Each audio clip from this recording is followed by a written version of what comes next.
In the world of Radio Shock Jock, the biggest are Opie and Anthony. These people say shocking things that border on offensive in order to entertain their offset. I refuse to sit here and think that radio has to be nice. Why?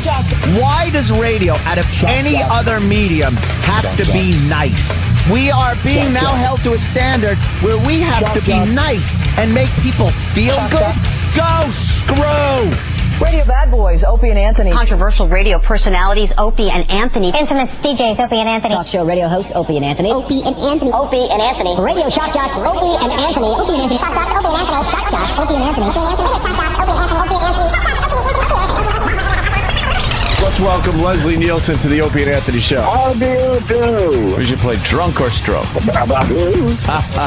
Okay, stroke. Opie and Anthony. My first time sort of touching a woman, I don't know what words were used. First time you picked a girl's nose, what happened? Her parents come home, so we break it all up, and the dog runs over, and he's just licking my finger. This is where entertainment is going. You're Chris Hansen. I am. Have you seen the show? I thought you were real funny on Opie and Anthony. Oh, you listen to me on Opie and Anthony. Wow. That's a plug you don't really want. Unbelievable. But enough of this palaver. Let's get the show on the road.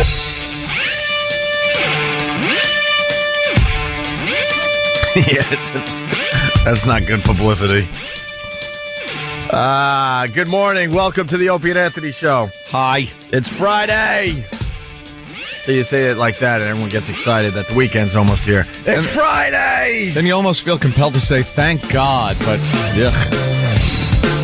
We used to have a really good Friday clip we used to play. I don't know where it is, though. Oh, that crazy guy? Maybe we still have it somewhere. The It's Friday guy? It's Friday! He was very excited that it was Friday. Yeah, he was a kook.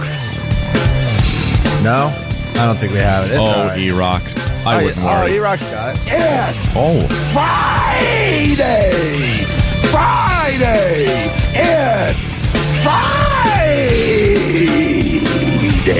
Got that right. Thank you. And sitting in for little Jimmy Norton, it's Nick DiPaolo, everyone. Hi, everyone. How are you? Nick's thrilled to be here. He's freezing like we all are. There's a breeze in here. Except Anthony's not cold. Why aren't you cold? Well, because I have one of two choices. To be a little cold, which it is, or to put my parka on and sweat all day. Well, why are you wearing a parka? It's spring. I know. It's one of those transitional periods. I don't know what to wear. No, it's time for the hoodies and stuff. It's jacket day, I think. That's obvious. But it's like 15 degrees colder today than it was yesterday at this time. That's just it. I can't tell. And the building can't tell either because they just figured that we need AC today. No, we don't need AC today. They're exactly a day behind in how they pump air into this place. Yesterday was 70 degrees, so a lot of air conditioning. Today the temperature jumped. We'll keep the AC on. So, well, we're trying to get it turned off because poor Nick is freezing over there. I'm all right. I'm used to it. I was in that little studio when I was here. Oh, you didn't even get the broadcast? Of course not. From the big boy table? From the big boy table? I was there with the kids over there. Yeah. Oh, God. For the people across America, Nick used to work for this fine radio station here in New York before they went to another rock format. Yeah. And, well, they went to Molly Hatchet 24 hours a day. Right. And Nick was actually getting something done with his radio show, and he was collateral damage, unfortunately. I mean, the show, the station had a bunch of shows that no one's missing, but you were definitely... I was working. You were definitely doing something. You had a little buzz going. Hell yeah. And it was growing, and then all of a sudden they kicked you out for 24 hours of Molly Hatchet. But you had to, broadcast from the closet down the hall? That little room, and it was like a experiment, a Nazi experiment. It would be 11 degrees and then 117. And I spent, literally, I'd get in there half hour to 40 minutes early, taping cardboard over the vents. Yeah. Sure, yeah, that's smart, actually. Yeah, newspapers. I used to put up newspaper with duct tape. It would take 45 minutes. And then I'd come in the next day, and whoever was in after me tore it all down, and I'd have to start over again. This is a radio station. It's like a beaver. I had to rebuild the dam after somebody... Yeah, you could see my breast by the end of the show. It was like a Packers game in the 50s. No way to do radio, right? But Jesus Christ. Nick is here, and we're very happy about that. Thank you for having me, you guys. Jimmy's doing 2 shows in the Detroit area. I don't know where. I wasn't paying attention. Go to eatabullet.com and check out where he's going to be this weekend. Wacky name of a place I've never heard of before. Absolutely. And now I got hiccups because of Nick. Oh. Thanks, Nick. You sure it's not the dirty underwear sketch? Well, that'll give you the hiccups. I guess. Oh, God. I guess we got to start by telling people that this show kind of goes in like stages. Like it's. How can I explain this? Like, it kind of runs the gamut between intellectual talk. Right. Occasionally, we do delve into that. Right. Politics and whatnot with our own little twist. Into just some of the most disgusting, heinous, unnecessary segments that I've ever heard or been party to. Well, we'll decide to go down the road, and then we go as far down that road as we can, and then we finally get off that road. Trust me. And I think we finally went to the end of the road yesterday. There's nowhere to go. We've been on this kick of just getting really, really gross and disgusting on this radio show. Yeah. It has to be acknowledged. And it came out of nowhere. Started innocent enough with a thing here, a thing there. And then Nick comes in and goes, dude, when you guys were doing that tongue scraping last week with Big A, I had to actually turn off your radio show. Yeah, disgusting. And I don't know if that's what we're looking for when we do some of these bits, but... Yeah. But it makes us laugh. It makes us laugh hysterically. Big A, like retards, we sit here and just giggle our asses off. I'm not exactly the demographic you're trying to hit. A 46-year-old miserable bastard. Well, according to the papers today, we're number 1, men 18 to 49, Nick. So you're right in there. Oh no! Yes. How about that? I'm a puss. How about that? So, Big A, we scraped his tongue for the first time ever, and he has bad breath to begin with. He hasn't seen a dentist in a couple decades. And bad breath barely covers it. You're glazing over the whole thing. He will have people, and I hate to do this to Big A because I really like the guy, and this is one thing that really bothers him. Really bothers him. But maybe he'll finally do something about it. I doubt it. Although we said we would do something about it for him, but we haven't really done anything about it yet. But he's the type of guy, though, when he comes into a room, people across the room will start, like, kind of looking at him like, where's that smell? What happened? From? Is there something in the... Is there a dead rat in the wall? Is there something... Is there something in the drop ceiling? Yeah. And it's Big A in the corner just going about his life. Squirrel in the chimney died? Is that just his breath or his whole body gives off? It's his breath. It's so pungent that it takes over a whole room. Yeah. When he's in the room... We were doing that pilot for Comedy Central. Yeah. And him and a bunch of the other freaks had to sit in a room, and we would go in and choose from one of them, walk in the room, and instantly you open the door, and it would hit you in the face. A wall of smell. Yeah. Maybe he's got, like, stomach cancer or something, no? Well, you can only hope. Because whatever else, it has to be worse than stomach cancer. He had a huge tumor removed from his neck, and he's doing okay with that. Was it filled with poop? Speaking of that, we had him get the colonic thing. Oh, and the doctor said, I can't help you. It's too much blood. Yeah. It was impacted. Impacted too much. He was impacted, so they put that, they put the hose up, I guess, that they used to loosen everything up. And then, what's the word I'm looking for? Evacuate. Yeah. And they said she couldn't get through the blockage. It was like sacrete. She didn't know what, right? Yeah, she didn't know what to do with him. So he's definitely got some issues. So we did that, and the video's up on YouTube, and people are getting grossed out across America because we all started dry heaving. A few of us puked because the scraping ended up in a spoon. See, now I have to explain it to you because you turned off the show. And then we all took turns smelling it. Because that's what... Was somebody going to taste it or something? Oh! Well, we were thinking about that, but we weren't sure how safe that was. It scraped off, and it looked like Wheatina. Yeah. That's what I pictured. That's why I shut it off, like a white... Just lumpy, white... At one point, an oyster... Cottage cheesy. At one point, we scraped, and what can only be described as an oyster fell... fell onto his shirt, and we got really mad that we lost the sample. We had to scrape it off his shirt. What the dude? This is what grown men do, Nick. And just when you think, like, that is disgusting. Yeah. It just took on a whole new level. Well, yeah, we've been going down this road for a while. Then I did the baby diaper mustache with Rich Voss's kid's diaper. That was disgusting. That was never supposed to happen, but it did. And that video's up on YouTube. I just get chills thinking about those kids. And then yesterday, it leads us to yesterday and hopefully the end of this kick we've been on. We had our buddy Tippy Tom in. And buddy? I call him a buddy. You invite Absolutely. Invite him over? Why not? You guys hang out on the weekend golfing? And Yeah. We got a hole in one. He's a buddy of the radio show. Oh, that's true. He knows us all. He's equal in my eyes to Big A, Stalker Patty. Wow. Pat from Menaki. You don't discriminate. And even Steven S. from Bayshore. Oh, I'm sure Steve is all happy to hear. They're on the level with me. He's on the same level as Tippy Tom. Although Steven S. from Bayshore is the only one I invite to actually sit at my table at F.H. Riley's. The rest of them I say, scram! Skedaddle. So anyway, Tippy Tom was in, and I guess because we get bored, I don't know, we decided to get really crazy with Tippy Tom yesterday. And how do we explain this one? It's a slow build with Tippy Tom, too. He came in, he was relatively sober, and then slowly, somehow he just gets more intoxicated. And it happens, actually not slowly, pretty quickly. Yeah.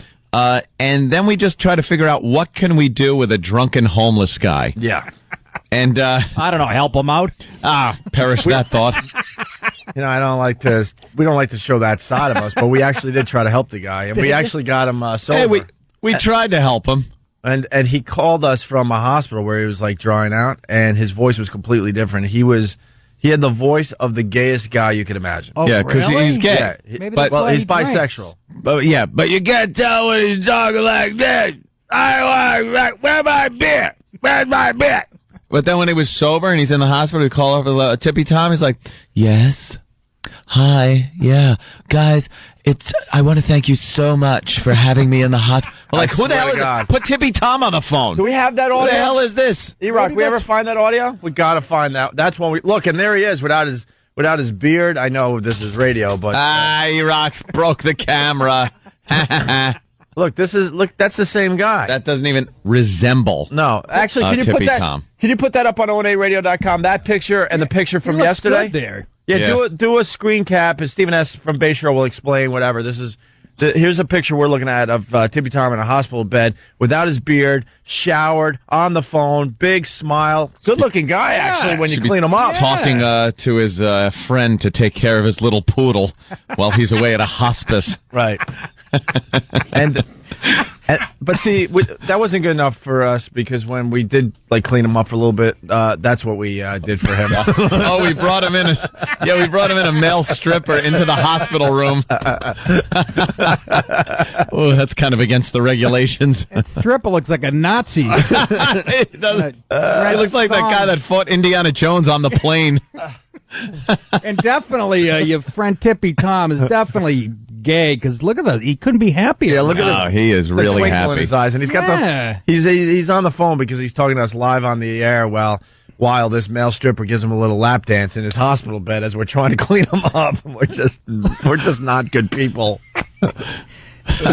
So get that picture up on ONARadio.com as well. So anyway, Tippy Tom went back to drinking, obviously, and now he's worse than ever. And his legs are all blown up with. It looks like gangrene. It just looks like gangrene. Is it gout or something? His legs like black and has elephant skin, and they're so swollen that his jeans look like they're ready to rip. Yeah. Sounds like you're describing Oprah's legs. Let's say hi to Terry Montana. The phone's really lit. They want to talk about this today. Terry, what's up? Yellow Terry. All right, that was good. Thank you. He was speechless. How to get the day rolling. So then we get the idea that we need to cut Tippy Tom's underpants off him yesterday. Yeah, Tippy Tom's underwear has been... we've been fixated on him for years because they're amongst the most toxic things you'll ever see. And yesterday had to be the worst pair ever. Ever. It's the same pair, just getting worse. Oh, you think it is? He doesn't change underwear. I don't think we've ever taken him before. It probably has for 5 years. And as we continue with the story, it's obvious that he didn't change his underwear. Yeah. Okay. They had to be cut off of him because he can't really get his pants down over his swollen legs. Yeah, I saw that. Yeah. So he pulls him down, E-Rock with surgical gloves, gagging the whole time, was able to cut right at the hip line, and get the underwear off. Once they were cut, though, and we pulled the underwear out, you were able to see what was going on in there. Well, that was after half of us started dry heaving. And the horror. And E-Rock started puking again. At one point yesterday, what did Jimmy ask you, E-Rock? That should have been line of the day. He goes, "Why are your eyes all black and blue?" I was like, "I've been throwing up for the last 3 hours." Yeah, his eyes get all black and blue. He breaks blood vessels in his eyes. E-Rock, yeah, he was puking, for 3 hours. Because we did stuff over here that made him puke as well, but whatever. All I could say, to give you an image in your mind that's probably the most accurate, is, did you ever see one of those dried up drinking holes in the Serengeti? It just... Yeah, it's kind of like it takes on this pattern of cracking, yet it's still kind of wettish. Mm-hmm. That's what it looked like. Yeah, we had to kind of hit it with a hammer. Well, what happened was we spread it out on a table, and like you saw the video already, Nick. Yeah, and Nick's like, this looks like a episode of CSI or something. So we spread it out, which made us start puking and dry heaving again. There was not, like Anthony pretty much said, but there was not a hint of moisture in this in this mess. It's like King Tut, when they open them up. At one unwrap them. Open the shroud. Yeah. Let's just put it this way: E-Rock was trying to get it all like opened up, and he goes, "I think I just saw an ant." Yeah, an ant in this mess. And it was petrified in a block of it where you could then suck out the DNA and make a dinosaur. Right. It's like he had resin.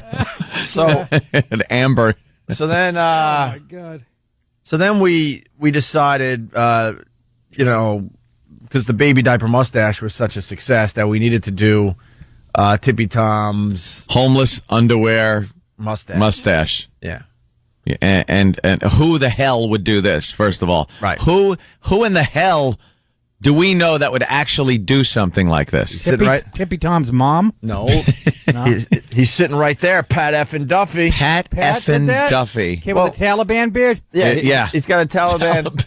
He's got a Taliban beard, and it's missing the mustache. So this is perfect. We needed to give him a mustache. So, oh my God! Yeah, there you go. Look, we're looking at a picture now of a dried lake bed. That is exactly what it looked like. Yeah.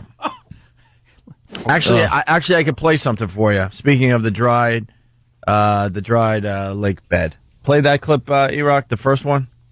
Listen to this. Listen to this. I can't. That was in his underpants. Oh God damn it! Oh, what is that? Those chips to the gambling table. Oh my God! You can hear it. You can hear it. It was a rock. We found what could only be described as a rock. A rock. Yeah, we were dropping it. I say we. I would never get near any of this. I was never closer than probably 20 feet from that. Yeah. So when I say we, I mean the show. But who was actually picking it up and dropping it? Was it Pat Effin Duffy? Pat Effin Duffy. Picking it up, holding it about 2 feet above the table, dropping it, and you heard the same sound as if you took a rock and dropped it on a table. Yeah. Dropped a school book. Yeah. It was horrid. It was a fossil. It was a fossil, basically. He did that without gloves, too. And the underwear, it just was amazing. I can't even imagine. Were they at some point tighty whities? Oh yeah, they were just white Fruit of the Loom type underwear. They should use this. Would be a great ad. You know that Billy Mays, that guy comes on late at night with his OxyClean. Yeah, his Oxy stuff. Yeah, let's try to make those white. Look, I give up. That's how it would end. Hey, Kevin in Philly's got a great observation. Kevin, what's up? Hey guys, how you doing? Good. Hey, man. Good. Yeah, just the show is great. Just the diversity of the show. Earlier in the week, you had Dr. Kaku on, and yesterday you had Dr. Kaka on. We go from talking physics with one of the premier, the great physicists of the world in the world, to hey, Pat Effin Duffy, rub this under your nose. Yeah. Will do. Will do. Scott in Iowa, what's up? Hey guys, love the show. Yeah. I was going to say about that Duffy and the incident he did. I want that as a ringtone. His sound. Oh, yeah. Oh, the dry heaving. Yeah. Fantastic. Just amazing. Thank you, Great Scott. program. All right, let's say hi to David in Texas. David. Hey, man, I was just going to say, yesterday when Tippy was by himself on the air, there at the first, he was saying some pretty profound things about how he didn't care that people didn't care about him. Yeah. It was really odd. He's a very intelligent guy. I mean, it's just very intelligent. It's just For the that 3 seconds he's sober. Yeah, it's just that the alcohol got in the way somewhere in his life, and well, that and the. I think he's confused about his sexuality. I'm just going on. Well, could be. I'm judging it on that picture I just looked at. Yeah, right. And the stripper. He's in the pretty room. confused. Yeah, he looked pretty happy. And then the gambling, I think, was a big problem. That came out yesterday. Yesterday, he was in Reno he lived in Reno for many years. Oh, that'll make you nuts. And he got a gambling problem.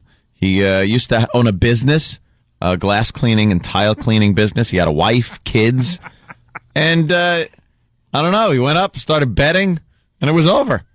And then you end up there. Like, have a successful business. You never think you're going to be tippy top. You said he had wife and kids? Yeah. He gave up. He was married. He's divorced. A lot of internal conflict going on. Oh, yeah. He talked about that yesterday a little bit. He said he got a divorce because he didn't want his son to know that his father's a little flaky. He said this. And the son's about 13.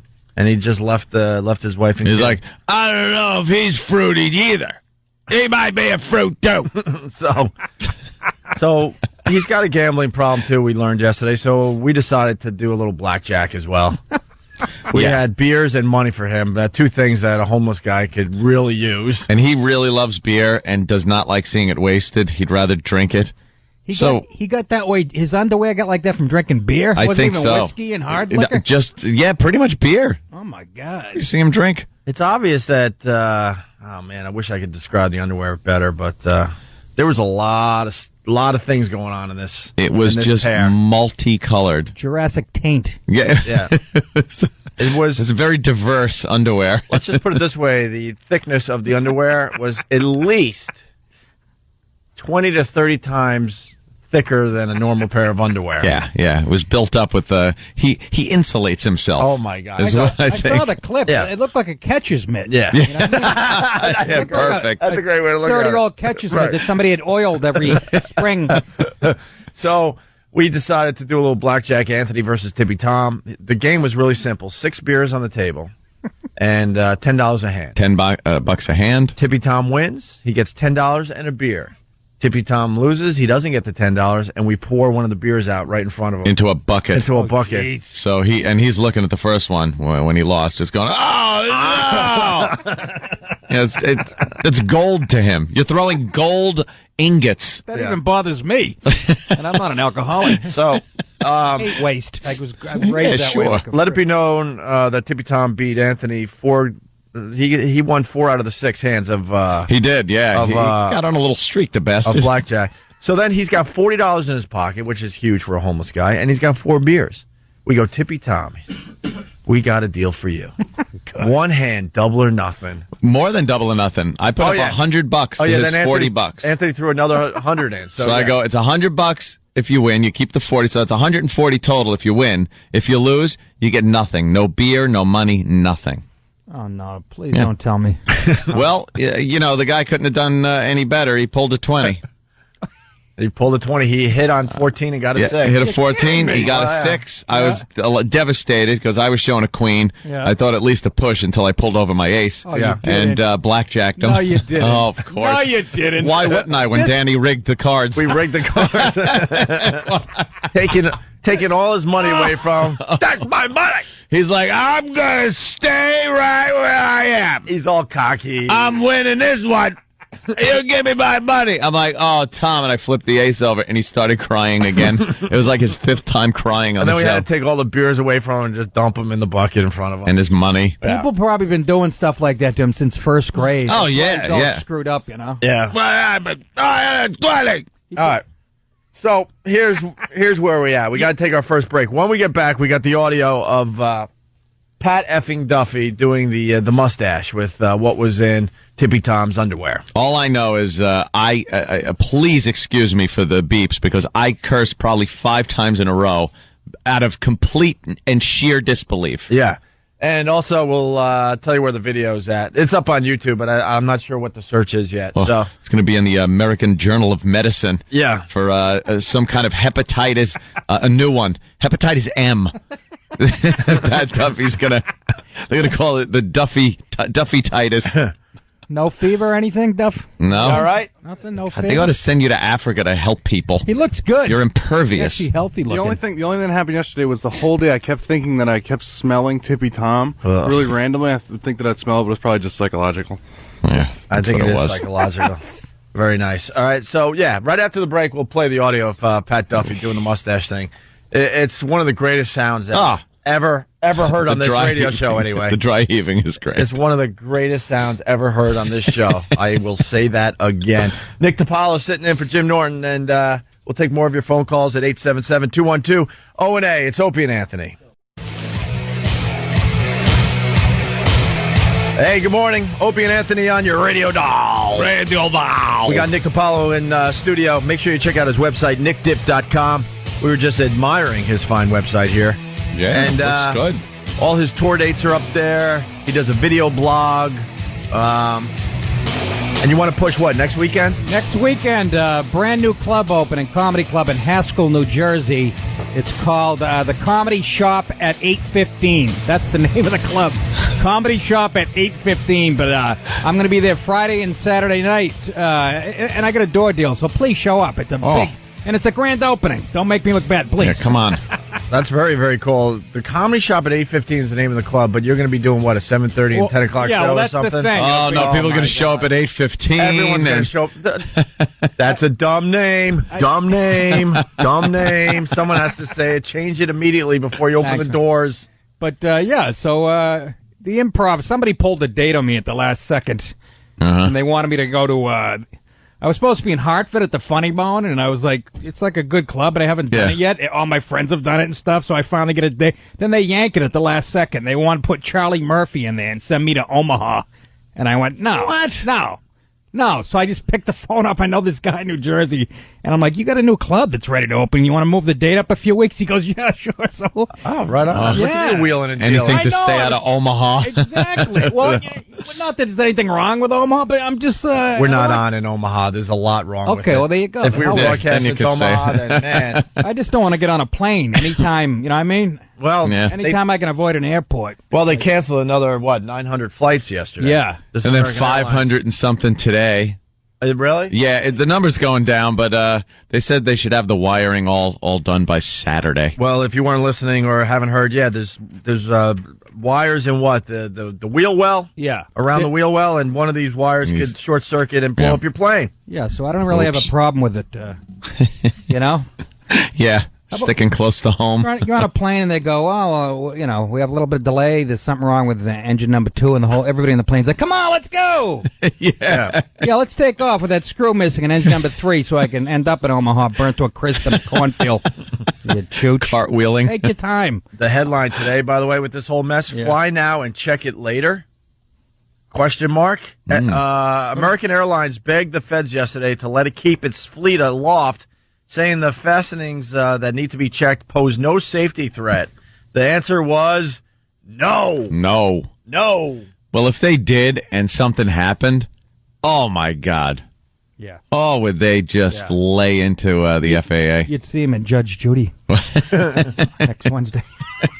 John in Jersey's going to explain why the Comedy Shop 815 is named Comedy Shop. I know why, because it's at 8:15, whatever the road. Oh, is John going to explain? Yeah, John. Isn't it? John? Yes. John, why is it? Why is the 815 added onto the name? That's the address on Ringwood Ave. Oh, see, it's the address. But see, no one's going to know that. They're going to think that every show is at 8:15. You know, I realized it was the address in 2 seconds. Well, what else would it be? What else? Number of gallons of water in the sub pump system out of the building? Yes, we don't.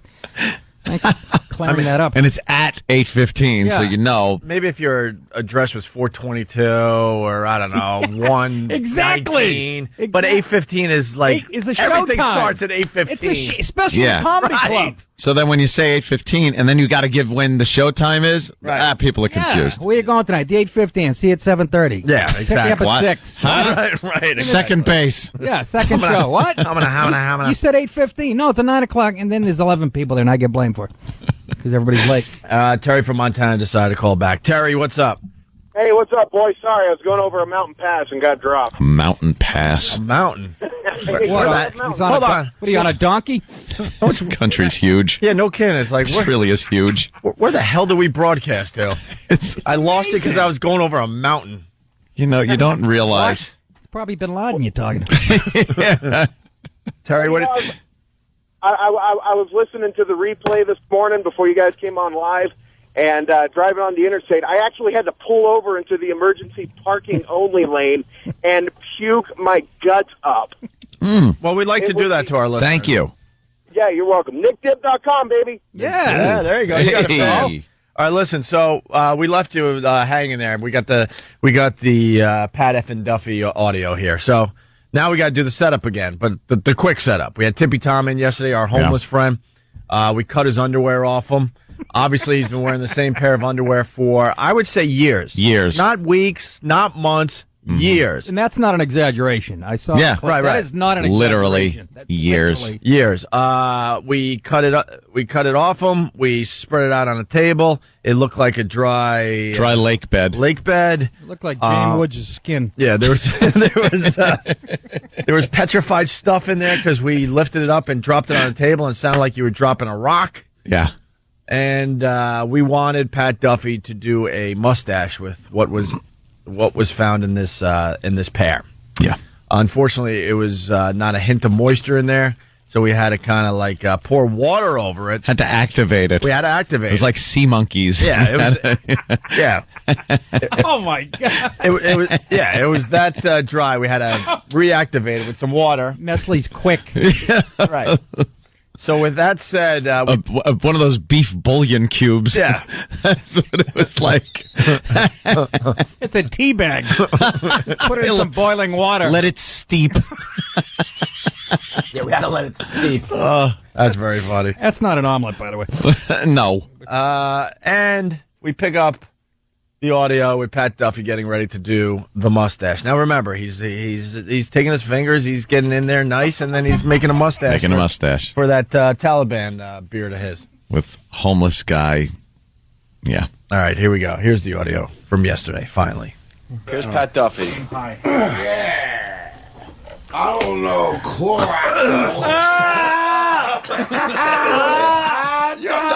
Oh my God! You have nothing on your face, nothing? though. No. Make it mustache, You gotta make it mustache. I want my...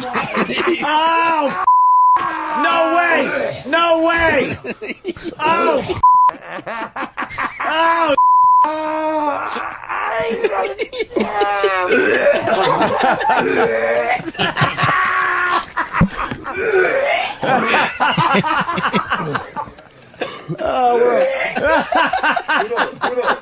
We're above radio.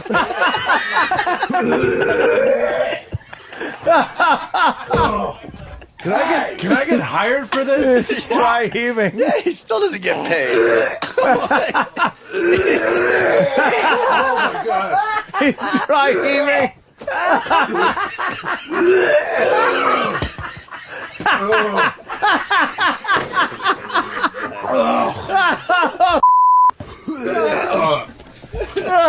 He's gonna put his fingers down. I can't wear these guys. Wow. And there you have it from yesterday's show. Wow. I don't think we could go any further than what we did Who yesterday. the hell wrote that? That I was laughing like I was at Abu Ghraib. I would have laughed there, too.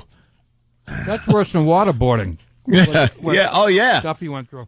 Of course. You couldn't do that to a prisoner. No. You'd be locked up.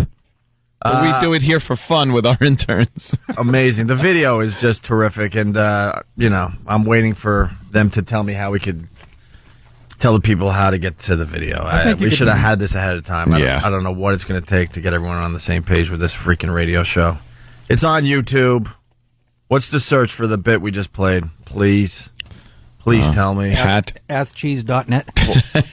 Sam, what's the search? Homeless underwear mustache.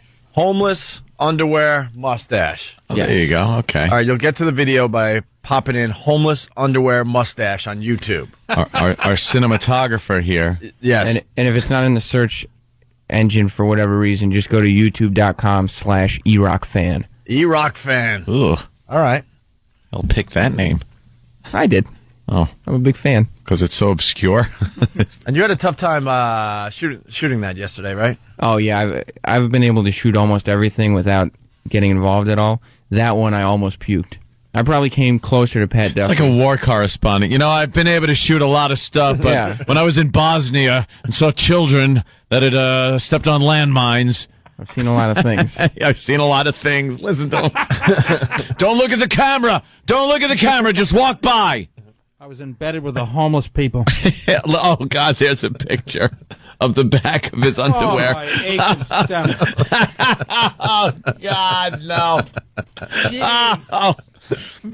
Sorry, man. Got an ass like a baboon. They decided to play the video, and I think we're finally done with this stuff. I have a feeling... No way. You should turn this into a feature movie. I think we're done for a while anyway. I think we're going to go down another road because... because the old dirt road's about done. This has run its course.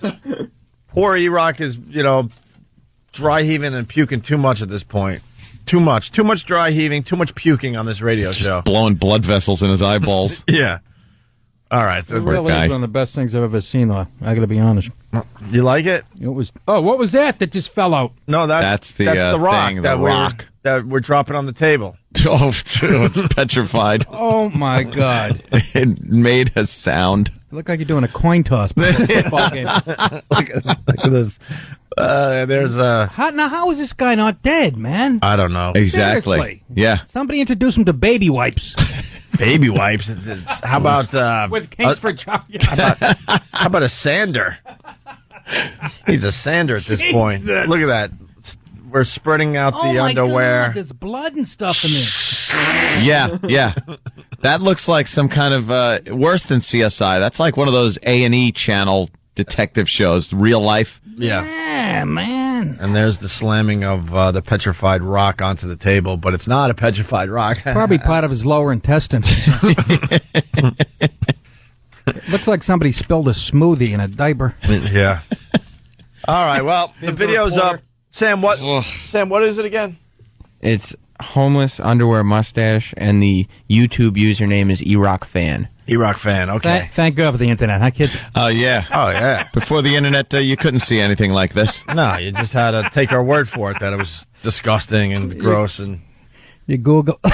Yeah, sorry. Pat dry heaving is so funny to watch. Anyone dry heaving. He's really. I mean, his retching, head's snapping, and he's getting whiplash. He's taking the. All right, we gotta. We're so distracted by this video. Well, his stomach must have been empty, huh, Duff? Nothing in there. You should have loaded up. Yes, nice. He really creamed corn. Look at this cup of beef stew and two smoothies and a hot dog and a quart of beer. And let her fly. Yeah, it would have jacked you right off your feet. That's the same guy, huh? Wow. Yeah. He looked better in the hospital. Yeah. All right, we're going to move on for now, but Pat F. and Duffy, everyone. Duffy, that's a hell of an effort, dude. Doing it again. Once again, I say Eastside Dave who? You're at the top of the pyramid now, my friend. That's right. Holla! Holla! You're like a Navy SEAL. Holla! Yeah. That's what they put Navy SEALs through, tests like that. Yeah. Sniff this homeless guy's ass. That knocks out like half of the Navy SEALs right there. Yeah. It's just fraternity stuff, We're just bringing fraternity stuff to the radio. Hey, a lot of controversy going on, as you know by now. We've talked about it a few times. We got the Yankees building a new stadium, the Mets building a new stadium, and now there's some controversy with Yankee Stadium. What's the problem? For everybody listening on BCN, listen closely.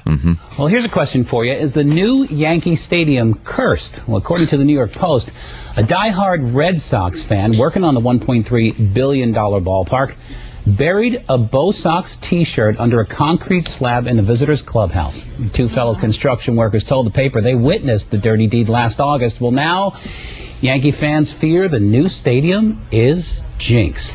I don't know if I'm going for that. Oh, I'm not. I think it's one of those. You know what? When you're what many view as the best team in baseball, you can play little games like that, but they it don't could work. any kind of Boston Red Sox stuff. It wouldn't matter.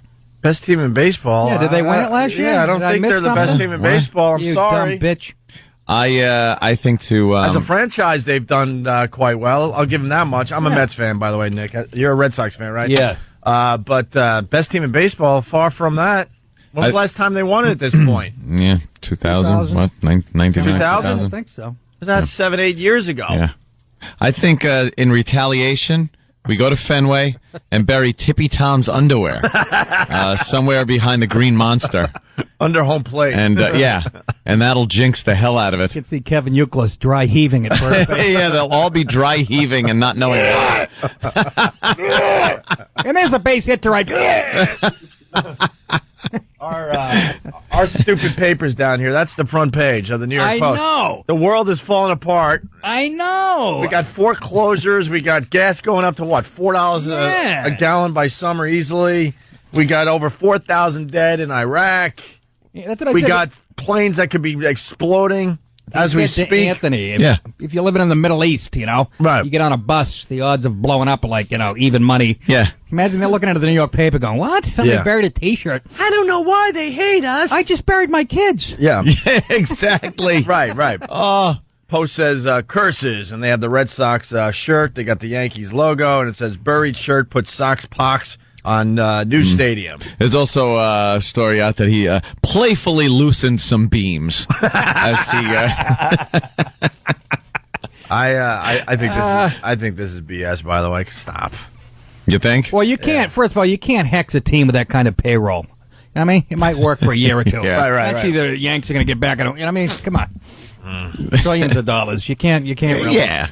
You can't put a hex burying on a a team T-shirt. Like but it's a big story. They buried a T-shirt. It's on the front page of the New York Post today. Now, if they if the guy buried Phil Rizzuto, I mean, that would be a real hex. He was hiding his body everybody thought he was dead, and I might buy into that. But a T-shirt's not going to do it. Curses!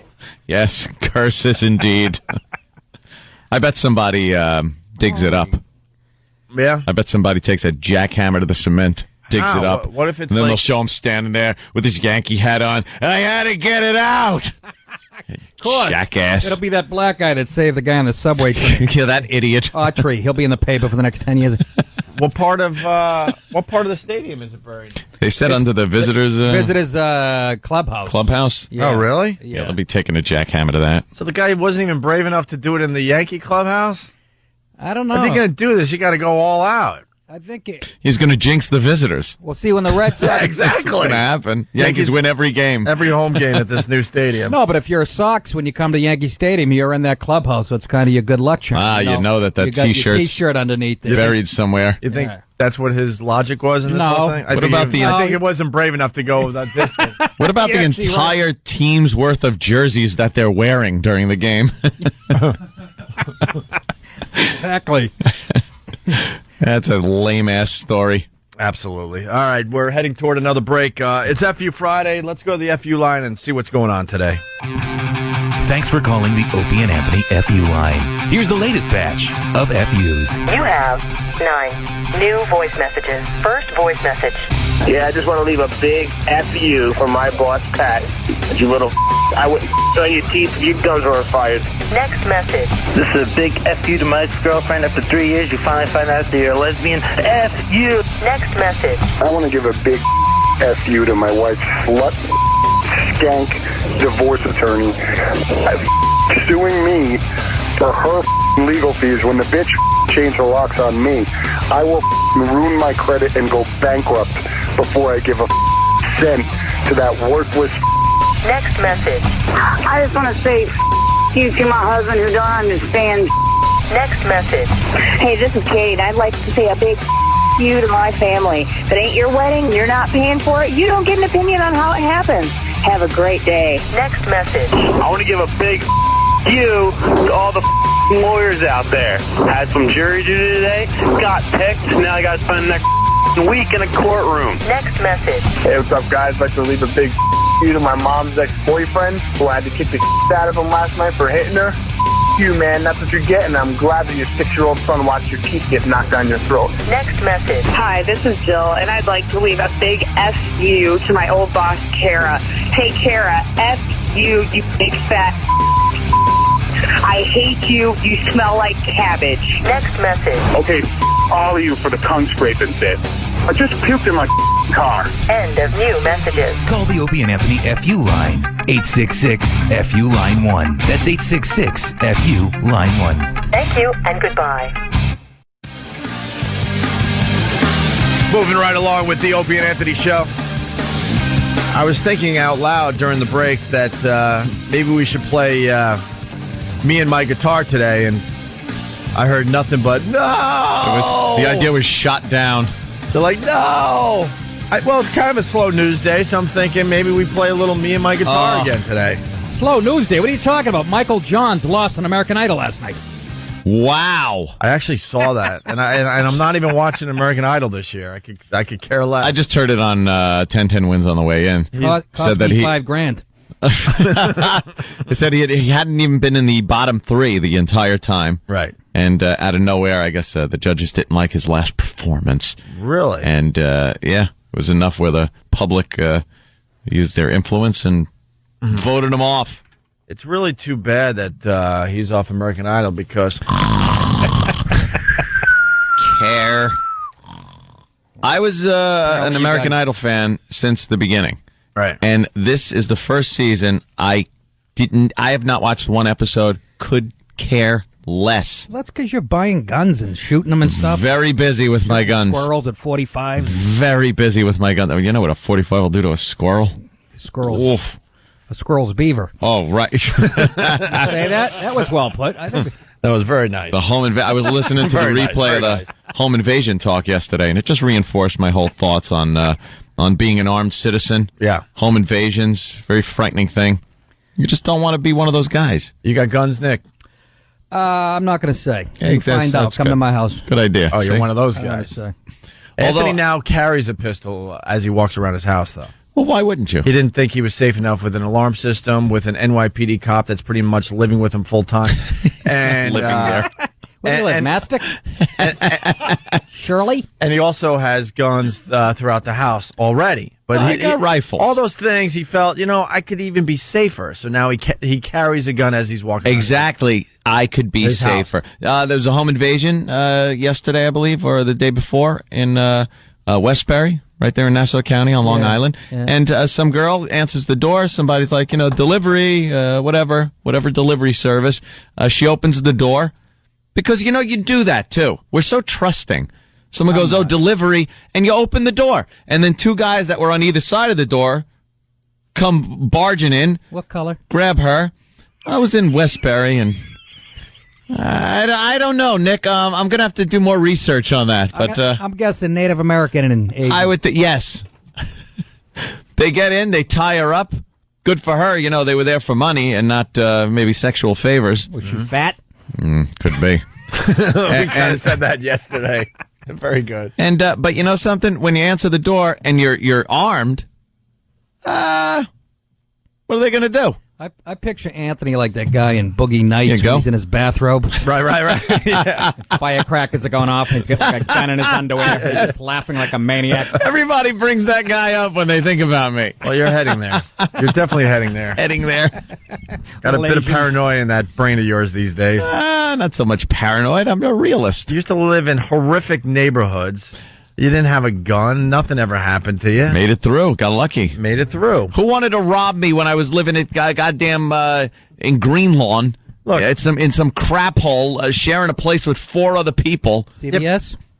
Yeah. As much as I make fun, I was with you until it got to the stage where you're now carrying a gun as you walk around your own place. It's comfy. It's convenient. Is that for the radio, or are you really doing that? No, I like just having it's my own house. I'm inside. I'm not brandishing or anything like that. I'm just inside my house. You're an American doing an American thing. Exactly. Yeah, but he's got guns already. Yeah, but and they're in places where he could get to them quite quickly. You ever see? All of a sudden, that alarm goes off. He could get to a gun within seconds. I took the tour of his place. There's guns everywhere. I want to see it. So to go from that to now having a pistol on him at all times in his house, it's a little weird in my eyes. A little weird. But it's like you said, the door. When someone comes to the door and you open that door up, you're very vulnerable. The alarm doesn't help. First of all, no one's ringing your doorbell. The neighbors gave up on you a long time ago. Your friends gave up on you a long time ago. Your family pretty much is disowning you. No. So who the hell's coming to your door? Then my family So at loves this me. point, you know if someone's ringing your doorbell, it can't be good because all the people that would love to ring your doorbell don't go there anymore. So you're advocating I just shoot through the door the next time the bell rings? You're not the type of guy. You're so paranoid. You're not the type of guy that bell goes off and you're like, oh, I wonder who it is, and opens the door immediately. You're going through all sorts of precautions to begin with. No, I'm very, I'm kind of cautious, but what do? You have to open the door. You can't just sit there and go through the door. What? Who is it? Why do you have Show to? me your credentials. Why do you have to open the door? Because it's a delivery. So tell them to leave it on the stoop and beat it. And back off 10 feet. Put your hands in the air. Just write a note on your front door. Drop the delivery and beat it. And run. Right. Run for your goddamn life. My wife's very naive like that, you know? Yeah. She's like out in the... Again, we're up in the woods. But believe it or not, and the Taconic's right behind us. One day she gets up and there's a guy walking through our yard, like a 60-year-old black guy. And I'm up in the woods. Yeah. And my wife, can I help? I need water for my car. No, you don't. Oh, can I help you? But my wife is like, she'll be out there gardening with her headphones on, iPod. Oh, people just sneak right up on you. Yes! And I do it to scare her because she's very jumpy. I go, I'm just trying to teach you how vulnerable you are. She'll be in the house, like with her headphones on, washing dishes. I just come up behind and get her a chokehold. Chokehold. Just teach her, a few stitches in the chin, but she doesn't learn. I'll pop the headphones out the second I start pulling into my driveway and garage. I'm like, you pop those out. You want to be able to hear if something's going on. You got headphones when you're driving? Well, the iPod. You're driving with iPod earbuds in? What's the matter? You stereo broken? Why not? No, I got that, but sometimes if you take a phone call, you could just click, because I got the iPhone, so it's an iPod and a phone, so you could just click and talk and hear. You're one of those guys that you're wearing earbuds when you're driving? Why not? Everyone else is behind me. What if there's an ambulance behind you and somebody's hurt? I scan my mirrors. I know what's behind me. I know you do. You ever see these people? You ever see these idiot people that got an ambulance behind them for a mile? They're doing 7. And they're just, woo, woo, and they're like, what? How could you not see or hear this? They're the same people that don't look in the mirror when I'm like an inch from their bumper because they're doing 7 in the left lane. Oh. How many times do you look in your rear view to make sure no one's in the back seat? Don't freak me out like that. There's some days where you're just like, you get a feeling almost that there's someone back there. Oh, we've all done it, but I think you do it over and over again. Oh, no. Okay, no, there's no one. Wait. Oh, all right, no. What was that? What was that sound? Wait, let me look again. It's a club soda bottle rolling around under my seat. Then it's my hash pipe. And then you're not paranoid. And then you're not good enough with just looking in the rearview mirror, so you kind of make sure the car's nice and straight, going 80, and you could take a quick little look for yourself. Yeah. Turn around real fast. Okay, no one's back I like there. Cutting the wheel real fast to see if someone flies out. Yeah, you can. I caught you. Should have been buckled up. Where's Danny? I need Danny. We were talking about baseball before the break, and we should have tried to squeeze this in. The Mets just got pwned. The Mets got pwned. Do we have any more info on this thing yet, Danny? What do you mean? What happened? Listen to this. Danny's got the whole story. I didn't really get it at first, but now I think it's pretty hilarious. It's something called Rickrolled. Like you can get Rickrolled. Oh, right. What's Rickrolled what that again? basically means is it's kind of like the G-rated version of Meat Spin, where instead of tricking somebody into going to Meat Spin, you link them to the Rick Astley music video. But explain. You'll send an email to a buddy and go, oh, you got to check out this. check out this knockout punch. So they think they're going to be watching this really cool video, and they end up watching Rick Astley. Colin Quinn does that to me only with television. That's how far behind we are technology-wise. The television. I'm serious. He'll call me up. I'll be watching something good, and he'll go, "Hey, they're doing a Bill Hicks documentary on HBO," and I'll put it on. It's a Billy Crystal movie, and he'll just hang up laughing. He does it to me all the time. What a tool! Oh, and he does it all the time. Gets me every time. Oh, that's funny. That's Rick rolling somebody in 1991. Yeah, exactly. I'm a little behind. I'm in my late 60s, Danny. But you do the same thing, and they click on the link, and instead of looking at what they thought they were going to look at, it's Rick Astley. It's Rick Astley and that awful "You're Never Gonna Give You Up" song. Yeah. Right. Oh, there it is. Right. So basically, and everyone was like, "He's white? He's with red hair?" He was like a gopher at a radio station, too. Yeah, for real, he was. Yeah. And now I think he's back doing that, by the way. That's a great dance he's got, though, with the little arms swinging. Hey, this is his boss today going, "Rick, I asked for a Boston cream." Not a Crella. Sorry. Could you fade that out, please? Thank you. Fade it. Just cut it. Danny, the Mets were they do this 8th inning sing-along thing, and so they put up a poll on their website. Which is a great idea. Yeah, it's a website. What song that they wanted to... They wanted the fans to pick Yeah, the song. I read that. So this Rick Astley song, it wasn't even an option. It was a write-in. Like, you had to hit other and then type in Rick Astley, Never Gonna Give You Up, and it just made its way around the internet so much that they actually got it to go through, and it passed, and now they have to now they sing might along. be stuck. And they booed, right, when they played. Yeah. Of course. Just booze everywhere. They might be. Of course. A couple of gay guys would love it. They probably would like it. They might be stuck playing this at every home game. It's kind of a funny gimmick now, if it is. You know, it works. I might even go to the game just to see the reaction. Publicity. I saw him showing people in the stands dancing to it, I think. Yeah. So is that any gayer than the YMCA song in between That's innings? ridiculous. I mean, when the grounds crew come out at Yankee Stadium and do the YMCA when they're and it's choreographed. It's wonderful. My favorite is Cotton Eye Joe, though, when they do that. Oh, God. Yeah. The Yankees probably have the worst music and little fun sing-alongy things. It's not the Yankees. Every ballpark does the same song. The Islanders do Cotton Eye Joe. I mean... I hate this. Oh, look, it's the guy in the control room. He's singing, too. Yeah, but it's the guy from, 1989. Yeah, exactly. He's wearing L.A. gears.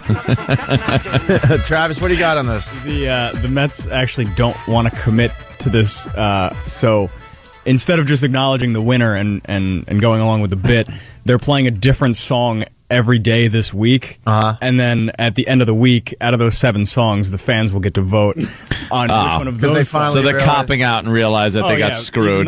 They got screwed over by just a bunch of... That's funny. Whoever pulled that off. Good for them. Hey, there's some idiot that just thinks they could do an internet vote, that it's not going to be tainted by something. Of course. You know, when it was the old days with Ralph Kiner, send in your postcards, and we'll pick the favorite song.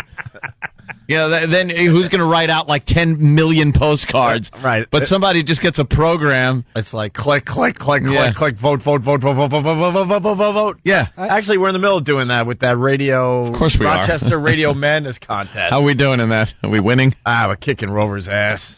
Kicking his ass, right? I haven't even looked at it in a few days. This is the latest update. We're on in Rochester on a station called The Zone, and they're doing a whole thing where it's like kind of brackets, like the NCAA. Like March Madness. And it's all the radio guys in Rochester. Oh. And so we got all our guys just freaking voting around the clock. We're going to just win the whole crush thing. them. Yeah, so we got 69% of the vote, and Rover's got 30. That's our latest matchup. Oh, boy. Kicking Rover's ass. Real seat squirmer, huh? Yeah, and then when we get by Rover, we're going to have to take on Morning Drive with Gately and Julie. Oh, no, another hole. I don't know if we can handle that. I don't know. Julie's got a real edge to her. Well, look at this. They must really suck because they make them do radio from 5 in the morning. This is their shift because, it shows our shift 2 to 5 p.m. in the afternoons up there. Yeah. They go from 5 a.m. to 2 p.m. every day. Geez. Are you kidding me? No. What are they doing? Making sneakers? 12-year-old Vietnamese girls, 70 hour. They're doing a 9-hour show every day. Stop it. For pennies, by the way, I guarantee it. So that's going to be our next competition morning drive with Gately and Julie. Feel sorry for him. I don't know. I got you guys plus or minus 100. Yeah. What's the spread on that? Yeah, we You got guys are favored. So anyway, getting back to the Mets thing, it leads to the report on it. And the reason we play this today, because it's done by our favorite reporter. Smug Guy? Smug Guy is not our favorite reporter. Oh, you he's got to kinda think. my You got to favorite. think deep. We haven't played in a while. Is it somebody that was assaulted in the media? You got it, E-Rock? You know, the take me to the Waldorf Astoria. Oh, that guy. Astoria. Yeah, well, he's doing the report here, and then we'll play that Waldorf Astoria clip again. But here's the story. Pat, the one other thing that we were talking about, which is kind of interesting, is this whole thing with the song that's going to be sang during the 8th inning every day, the sing-along song, the Mets had a they asked us a contest, right? And then they've injected Rick Astley into this. Yeah, Not these the first pranksters, time I Rick's guess, been injected. What makes you say dance. that? You got the guy back at the news station. He could care less. Listen to how excited he is about this story. Injected Rick Astley into this. Yeah, these pranksters, I guess, they got out there and they got the word out and they got the Rick Astley song, Never Gonna Give You Up, as one of the top vote getters. So there's a chance that could be the sing-along song, which I don't know how great that would be, you know? Come on, we all know the words, Roger. Never gonna give you up. I was waiting for you to never gonna let you down. Never gonna run around and desert you. Is this the news? Is this the news? Yeah. Is it? I don't know the words. I don't know what you're talking about. Wow. Can we fade this report to black now and make it end? I think I'd rather see Brown Eye. I'm gonna go with Brown Eyed Girl, I think. Yeah, brown-eyed something. Thanks, Roger. Could you... The Yankees wrapped up there. That's the news. That's the news. Right. Could you imagine Cronkite? Never gonna give you up. Never gonna let you down. Never gonna run around and... For a song that everybody hates, everybody seems to know the words. They know the words. It was funny. Well, it was popular back in the day, Nick. Yeah, well, I believe me. I got laid to that at the Palace nightclub in Saugus twice. You're talking, that was like, seriously, in the 80s. That was like... that song was... Dancing, sweating. Definitely being dropping played. pills in girls' drinks. It was a wonderful time. Plop, plop, fizz, fizz. Hey, wake up, Pam. What happened? Why is your skirt over your head on the subway? Always remember, take Polaroids first so you know exactly how they were dressed. You don't want to screw that up. It's like a continuity guy on a movie set. You know, you got to take pictures. How full was that glass? Make sure you just take some Polaroids and go, oh, the top button wasn't buttoned. Yeah, top off or Sprite. That was about half empty. Rick Astley. Oh, boy. Hey, let's play the Roger Clark Waldorf Astoria clip. Does this need a setup? It does? Another Yeah, gem. it's Roger Clark at the store. I don't know if it needs a setup, but this is one of our favorites. So that's what's happening, but the big story is traffic, Pat. You know, and every time I think of the Waldorf Astoria and I think of world leaders, I think of Coming to America, when James Earl Jones came to find Eddie Murphy, and he's like, where is Hakeem? Take me to the Waldorf Astoria. And that's where, I guess, the presidents get. So where else would you meet with world leaders other than the Waldorf Astoria? Makes sense, right? Yeah. Foreign policy for the masses, I guess it is, Roger, right? Yeah. I mean, you've boiled it all down. Presidents are busy with meetings. Waldorf Astoria is a good place to meet. Chock full of information. And of course we know the traffic restrictions. Well, we're going to put all this traffic information on our website as well, because it's a lot to take in. Yeah. Roger, thank you. Oh, did he hang him out to dry? Oh, like a piece of prosciutto. Oh, he just did not give him anything. Yeah. Yeah. And you know, that's, well, you know, world leaders, the world off Astoria. Yeah, well, great. Yeah, that is a fantastic clip. Nick DiPaolo sitting in for Jim Norton. We were talking about college hockey during the break. Oh, yeah? Nick's a big college hockey fan, and it's BC versus Notre Dame in the finals? Yeah, for the national championship. This weekend? Yeah, which is, Notre Dame is not a hockey program. This is, huge. This would be Vermont winning the NCAA basketball, tournament. Right. And they were the fourth seed or whatever. Notre Dame, they just snuck into the tournament, and they beat Michigan last night, who's a powerhouse. Yeah, a powerhouse. Yeah. They're literally They win everything. Yeah. Right, well, they've won a lot anyway. And I went to bed. What an idiot I am. I know I have to get up. I set my alarm for 4:30 to be here today because I live, 35 miles from here. But I'm sitting. It's 12:30. I'm still watching a meaningless hockey game. Oh. And my wife's like, "What are you doing?" Oh, that hurts. And I shut it off though. Before when it's overtime, I shut it off, which I never do. Yeah, they have they have the best fights too in college hockey. Do they allow bench brawls, bench clearing brawls? They took that out of college hockey as well. There's not even that much. You can't really fight in college hockey because you get booted the next game. But it's much more. Well, there's a lot of great hits. Well, a lot of good hits. Yeah, and they're headhunters, and they wear the masks. All the players have masks on their helmets. Right. Every one of them. So, by rule, so they carry the sticks up high, and it gets vicious. Yeah. I mean, they're 19-year-old guys, and they fly around and they crack each other. I used to go. I went to the University of Maine, which turned into a powerhouse. They're in the Final Four almost every year in hockey, except for this year. But I used to go to the games up there. You couldn't get a ticket, man. I mean, really? It was crazy. I mean, fast and violent. It's just Yeah, they have nothing to lose. They just probably trying to make a name for themselves, and I mean, and they're not getting paid, so it means a lot to them and stuff. But this they got that kid mentality. Yeah. They absolutely have nothing to lose. Right after the season, they're going into some meaningless job for the next 20 or 30 years. This is it for them, man. Well, they're going to hit hard and often. But now a lot of the NHL has a lot of college. Right. It used to be the junior hockey leagues up in Canada where they got all their talent. Right. Now most of it's coming out of the colleges. Yeah. Well, so this is Saturday, the national championship. If anybody cares, I don't know. A lot of people, New York's a big basketball town, but not this year. Notre Dame, not this year. Notre Dame and BC, two Catholic schools. You got me interested. I'm going to watch this damn thing now.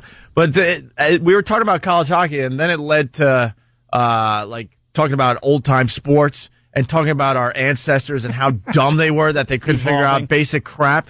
And it was about hockey where back in the old days, hockey, the goalposts were pretty much cemented into the foundation of the arena. God, yeah, they were on pegs, steel pegs, right, 12 inches high. Right. And no one could figure out that maybe you should let this, break away if someone is going to hit this thing. But can I defend that? Yeah, go ahead. I don't like the way it is now where you look at the thing, the net wrong, and it comes off. Because every time there's a scramble in the crease, somebody knocks the net off the moorings. Well, because now it's not just a little rubber thing or they something. Get two little midgets holding it. Yeah, right. You're right. But the old days, these things didn't move. It was like a light post. Yeah, exactly, like a fire hydrant. And you hitting a telephone pole. Right. Pretty much. And he was telling me how the nets have the crease in the back end. They split the nets in half. Yeah, and one guy went flying into the net the crotch first. Thing. Yeah, crotch first. Oh. Went up his butt. He had to get sewed up. Wow. This is in the late 80s, early 90s. I can't. But yeah, if you look at a hockey net, it comes to a point in the middle. Yeah. You know what I'm talking about? And that thing came up, and he crashed into it backwards. Yeah. Oh, and emergency surgery. It penetrated his pants and his ass. Right. If I could say so. So I think maybe the listeners could help us with this bit. And that guy, Rick Astley. Yeah. More examples of our ancestors just being stupid and not being able to figure crap out.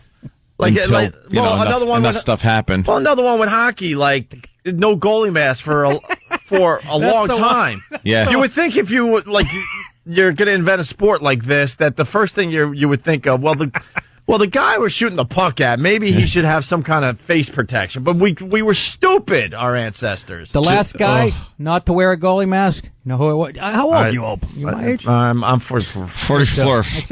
We say 44. 44. 44. Who's the last guy? I used to know this. I don't. Gump Worsley for the Minnesota North Stars. Wow. He looked like a homeless white guy. He's got a crew cut. Literally, he looks like a goalie who never wore a mask. He got 160 stitches in his face. He had a flat nose. And he insisted, I'm the last one, man. I'm not wearing a mask. One. to not wear it. And it's just, you look at his, Right. it's hilarious looking at his picture. Well, when they started forcing the guys to wear like helmets, there were some old timers. I guess they made the rule where you didn't have to if you came into the league after a certain year. So it was really weird as the transition was happening. Like everyone else would have a helmet except one guy. You know who that one guy was? I know Ron Duguay. No. He wanted his flowing locks of hair to show. Who was the last guy? Craig McTavish. See, I used to know this stuff. This guy used to be a Boston. Well, you should know him. Sounds like someone that came over on the Mayflower. Yeah. Well, he actually killed somebody in a drunk driving accident. Oh, okay. And, got a couple of years, and then he gets out of jail like 6 months later. He's dancing on a bar in Montreal drunk again. But he was the last guy. He wouldn't wear a helmet. Well, someone says they called him Crash McTavish There you after go. that. Yeah, That's right. So I guess more examples of our ancestors just being stupid, and it doesn't have to stick with sports like baseball. There was a time they couldn't figure out that you might need something on your hand if you're going to be catching this ball. See, I didn't know that. That they actually play without a glove. They started barehanded. Is that right? And then they just put like a regular glove on. Well, then they couldn't figure out how to get the webbing. A farmer's glove. So it was like you were wearing a frying pan trying to catch this ball. I was going to say I never saw footage. Well, I didn't have any cameras back then. It was 1653 BC. Let's turn a double play with bare hands. That'll be fun. It'd be hard to pick one out of the dirt, wouldn't it, if you're a first baseman? Let's say hi to Emmett in Jersey. Emmett. Cocktail glove on up to your elbow. Hey, boys, what's going on? Hey, we're trying to do a phone-in radio bit today, so what do you got? Nick, I used to love your show, by the way. Thank you very much, A lot sir. of people. Appreciate it. Remember the old Leatherhead days? The Leatherhead days with the old H-shaped goalposts in the early 70s. Where the post was right at the front of the goal line. Oh yeah, another example of our ancestors being stupid. Your whole mission is to get over the goal line, and what's in the way? Two huge poles. Huge poles. Again, I liked it better when it was on the goal line. Because people used to run into it and knock themselves out. Oh, it was hysterical. You got to ruin it for safety purposes, you bunch of girlies. Yeah, put it way in the back. So what? You get paralyzed trying to make a catch over there. Right. That's the best Folly films right there. The best Folly films. Very nice. All right, boys. Thank you, Emmett. Jason, North Carolina, what's up? Hey, instead of the plexiglass on the boards in the hockey rinks, they used to have chain link fence. That's right. I was telling Nick. Oh, yeah. I don't remember that. If you go to ESPN Classic, every once in a while they'll show a hockey game from like the late 50s, early 60s, somewhere around there. And yeah, it's chain link fence instead of plexiglass. Well, I think that was more that we didn't invent plexiglass yet. And I don't think you could put panes of glass around a hole. Oh, that would be great. Regular glass. Hilarious. Nice thin sheet. Some kids up front with their parents. Not even safety glass. The stuff that goes into shards that are like shivs. Let's go to Kim in Staten Island. Kim? Hi, guys. Hi, Kim. I just wanted to add, what about girls wearing skirts during baseball? Yeah, their uniform was skirts. The guys weren't complaining. First of all, who watched women's baseball? What, the women's league? And what are you going to see if a girl playing baseball was wearing a skirt? Her nuts? Did all the way May playing a skirt up? I believe so, yes. I know Opie had a relative there. Who was she related to you, Hal? She's my great aunt, and she's a nun in Western New York, and she's got to be 90 something. She was all the way May from A League of Their Own at this point. The one that who played Madonna played her. Yeah, but you know what? She's a nun. I gotta tell you though, a story came out about one of these old broads. Yeah, I think it was in the Boston Herald. And this old broad they had said that Madonna played her in the movie. So now I don't know. Oh, boy. Is All the Way May a liar? All the Way May was legendary in women's baseball back in the day. Legendary with the guys. Well, shut up. She went all the way around the base. Well, is that what it was? Oh, she's of course. Yeah, right to the bases. Creep. But then this old broad, they're saying Madonna played her in the movie. So now I don't know. Now you don't know. Oh, boy. She was one of the players. Yeah. Maybe she was Rosie O'Donnell. I was just going to say, long as Rosie didn't play her. Oh, flatso. That thing, huh? Her ass is like a backstop. Yeah. Flatter than a Diet Coke has been left out. Heinous body. All right, listen, we got a good bit going. So, examples of our ancestors being stupid. We don't have to stick with sports. We started with sports. We got a couple NASCAR things that we'll get to after the break here, okay? But other things, I'm trying to think of other stuff in just regular day life. Regular life, maybe some things you work with. Or yeah. All right. Yeah. Nick DiPaolo in for Jim Norton today. Go to nickdip.com. That's the big plug today, okay? And it has all his tour dates, including the one for this new comedy club that has a horrendous name. The Comedy Shop. That part's not bad, but Comedy Shop, at 8:15 is a little confusing. Yeah, Comedy Shop at 8:15 is the name of the club. Yeah. But Nick will be doing shows, I think, around 7 and 10. No, we don't. 7:30 and 10 maybe. Don't throw anything out there, Rob. I don't even know what time the show's out. Just Friday and Saturday night next week. All right, go to nickdip.com. It's Opie and Anthony. All right, we got to go right to the phones. We're on to something. 877-212-0-8. It's the Opie and Anthony Show. Nickdip.com for Nick DiPaolo. He's sitting in today. Examples of our ancestors just being stupid and not figuring things out for us. My sister not shaving in high school. Let's go with, we'll start off with Rick in Brooklyn. Rick, what's up? Hey, yeah, in order to waterproof their hats and keep their clothes nice and rigid, the Pilgrims used to soak everything in mercury. Oh, yeah? Really? Yeah. Is that true? Yeah. What did they know? Where'd you learn that, off a placemat? Wow, okay. That's kind of a silly I never thing. heard that. Well, yeah. I don't know what we could do with that, but it just sounds crazy. That didn't really evolve. We haven't... Right. And that, I don't think, is something that, I think that's something that you just didn't know. They couldn't tell, hey, mercury, it's going to turn your kids retarded because you're wearing a wacky hat. Right. Now we're soaking them in what, creosote? That didn't really, that didn't evolve at all. That just went away. Yeah. That was like the when they came out with the X-ray machine, and they put them in shoe stores, and it was a massive dose of radiation. And shoe stores? Yes, these shoe stores started getting this X-ray machine because it was like a gimmick almost. Like they would look at the bones in your feet and tell you, oh, you need this type of shoe. So you'd stick your feet in this machine.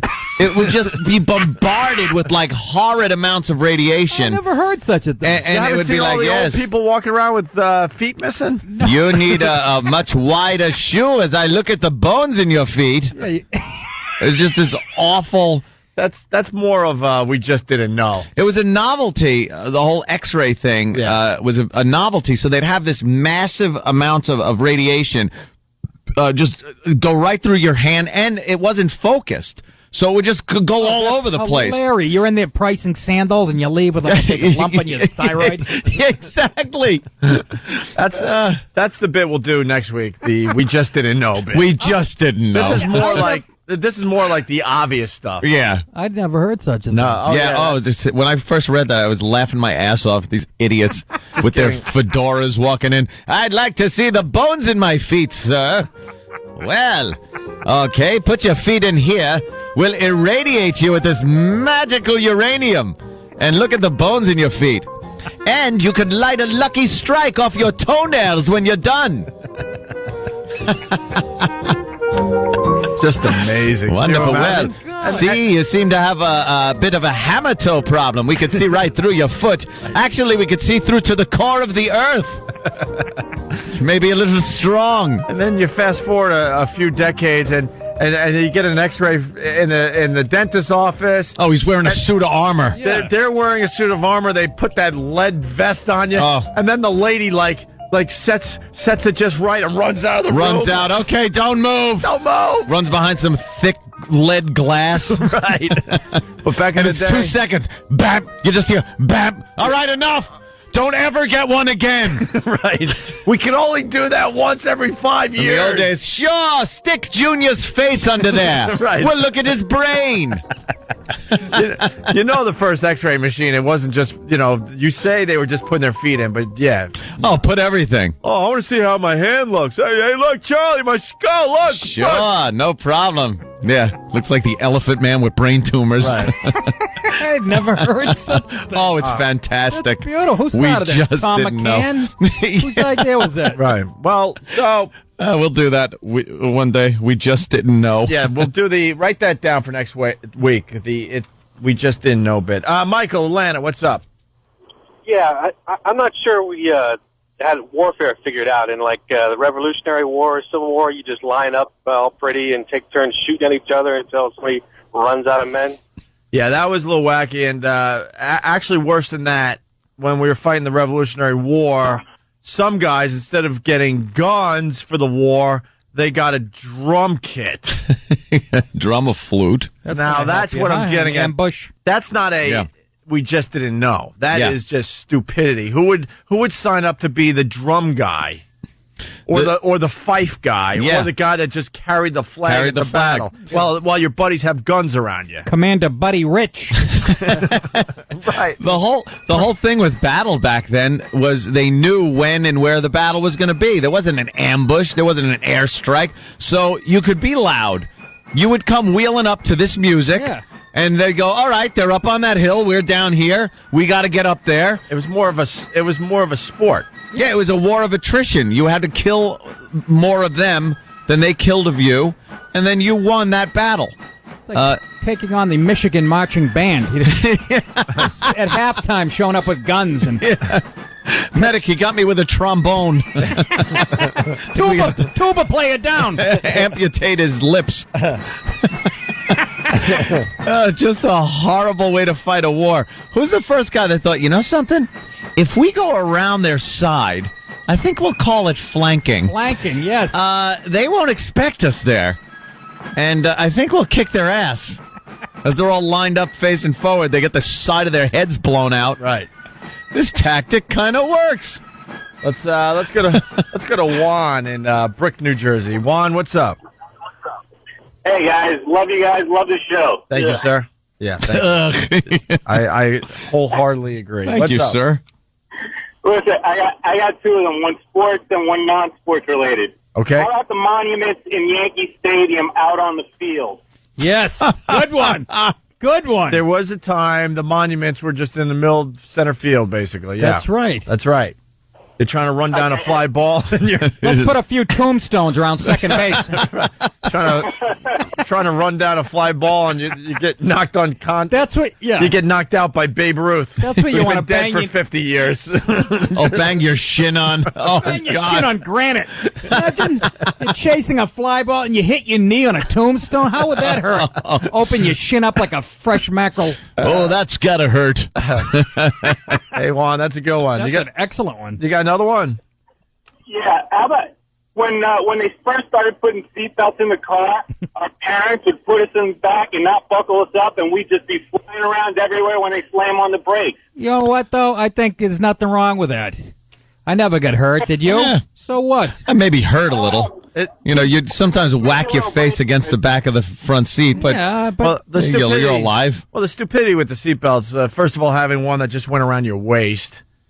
That was good. Let's bend you in half like a folding bed. Exactly. But the other one also, the stupidity, like seatbelts for the people in the front, and no one even thought that maybe you need seatbelts in the back as well, because it's pretty much the same thing. Yeah, you're in the same vehicle. You're in the same situation. They just thought, the seats will stop them. Right. I remember as a kid, we had an old Rambler. And a lot of the cars back then had what is called the rear deck lid. A lot of cars don't have that anymore, but it was just behind your head in the back seat was a little flat portion that had speakers in it sometimes. Oh, yeah. It was just by your back window of your car. Yeah. And it was perfectly acceptable as a child to crawl up there and fall asleep. Yeah. And if you got into a collision, you would become a child missile that would probably take your parents out and whatever was in front of the car, flying at 60 miles an hour through the windshield. Decapitate mom. Yeah. With your little baby. You and the little box of tissues that were back there for grandma. But I think we're becoming over-evolved and civilized. You see kids now, they're in literally a suit of armor with a hockey helmet and 11 straps around their neck. Come on. Not allowed in the front seat because the airbag might hurt them. Yeah. Yeah. My father used to do cat stops like the cops do when you get arrested. You know, they hit the brakes, your face goes into that screen. He used to do that to shut us up. My favorite, too, with my dad was because the seatbelts, you didn't wear them. They were shoved so far in the seat. They were covered with dried up McDonald's French fries and Cracker Jacks. Yeah, all kinds of gook was down there. So you just got in, but he was there to help you out because his miracle arm could go up and keep you from hitting the dashboard at any speed. Mm-hmm. Here you go. I'll hold you up. I care. We just didn't understand That's all physics. right. That's when he didn't have a beer in that hand, by the way. Right. The beer was in there. It was a little more important than saving me from the friggin' stainless steel dashboard. But they keep doing it, even when you're an adult. Right? Yeah. You're like 19 now, and your old man's trying to stop you. It's embarrassing, Dad. Let's wait 205 for Christ's sake. I'm going to slap your arm. Let's say hi to Joe in Boston listening on BCN. Joe, what's up? Hey, guys, what's going on? Hey, Joe. My favorite thing, I got to say, is who was the rocket scientist to figure out that when basketball was invented, you had to cut a hole in the bottom of the peach basket instead of throwing up a ladder to grab the ball every time? There was a time, Joe is so correct, that they couldn't figure out to cut a hole in the bottom of the peach basket. So every time you scored a basket, and they actually used, peach baskets back in the day, they had to break out the ladder and climb up and get the ball. I'm convinced a basketball game back in that day must have took 7.5 hours. Yeah. And the score was 6-2. Not much dunking either. No. Thanks, guys. I just want to shout out Toucher and Rich in Boston. Right on, man. 3-7. They're doing a fine job up there. Let's say hi to Ziggy in D.C. Ziggy.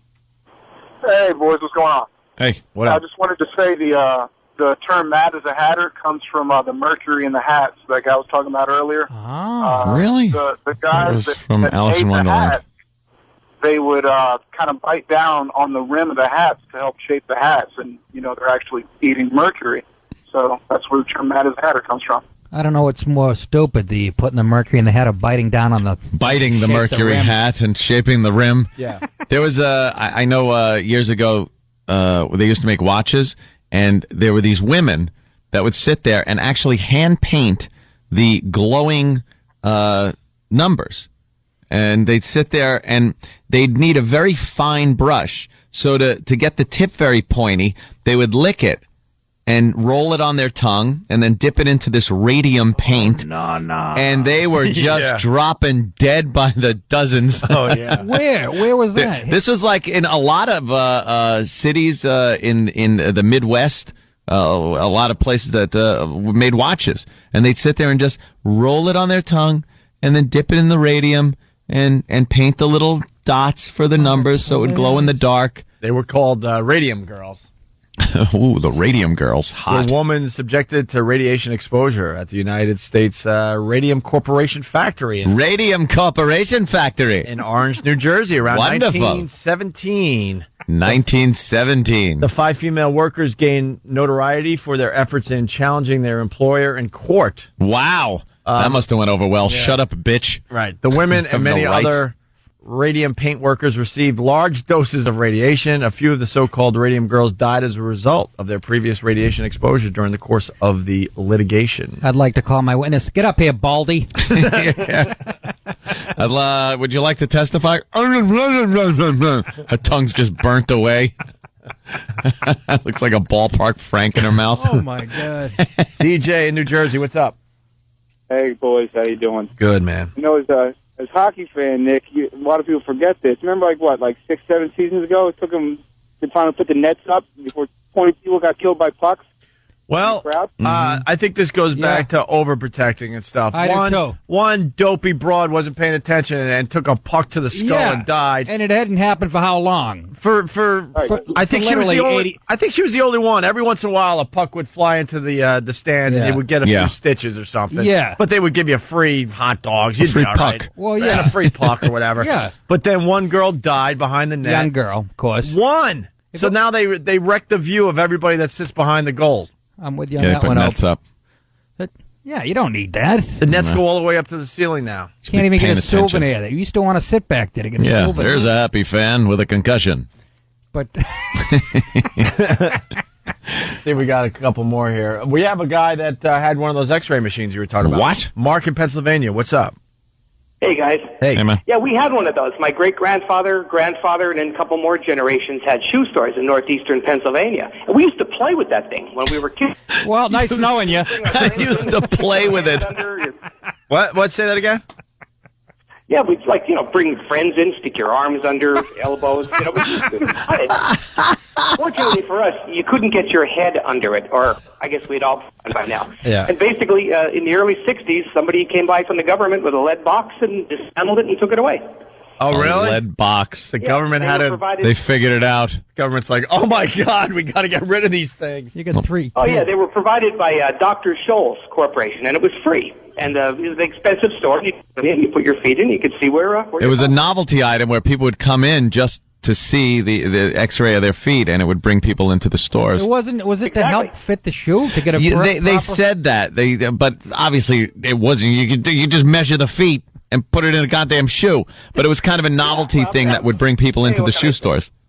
Yeah, it was quite the novelty, though. Yeah, it sure was. You could see through yourself with massive doses of radiation. This guy's laughing. He's probably got like 3 white cells left right now. You're done, dude. You are so guys. done. Take it easy. All right. Oh, there's blood in my urine. Let's go to Steve in Brooklyn. Steve, you got one? Yeah, if you're about 40 or over, I think drunk driving was not even illegal in most states. Yeah, we all have our stories about the cop that would take your keys and kind of throw them in the woods, or say he'll be back in a few hours, get some sleep, or drive safe home, or follow me home. When did they make it illegal? Is that true? No, it was always illegal. Well, not always, but back then it was. But they were a lot more lenient about it. Yeah, the cop would decide. They didn't want to deal with, Hey, just a bunch of dopey teenagers drinking underage. Yeah. I still think it's over-exaggerated, the dangers of drinking and driving. Yeah. I really do. How many bars in the country? How many people drink on the weekends? A lot. 600 I'd say million. Seriously, and how many people die? Let's break it down. It's got to be 0.001% of a percent of how many people are actually drinking and driving. But we talk about it like if you have, you look at a bottle of wine, you're going to take out a family of 6. Once again, mothers against drunk. Anytime you get the chicks involved, it gets over-exaggerated. Yeah. And we're sorry you lost your daughter, but, I can handle a 6-pack. I've been defending this my whole life.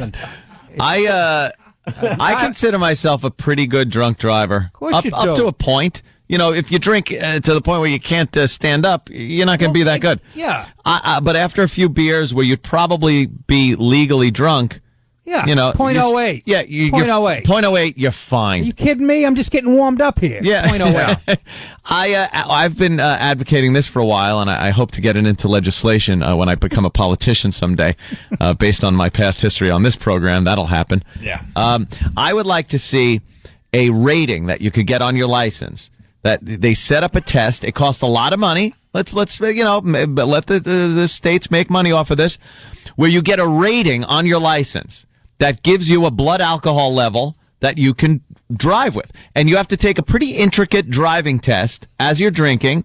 They check your blood alcohol level and see how well you do on this course.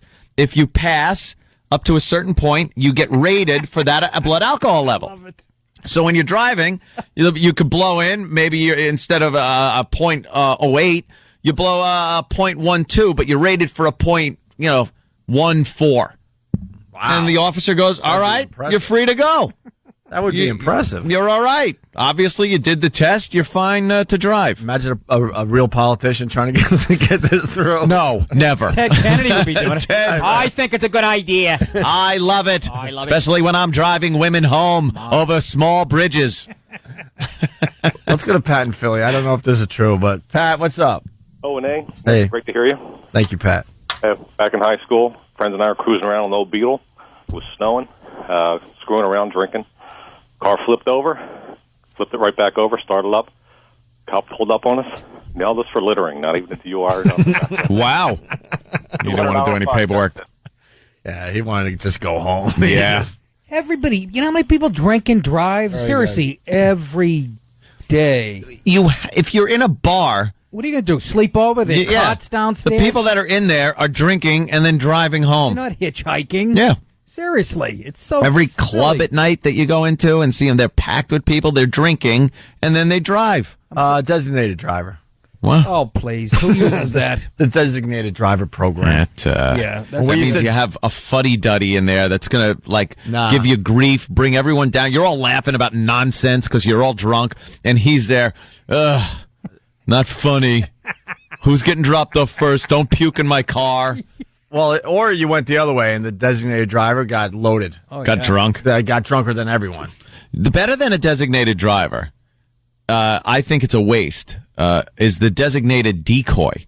That's the guy that leaves the bar first and drives erratically, but he's stone sober.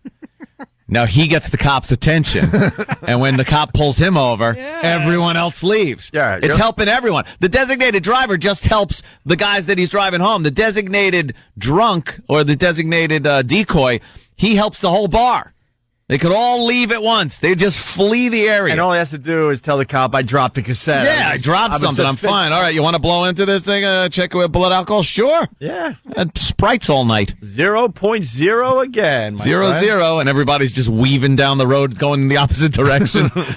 Kenny Rogerson used to do a bit. He'd like to pull up to those roadblocks and act like he's really, drunk out of his mind. Hammered. But he's completely sober. And the cop goes, sir, get out of the car. And he goes, no, why don't you get in?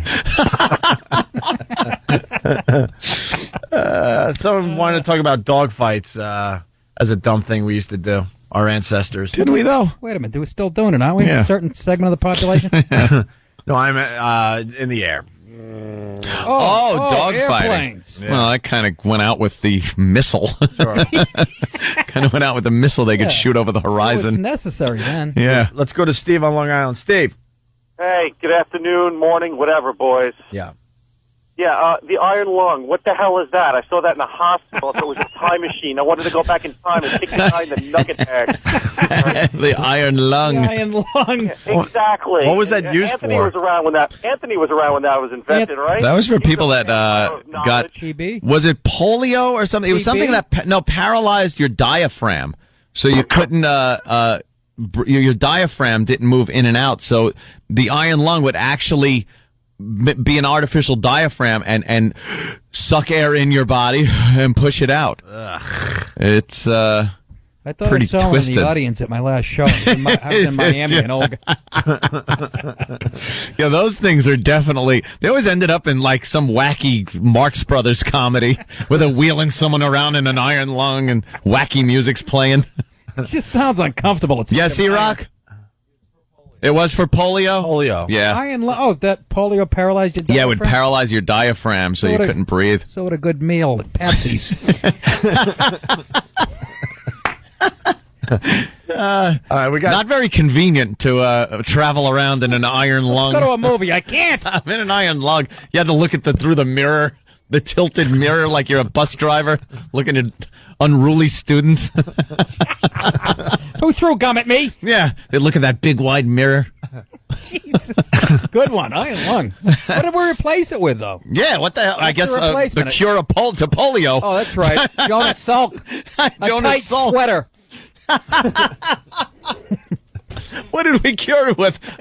The cure for polio. Yeah. Thanks for working Oh. With that curse, we'll take a break. Nick DiPaolo sitting in for Jim Norton today. Go to nickdip.com.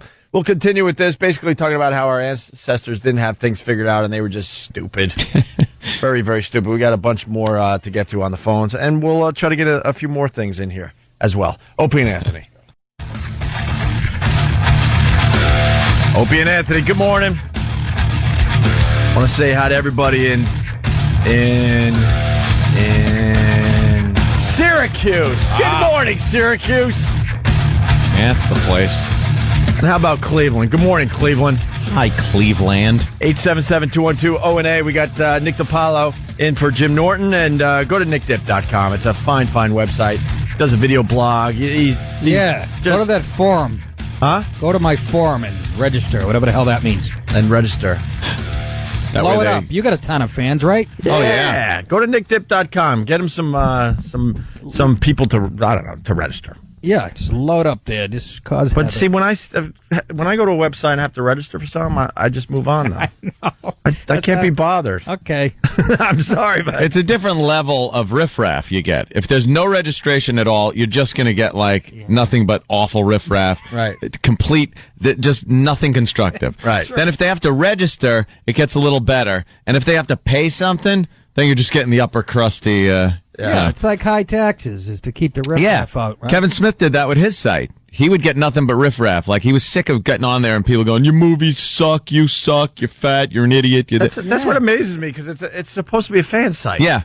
So there's plenty of sites out there that will trash Kevin Smith and his movies because, whatever, they don't like Kevin Smith. It doesn't have to be his site. So he charges $1, or was it $2 now? Yeah. He charges $2. It goes to a charity. and it makes people have to pay. And if you're just there to trash, you're not going to pay $2. That's exactly right. Yeah, works pretty good. It's funny you should say that because we just signed another contract with CBS Radio. Very happy to continue. Did you? Yeah. Nice going. Yeah. How do you do that? Yeah, I know. Believe me. How the hell do you do that? Actually, it's got to be a perfect storm of different formats, program directors being tossed out the door. Yeah. I don't have that kind of life. You know, I'm born into the Death Star. The PD, I really am. I'll be doing a ham radio show the rest of my life on the roof of my house. We haven't even been here 2 years on regular radio again. Mm-hmm. Yeah. And we're up to, I think, our 5th PD. Yeah, so what I does believe. that tell you? It's not my fault. No, it wasn't your fault. We're going to get you back on radio somehow, Nick. God bless you. But so they keep getting fragged by their own people. Yeah. Good term. Yeah. Great term. So we signed a new deal. The press release went out yesterday, which proves a lot of people wrong because everyone thought they had the inside scoop. They're getting rid of them. Bubba the Love Sponge and the rest of Bubba knew. He said, the rest of these that's it. We're done. We're not re-signing. Right. But anyway, I go on one of our quote fan sites for the first time in a while, and it says Opie and Anthony extend their deal with CBS. I'm like, oh, this seems quite nice. Let me see what the guys are talking about. Right? Harmless. The first post is like, this explains why the show sucked the last 2 days. I'm like, all right, well, goodbye. What the hell does that mean? What exactly? Well. It's a fan site, and you would think they would take the opportunity to maybe just be a bit more positive about us actually, signing for another year. But even that they use it for an opportunity to trash. And why us. would that have anything to do with the show sucking? The fact that we sign, why would that have anything to do with the show sucking? The guy that wrote that works at a mattress factory, puts in 200 hours a week, and he's just jealous and miserable, and his wife's fat. Ticking department. Kid's got polio, he's in an iron lung. Can't hug him. You're hugging this big cold piece of steel. I love you, son. Just wrapped around this big submarine that your kid lives in. Well, what do you say it looked like? We got a picture. Yeah. It's a whole room filled with iron lungs. We're gonna put it up on onaradio.com later. But yeah, it looks like the Home Depot when you go in to buy grills. Right this way. Let me show you to the. Yeah, look at you know how many burgers you fit on this one? Yeah, look at there's tongs hanging off it and spatulas. It's beautiful. Feeding your whole family there. Bring them all over. It's 100 gas grills.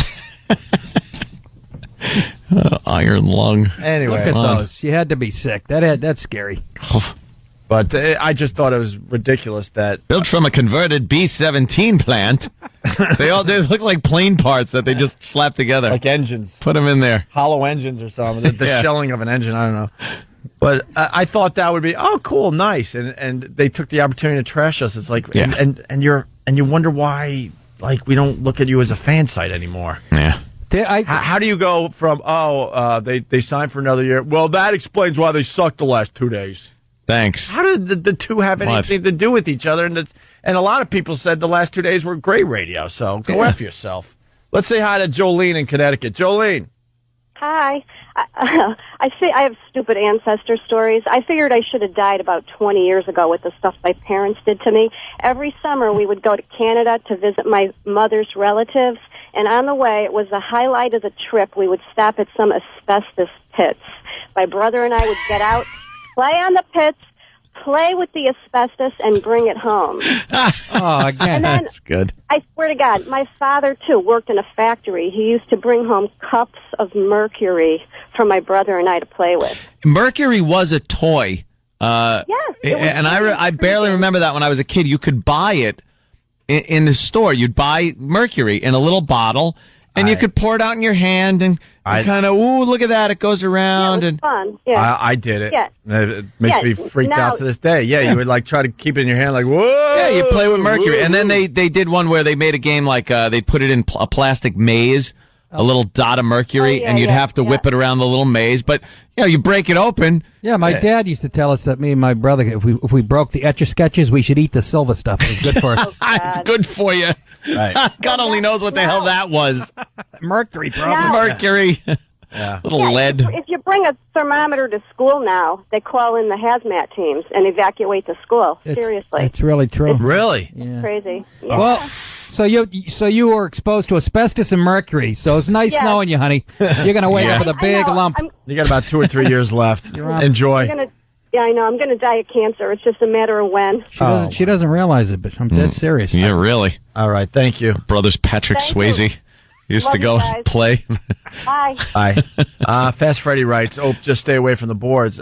Quite honestly, I do, for the most part. I mean, my board viewing is way, way down, unfortunately. Yeah.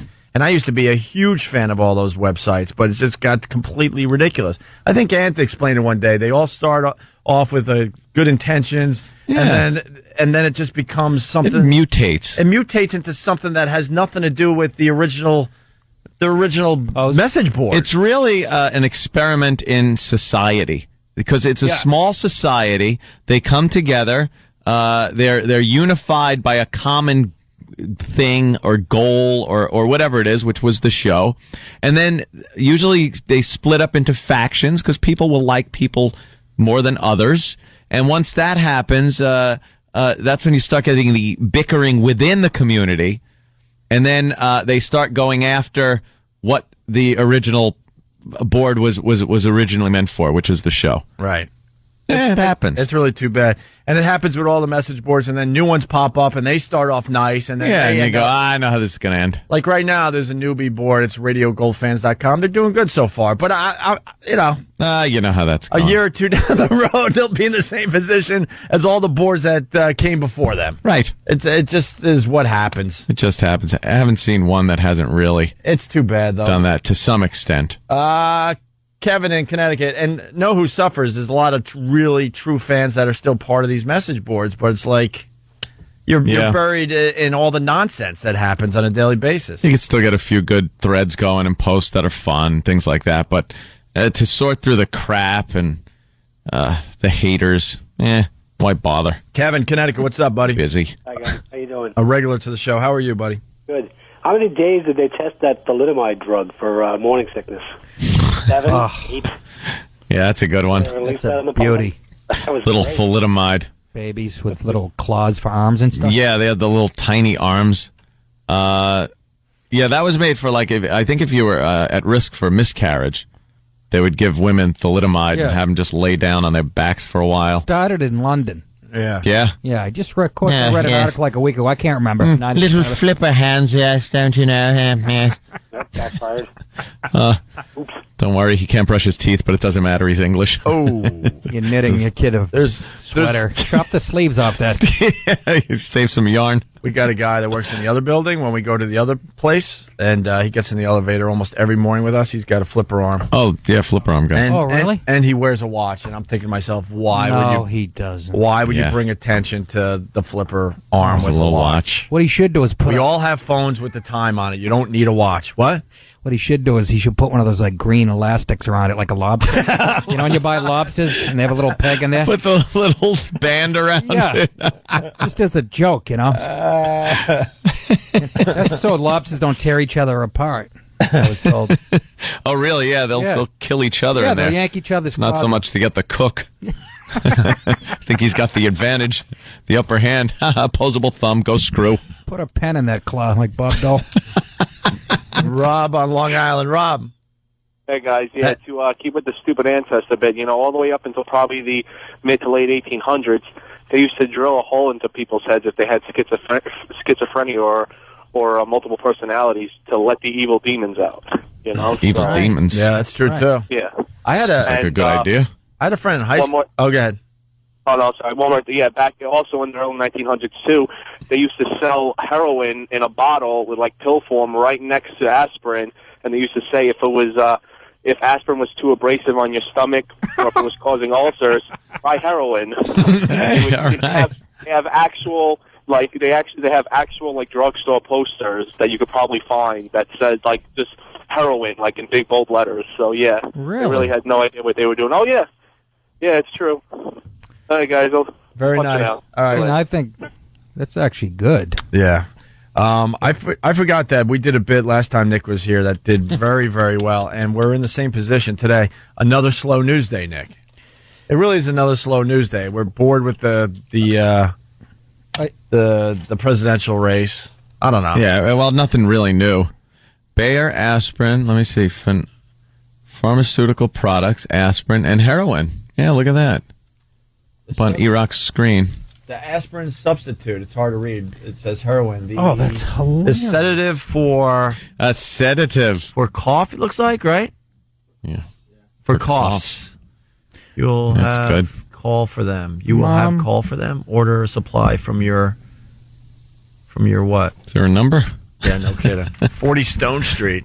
Stone Street. I swear to God, they're located on Stone Street here in New York. This is selling. If that street even exists anymore. Huh? Yeah, where was that? 5 points? Yeah. All right. Mom, you going to Rite Aid? Yeah. Can you score me some heroin and pick me up a guitar on the way home? I'm going to write at the drugstore, you could score heroin. When did that become illegal? Yeah. Actually, what happened? Nuts. Well, it is a slow news day, obviously. And Danny puts a bit together every once in a while. Just slow news day stories. Mm-hmm. This is what the news does. Because they're faced with a similar dilemma. Right. They can't just sit and BS about shoe store X-ray foot things. Well, when you do like a 5-hour radio show every day, some days it's really easy. It just takes on a life of its own. Other days you're struggling a little bit, so you come up with little things like you throw a topic out there like we did. Sure. Right. Well, the news, they do the same thing. You know, their whole job is to report the news, and if you don't have the big stories, you got to fill it up with something, right? Yeah. Ernie Anasta's hair. Guy's in his late 80s, and he's got pitch black hair. Stupid. Who are you kidding? Then throw to Sam Champion. So bend over and catch. So we got some slow news stories that the news is all over today. A new report has added scientific weight to the old saying that an apple a day keeps the doctor away. The review of 10 years of research has found apples can... 10 years. They researched Why is it always English, these 10 slow years? Wasabi. The power of wasabi. Used on sushi. Sushi. Forgot about A that. 10-year study of the apple. Sushi. 10 years of research has found apples can reduce the risk of serious illnesses, including heart disease, some cancers, and type 2 diabetes. I think it took diabetes. It took them 10 years to say that eating fruit makes you healthier. Yeah. I mean, that's been around forever. Again, I got to wonder if it's the apple itself or the fact that people that do eat apples probably eat other fruit better, they eat better than people that are just eating crap all day. I love apples. I hope it's true. Yeah, see? There you go. Yeah, but then... You eat crap also? I was going to say, after I have my... Like last night, I ate an apple and a pear, and then I had 14 Reese's cups. Hit the sack. Got more sugar me than, B.B. King. Laying on my bed, jonesing. Watching hockey and grinding my teeth. You know what? It would take us less than a minute to find one listener that loves apples too, Nick, and has some kind of horrific cancer. That's right. That's exactly right. Yeah, I eat apples every day now. I got a tumor the size of one. Coincidentally. I got a bray burn on my ass. Right. A Macintosh at the base of your skull. Diabetes. I think as time goes on, we all learn the benefits of eating fresh fruit and vegetables. Researchers say apples also have a high concentration of antioxidants. The report was prepared for the Australian Fruit and Vegetable Coalition. What are they, behind in England on this stuff? An apple a day. I heard it in first grade, stupid. Yeah, now they're going to discover toothpaste. Unfortunately, they bite into an apple and leave 8 of their teeth in it. Let's stay out of Derek on Long Island. Going backwards a little bit because he's a doctor and he knows about iron lungs. Derek. About him. Hey, guys. How you doing? Hey, man. Good. The iron lung wasn't just for polio. It was the first respirator. They don't have breathing machines back then, so anybody who couldn't breathe on their own, instead of putting a tube down their throat, they used to have to put them in that machine. See that? Wow. Could you get one with a Yankees logo on it back in the 50s? Oh, this guy, Dave, down there on line 10. Yeah. I was approached with this. All right, hold on one second, though, because we got a guy calling collect from prison. We love these calls. Michael. Hey, what's up, Bo? Bayside State Prison. What's up? Not much, fella. Representing. You get, you're calling us collect? Yes, I am. What's your deal, man? Well, I guess you could say that I had a bad case of the drunks, and I ended up going into the wrong house when I was hammered. Oh, no. So you're drunk, you're going to the wrong house, and you got arrested? Yes, I did. And you're in prison for that? Yes, I am. Did you kill someone in there? Did you smother a baby? What did you do? No, it was, it was my mom's next door neighbor's house. Yeah. And what happened is that I went in, and when I realized I was in the wrong house, I tried to leave. Dude was there with his family, So what he did was he football tackled me as I tried to leave, started beating the crap out of me. Yeah. So I was so drunk, I got tired of him wailing on me, so I started wailing on him back. Oh, okay. Well, tell us the truth. It was the third time that happened that week, though. You're the other guys. How long did you get? Yeah, you can, right? I got 5 years, 11 months, 14 days. What the hell? Wait, you're leaving something Dude, out. something. What are your priors? Well, you got to have priors. Yeah. No prior. First time you're drunk, you accidentally go into someone's house and get in a fight, and you get 5 years? 5 years, 11 months, 14 days. Did you kill the guy? Yeah, you must have hurt the guy. No. No? And the thing is, right, they said that I broke his toe, but in my discovery, they asked him, the police report asked him, was there any injuries? And he's like, no. We were just shaken up because he came in the house. Mole, Larry, and Curly were his lawyers. Yeah, really? What? That's a little excessive. Well, they got this 85% law over here. They hit me with second-degree burglary. I said, how is it burglary? I said, I went in the house. I didn't even take nothing. I wasn't even going in there. Burglary is pretty much just, break and enter. Yeah, once you're in the house, you're a burglar. And the thing is that who keeps their doors unlocked? See, that's why, because my mother knows that I think I was putting the blame on them. Yeah. He's all hammered. Hey, lock your door next time, idiot. Wait, he was going to say something, though. So, did your mom keep her door unlocked? Well, yeah, because my mom knows that when I go see shows and stuff, that I do happen to hit the bottle a lot. So the pandemonium out and behind him. So instead of me banging on her door at 2 o'clock in the morning, I just walk in and pass out on the couch. So, See, now, if you wandered into Anthony's house... yeah, that could be a problem. Count your blessings, sir. Dead meat. Yeah, count your blessings. You just got a little beating and 5 years of your life taken away. Look, 6 years. The beating was no big deal for me. And I'm like, look, I apologize. I even tried to apologize to the guy. My mother could have actually went to him, listen, he's not from here. I can understand how he went to the show and everything else. We have the same color door. And...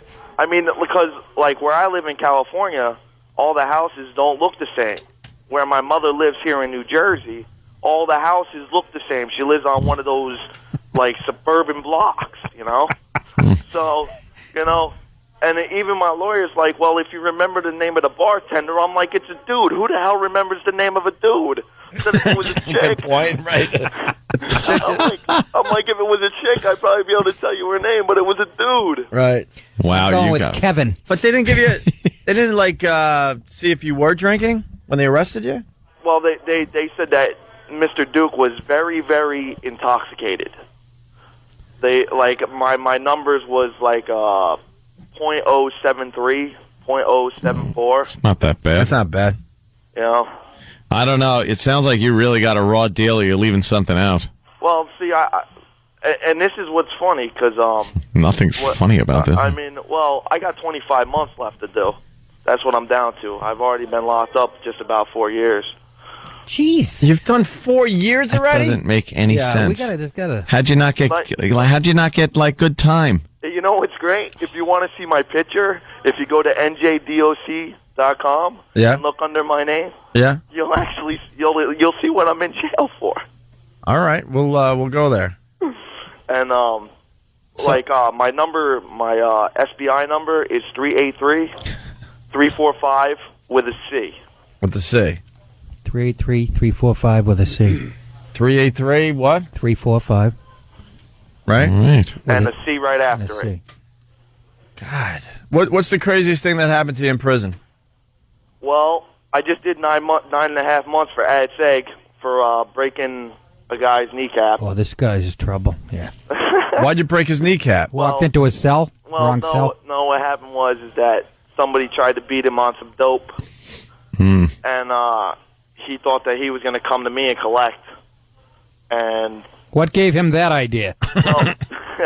well, it was like this, right? What happened was he comes to my cell. He's like, "Yo, Callie." I'm like, "What's up?" He's like, "Come to my cell real quick." So I'm like, "All right." So he's like, "Yo, I got 8 bags of dope." I said, "How much you want for it?" He's like, $200. I said, "Hold on a second. Let me go get my man." So I went and got my boy. I'm like, "Yo, tell me if you think it's worth it." And so he came up. He looked. He's like, "Yeah." So I'm like, "Look, I'll send that 100. You send that 100. Split it 50-50, 4 bags apiece."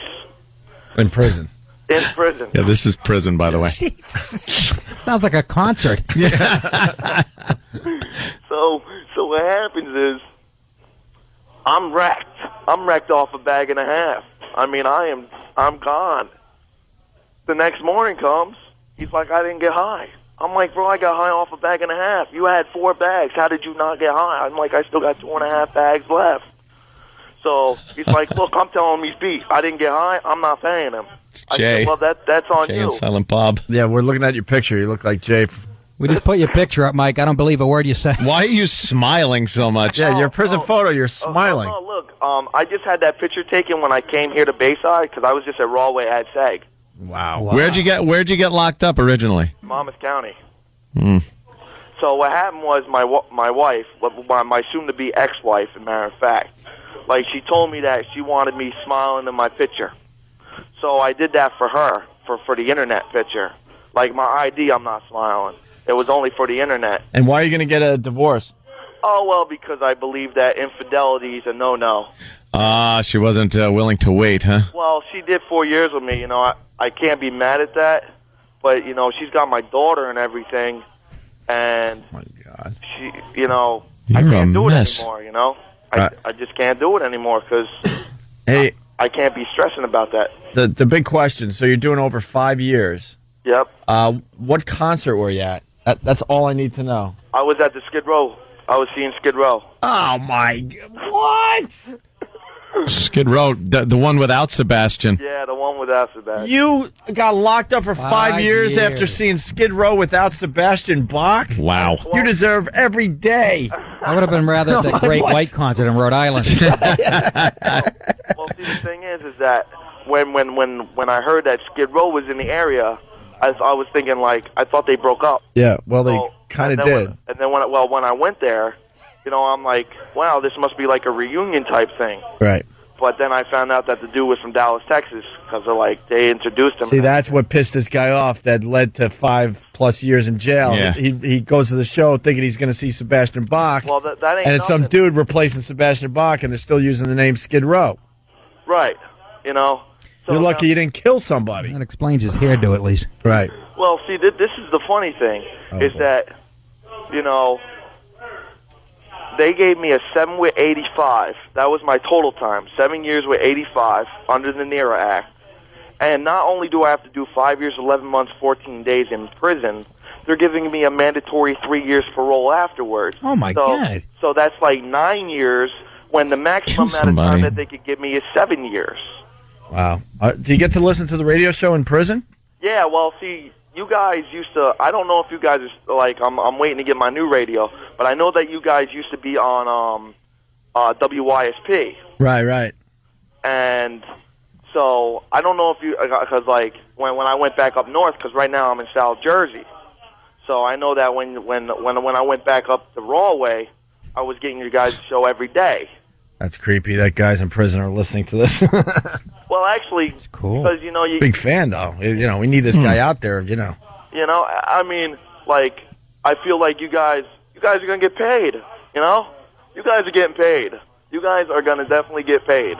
Because, cause we have TVs in our sounds cells. like a threat. Oh, boy. No, like... Oh. no, The like, Muslims get to you? What's going on? Paid.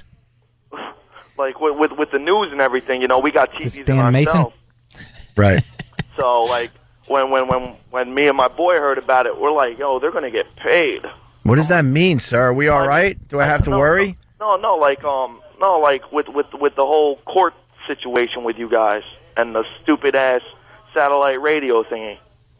Oh, I'm a little confused. The merger? The merger and stuff? No. No, I thought that they censored you for something, and you paid for the, like, that's why you went to satellite radio, was so you wouldn't be censored, and then they tried censoring something that you said. Oh, yeah, that goes back about a year. Yeah. Yeah, we got suspended for about, I forgot, 30 days or something? See? Yeah, right on. And I'm down with the power, you know? All right. I think that you guys are going to get paid. What gang you with? I'm not. I'm neutral. You didn't go with the Aryan Nation? No. You didn't have to do any of that. Independent. He's an independent. He's running as an independent. You didn't have to do any of that man-on-man action, did you? No. No man-on-man action? No.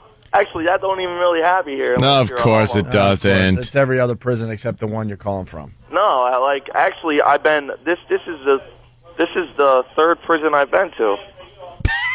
They keep transferring you around for. Well, what happened was I was originally doing time in a prison called Southwood State Prison, and the place is huge. I mean, it's huge. There's like 4,000 inmates there.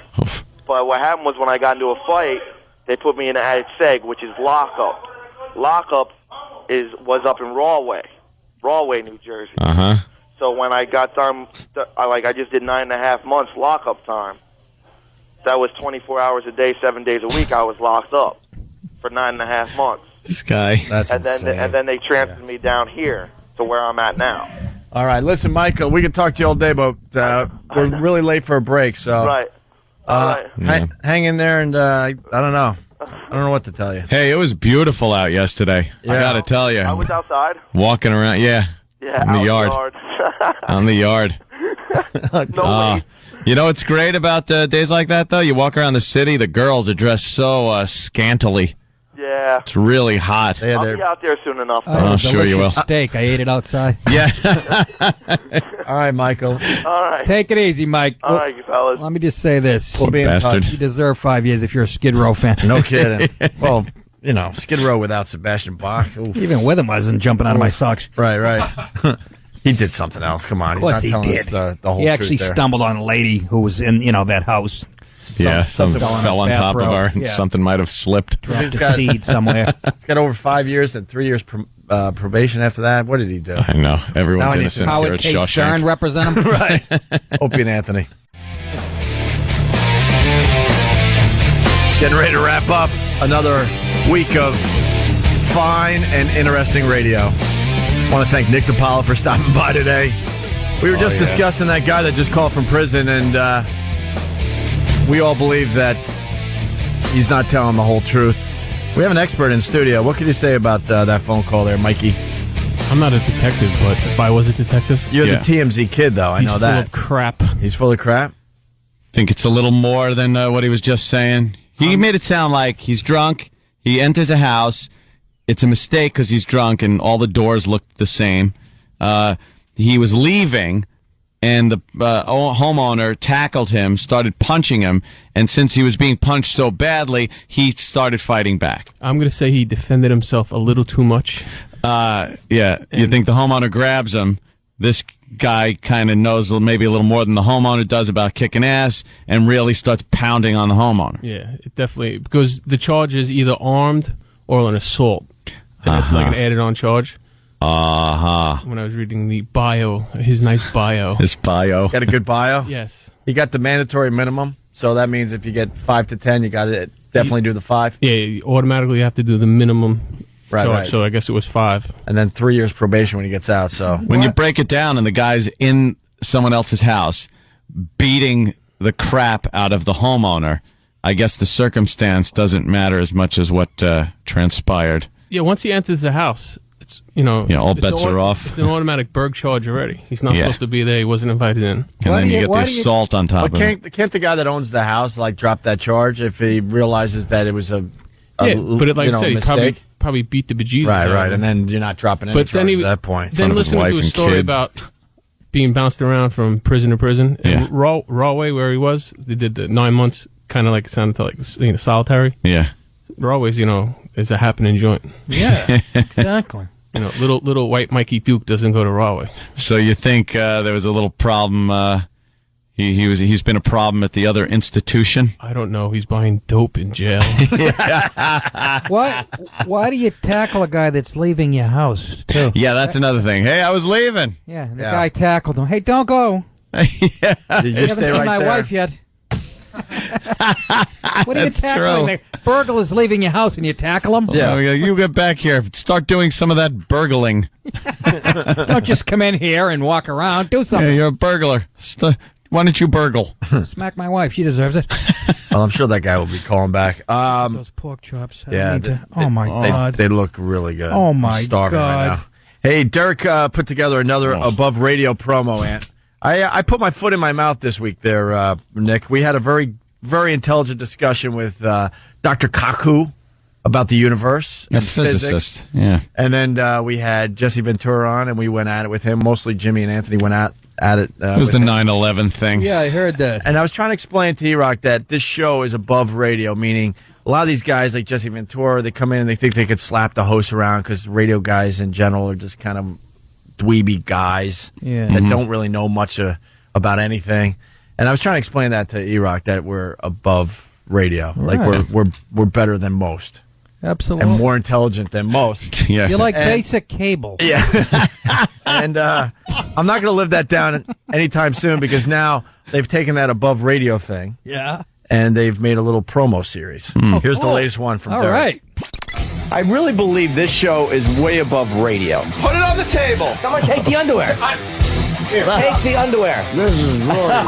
Damn. Oh, God. It's almost it's like the underpants were dyed brown. and those used to be white. Way above other radio shows. Ladies and gentlemen, this is Tippy Tom's underpants mustache. Boy, that's bad news. All right, I think we're ready here. Oh! No way! No way! Oh!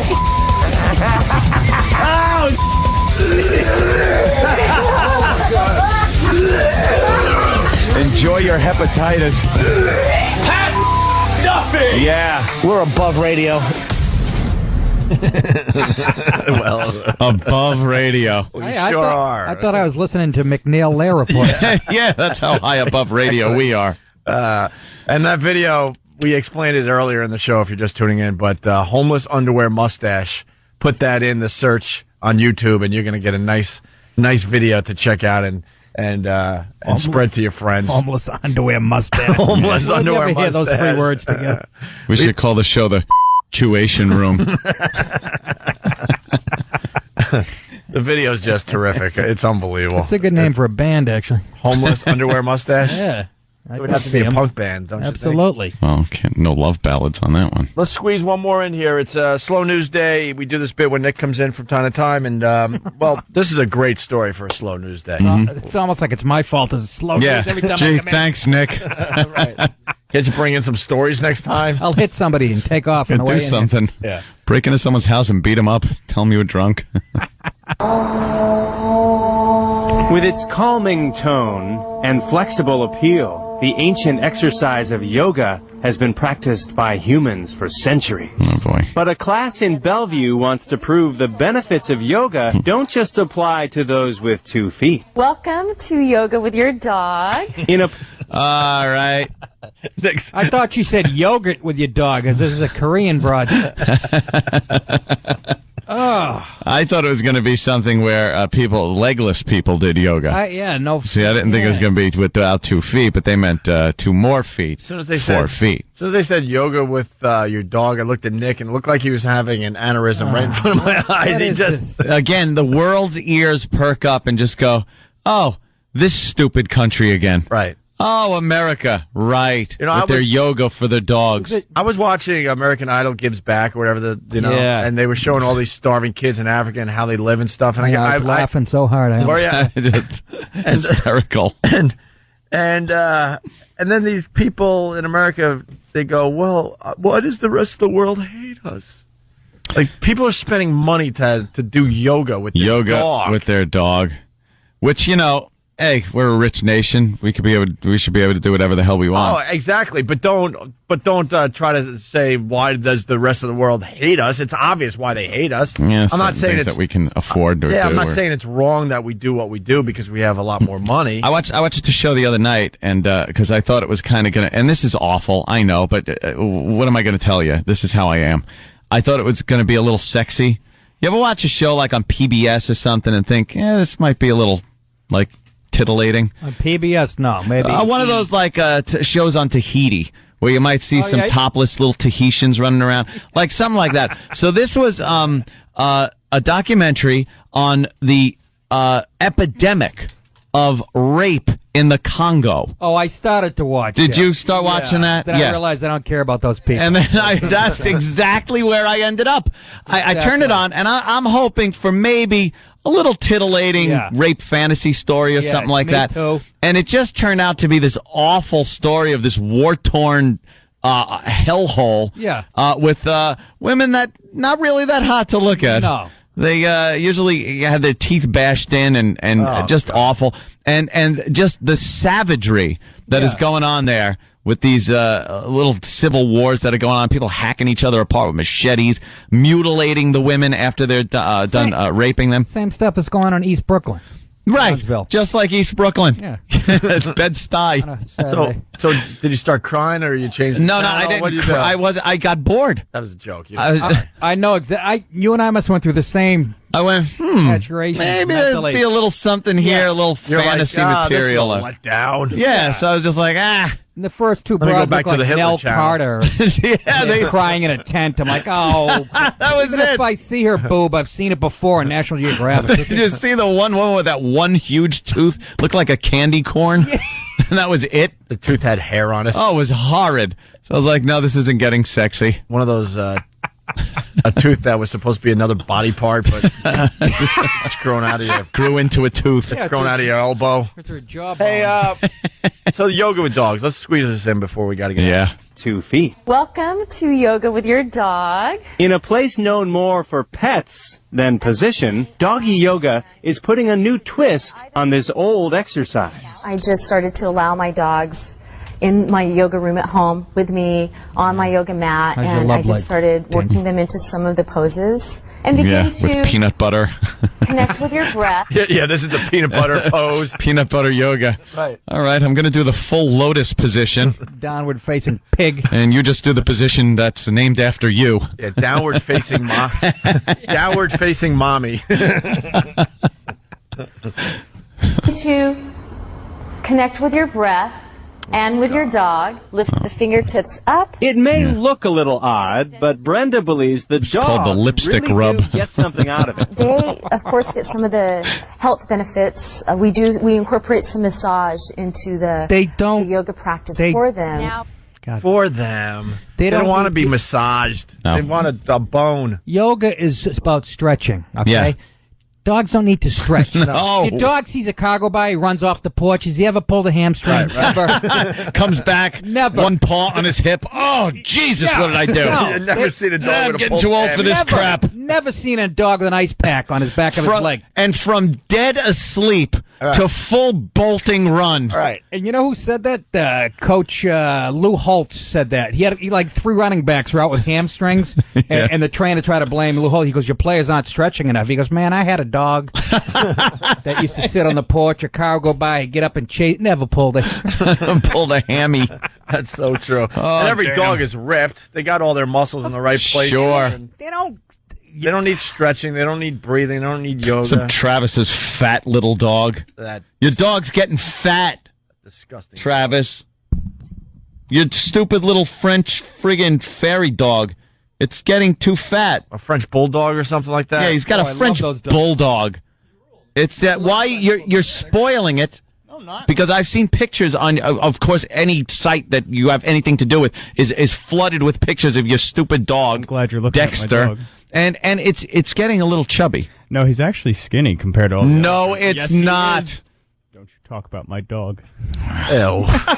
He's so attached Like to you this could thing. actually do something if Anthony attacked you. Don't you hey now, Buster. Well, he was a Texas Look at you. Ranger, I see. Yes, I have my star on. It was given to All right, me. listen, we got to get to the rest of the story. I'm a sheriff. We're supposed to be off the radio. Yes, this is present Your news. dog stinks. I hope it dies. Yoga practice for them. Now we do some stretches for them as well. I'll stretch your Incorporate neck, them you into dummy. many of the poses. It may not be what yoga founders had in mind, but if doggy yoga catches on, contorting with your canine may become a four-legged step to enlightenment. If your dog watched that story and wants to go to the yoga class, we certainly encourage your dog to go. Don't let your dog drive, though. Very dangerous. Drive your dog to the yoga class. Next one is on Sunday. They shouldn't be allowed to be called the news anymore. No, he was really trying to be funny, wasn't he? Dog can lick himself. He's well stretched. Yeah. You know what I'm saying? Yeah, the second you can do that, you don't need yoga anymore. Your dog can do it. Exactly. I don't know if I could say that. Oh. All right, Nick, it's to you. Dog. You get the last 20 seconds. What are we promoting? Nick DiPaolo did a great job today. NickDip.com, I know that much. NickDip.com, and next Friday and Saturday night, there'll be a week from tonight and tomorrow night, I'm going to be at a brand new opening of a club in Haskell, New Jersey. It's called the Comedy Shop at 8:15. Both nights. Sorry. And go to NickDip.com. Go on my forum and cause havoc. Yeah, you like traffic. that? All right, NickDip.com. Very nice. We're heading over to XM. And, Am I going with you? Sure. Yeah. Oh, good. Hell yeah. Either that or we all go home. Well, have a great weekend. We'll see you guys Monday.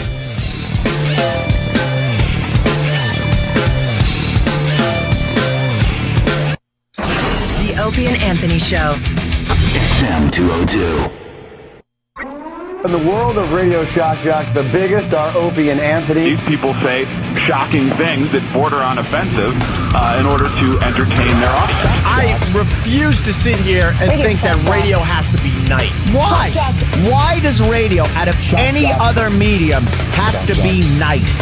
We are being now held to a standard where we have to be nice and make people feel good. Go screw!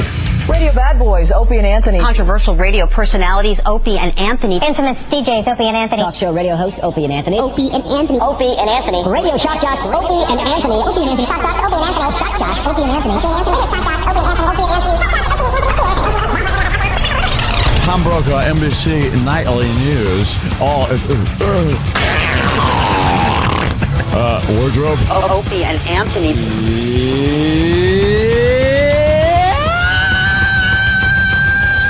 Opie and Anthony. What are you doing in death? I've been hanging a lot with JFK, and he's the life of the party, let me tell you. Why would he be the life of the party? At the party, he's the one that goes around with the Doritos, and he fills his head with salsa.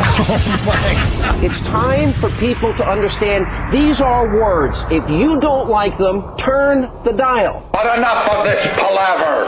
Let's get the show on the road. I think we can get this done. I see the wad of bills you got. I know Ant's got a bunch. Yeah, I got some money on me. Welcome to XM Satellite Radio. Chick fights rule, huh? Chick fights rule. That seems to be a big thing these days. All I saw was the footage of those girls fighting and stuff. What's the latest on that? I don't know. What did you just say? I can't really hear the show too well. Why? What happened? Well, I don't have headphones. I'm sitting here, and I just don't have headphones. You want mine, Anthony? I just don't. I'm the new guy in the block. That's fine. No, he doesn't want. I got ones. He's got his own that headphones. say Anthony on them. That way, Tippy Tom doesn't use them. And we put him back in the safe after Anthony's done. Who's getting yelled at? Iraq. Iraq's shaking his head. What is Tippy Steve's Tom? getting Oh, let's get. Who's getting? Oh, there's yelling going on now because I maybe- didn't have my headphones. Wait, get him in here. Maybe we I can love get this. someone to quit our show too. Get in here! Get in here! All right, someone's gonna pay. What happened, Iraq? Iraq, what happened? Very annoyed, Iraq. Who's responsible? I think it would be Mars. Mars? The replays and the headphones are all done before we get here. Uh-huh. And that's usually what Mars is doing. Oh, so he's shirking his responsibility. I blame Artie's assistant. Right. That guy. Hey, what a bastard. When the mutiny happens, Iraq, are you going to go for the big position, you think, or what? He's going to be the one that gets fired. Yeah, that's probably how it'll work out, but I'll make a run for it. Will you? Will you be like the goof guy? You know when a job opens up and it's a real high position job and the people inside want to get first crack at it, so you have to interview all the people on the inside, and then you have to interview that one person that wants it that you know is just never going to get it. It's like the goof guy. Are you going to be that guy? I hope not. It was a rhetorical question. I know the answer already. Someone remind me to bring in the kiss-ass letter that E-Rock wrote me. Oh, no. How did you not bring that in the second you received it? I forgot. No, I like on top of that. People know. Make sure you fucking email me over the weekend. Look at that. Instantly pulled out his iPhone and is putting that note in. Going through a lot of boxes, going through a lot of radio stuff, and I found this letter. I'm like, wow, a letter someone wrote me, and I'm reading this letter. It's like, I forget all the stuff in it, but it's brutal. Can you just please remember one thing? He's kissing some serious ass. It's an actual physical pen on paper letter? It typed out. He signed it because he was looking for a gig with the show. Stuff like, I'll work 110%. 110%. Well, he's got the 10 down, maybe. What else did you write, E-Rock? You know. I'm usually original. I think there was something about working Christmas, I think, was in there, too. Yeah, he goes, I'll even work Christmas, whatever it takes. He puts... And then now that he got the gig, we can't even get him, to get to work on time. I'll give 110%, and I think outside the box. No, you don't. You just proved it by saying 110%. Hey, by the way, to the people that are booing the fact that we decided to do another year on regular radio, you just don't understand nothing. No. You don't understand at all. We have no idea if we're gonna make the cut when this merger hits. So we gotta keep everything fucking in the air. All balls in the air for now. Balls. You dopes. Trust Wait me, a minute, we know make what we're the doing. cut. Of course you're gonna make the cut. Jesus Christ, you have to, guys. With all of our buddies over there. That we've done nothing but bash over the past. There was a rumor that 4 we years. That's water under the bridge. What was the latest? Sure is. We got spies over there, a couple, not many. And there was a rumor that we got fired or we're going to be let go or something. And they were actually like close to throwing a party over there, celebrating our demise. Our demise. So whatever. Yeah, stupid radio politics. Money talks, bullshit walks. That's what I've heard. Ooh. I remembered it when I first heard it. All right, so chick fights. E-Rock stupid. Anthony's headphones. What else? It's kind of a letdown being here today after that craziness yesterday. Oh, man. Thank God. At least I could inhale. Homeless underwear mustache. Yeah, can I ask you, what did Tippy Tom touch? Oh, we kept him back there. Well, believe me. Shouldn't there be crime tape around that? Well, there should, because maybe someone could come in and explain what happened after we left yesterday, where one of these poor interns had to clean a skid mark off that couch from Tippy Tom. For the love of Jesus. Yes. Apparently, Tom came to a very fast halt on the couch. Left a little... Yeah. Can't you have that thing steam cleaned to some shit? With acid. What happened, Sam? Well, we remembered that Tippy Tom sat there for like an hour after you guys left. Without his pants on, or his pants still down. He couldn't be bothered. With his headphones on and nothing going through him. Yeah. And then we tried to get him to leave, and he didn't want to take his headphones off because he called them earmuffs and said he wanted to keep his ears warm. And it was 70 degrees outside. Earmuffs. And then he finally got up, and we remembered that his pants had been down and we had taken his underwear. And there was a skid mark on the couch that was about a foot long. Oh, wow. Just like Talladega turned 3. Nick's got the best references, man. Oh, yeah. Oh, you got a picture of it? Wow, that really does. You turn it sideways, and it is the Talladega stripe. Let me see. Really? Do we have Oh, my God. What the fuck? No, I know what it is. It's shit. Yeah. And blood and... here. It's multicolored. You got this in color? Yeah. What was he doing? Oh, wow. I need to see this in color. Yeah, put it on the big screen. Yeah. We need this. Jesus Christ. It looks like when the shuttle blew up. It's just it's like a satellite shot of... Right. What was he doing, 110 when he sat down? Different shades of brown and some whites. And Jesus Christ. Yeah, there's a little white. We had our intern, Brian, clean it up. Right. So how did it go there, Brian? Oh, it was a lot of fun. Yeah. At first I took some Lysol. That didn't do the job, so then I went for some rubbing alcohol. That wasn't doing it either. I was scrubbing, but it was basically just going deeper into the couch. Hey, Brian, how about Sunoco SU 2000? Should have given that a shot. Poor Brian. What do you think you were going to do when you interned for the Opie I had a Anthony feeling I show? might end up doing something like that. To tell you the truth, I was a fan of the show, so I kind of knew. He probably thought he had to lick it. He was fucking. Easy. He was relieved when someone called him, and all I have to do is clean it up. Oh, thank God, I got off easy. Could have been worse. Keith me and Keith drove home yesterday. Of course. So he goes, you know what the best part is? I bring Tippy Tom in. He does a great job, and then I leave, and some poor intern has to deal with getting him out of there, cleaning up his shit. He wouldn't leave at all. In order to actually get him to leave the building, we had to buy him a 40 and say he could have it when he got out.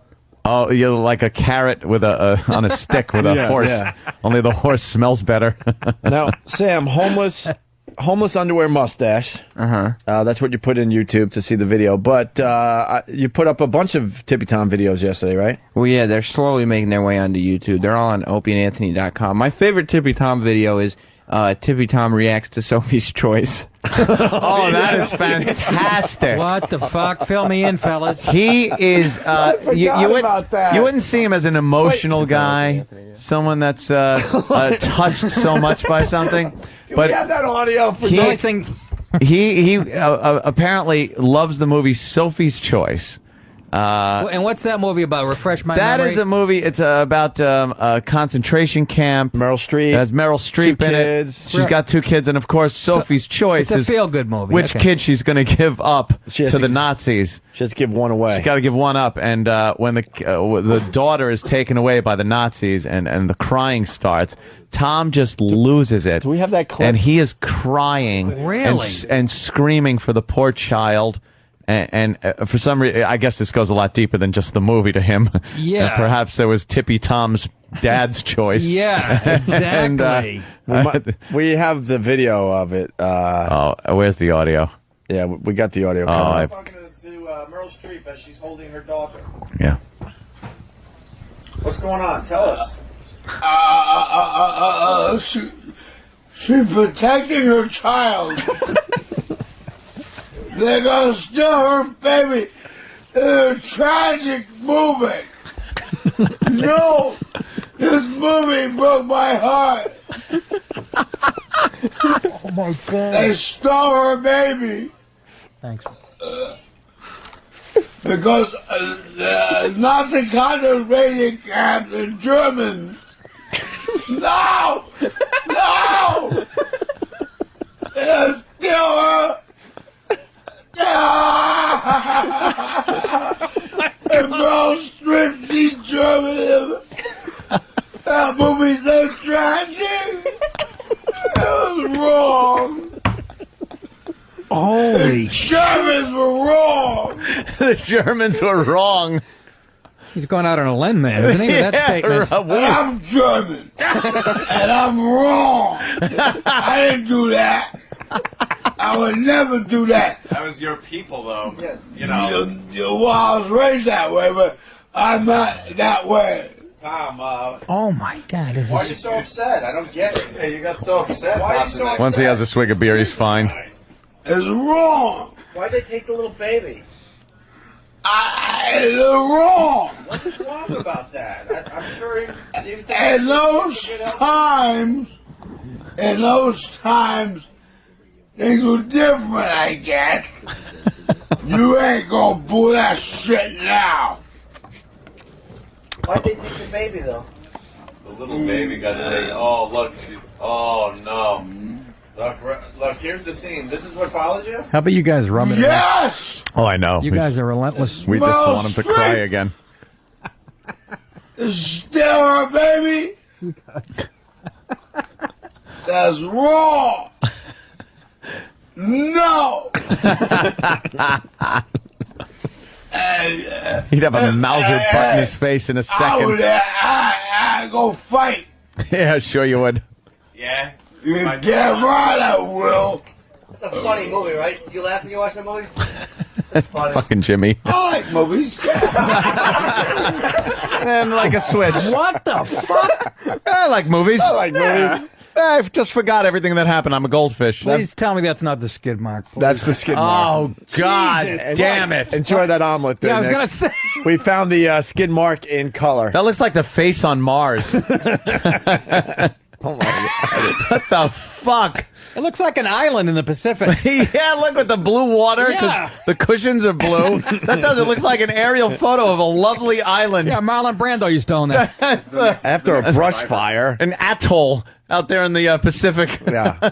Yeah, very nice. So we got lots of stuff to check out on opieandanthony.com. The Tippy Tom, that's got to go up on YouTube. You could Him take watching that Sophie's picture. Choice. Yeah, the skid mark, yeah. You could post that picture, and you'd get 8,000 answers as to what it is before what it actually is. Oh, yeah.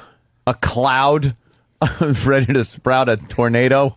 Honest to God. It does. It looks like an aerial. Yeah, it's an aerial shot of an island. That would be what everybody would say. It's where I'm taking my wife on vacation. Yes, this is a very Shit-stain island, honey.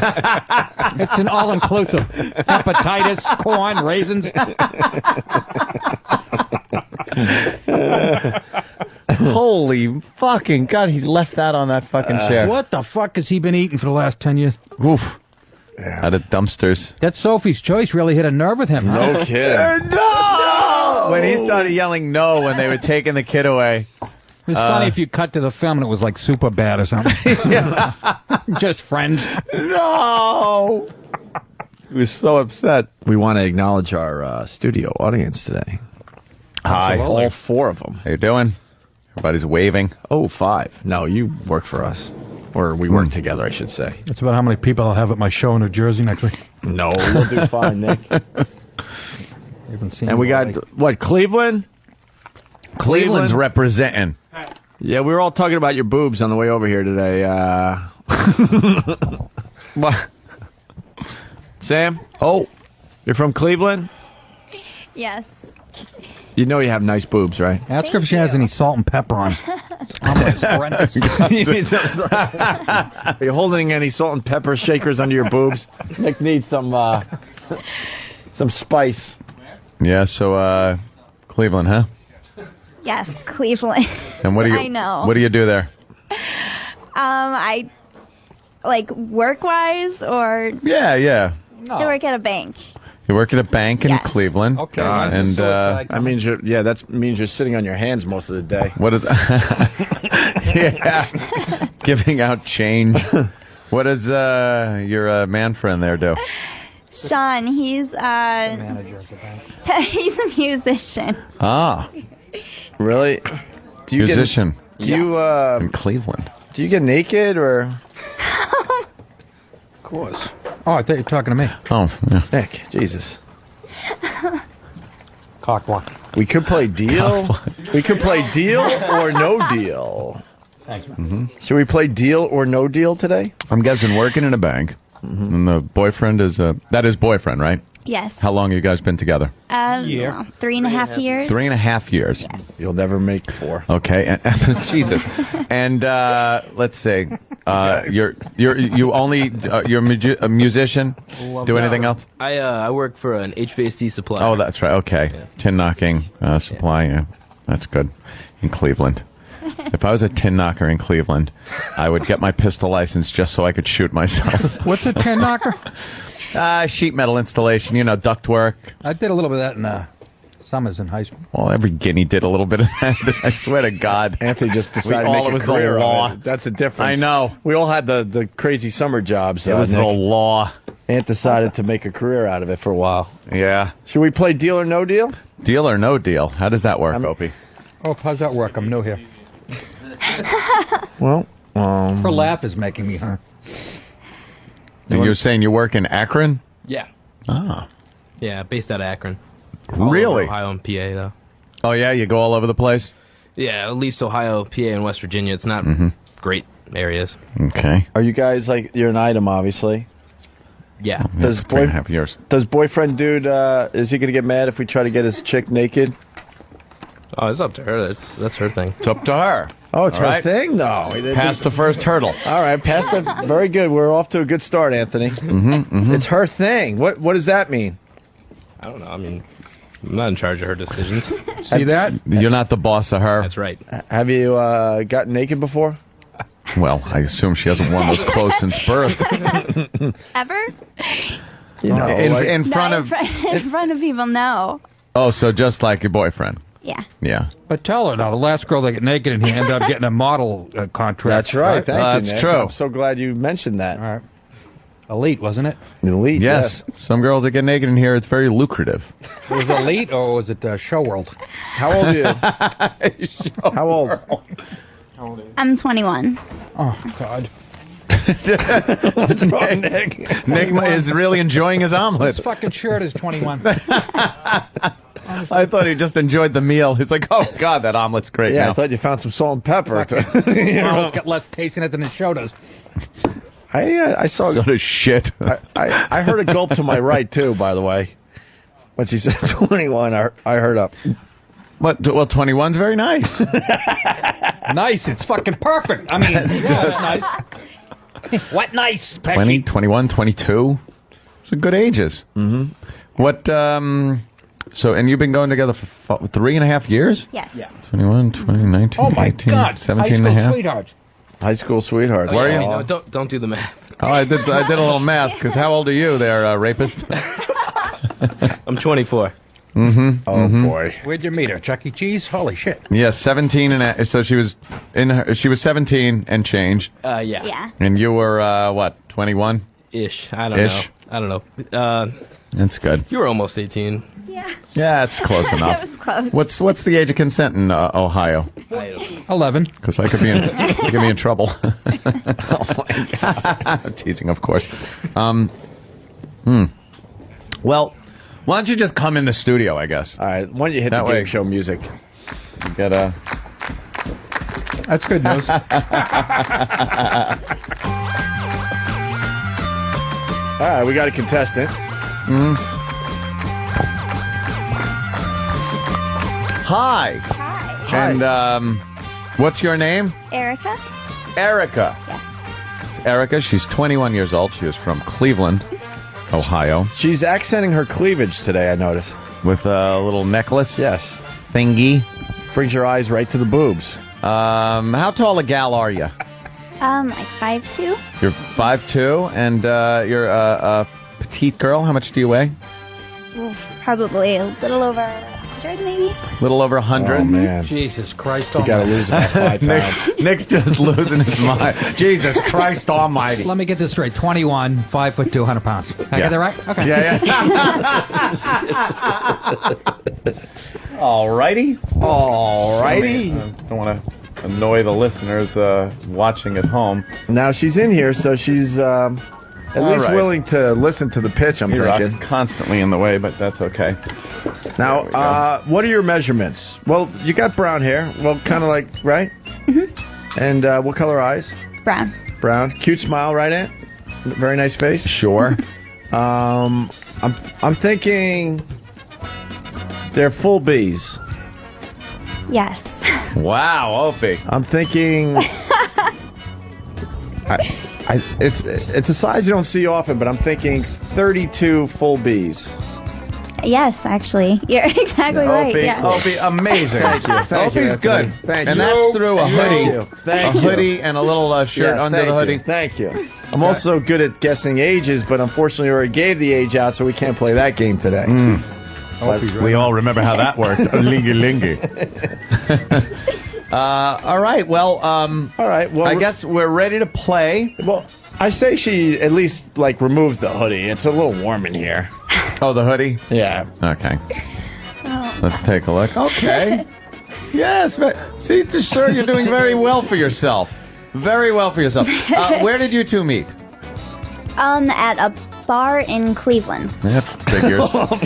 I sing, and he sings too. Oh, so. wait. What are you saying? Oh. All right. You're not it one going of to those- spend a penny today. One of those bars where they play the piano and sing Dick's song. No. What kind of singing do you do? Karaoke? What do you do? No, I used to just sing. Oh, I don't know. Just. Can you sing something for us? Oh my God. Something from the Fabulous Baker Boys. What can you sing for What us? genre of music? Well, I don't know. I mean, I grew up listening to like Jewel and everything, more acoustic Yeah. stuff. Can you do I grew up listening to Jewel. She grew up listening to fucking Jewel. I caught that too, Nick. What the fuck? I grew up listening to Bing Crosby.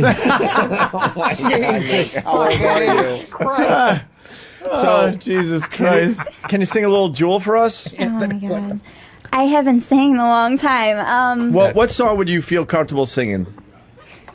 Rudolph the red-nosed reindeer had a young pink snake. I'm a Barbie girl.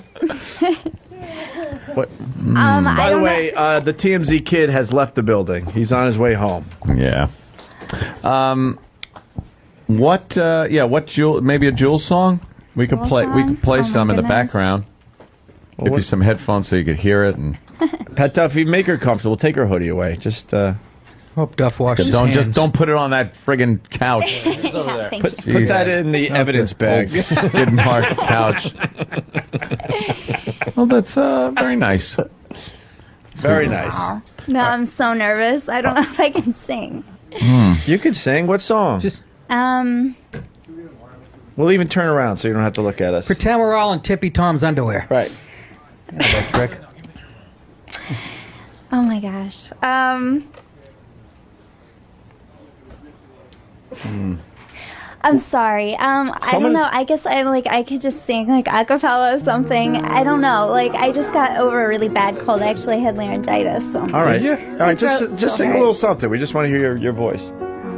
We got a lot of. You know this one? Can she hear it? She can't hear. You want to sing along to it, Jewel? Oh, you can hear this? Wow, she sounds good. Sounds Oh, like Jewel. shit, that was Jewel. Wow. I don't know if I can sing with the music. All right, yeah, turn the music off. She knows how to sing. By the way, someone said, look at the pad data, and I am, and it says bubbies. What does that mean? Turn on your mic. It's Booby Girl.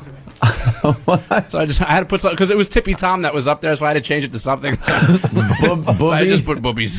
Boobies? But that's bubbies, though, no? It's boobies. All right. It's however you want He to has pronounce it spelled Bubbies. All right, fine. Oh, what is she doing? I don't know, but I like it. Wait. Are you plugging your iPod in? No, She's putting in the headphones. Your headphone things. You need some help with that? No. I worked at Radio Shack for 6 months. Hey, does your boyfriend have a band? He used to.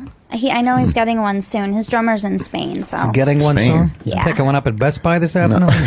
Why would you move to Spain when you could live in Cleveland? He's actually there for school. Ah. Yeah, I know. Where, Cleveland's Spain? great. University of Madrid. Oh. All right, let's hear you sing. At Berkeley. Here she goes. She's ready. Okay. She's wearing very low-cut jeans with a big black belt. Very now cute. that we can see, and some kind of a Yeah, we put the I don't know headphone. what kind of top that is. We put the What do you headphone call pack that? on her belt, and it pulled her jeans down a bit. Yeah. I know. Can Very we put one on the other strategic side, too? One on the back? on a bra strap. All right, ready? Okay, here we go. Okay. Oh my gosh. Okay. Close your eyes. Okay. No, I'm nervous. I'm sorry. You shouldn't be. Yeah. Okay. Most people would kill for a moment of exposure like this. Exactly. If they're a singer. Get a gig in Iowa if you Yeah. Exactly. All right, go ahead.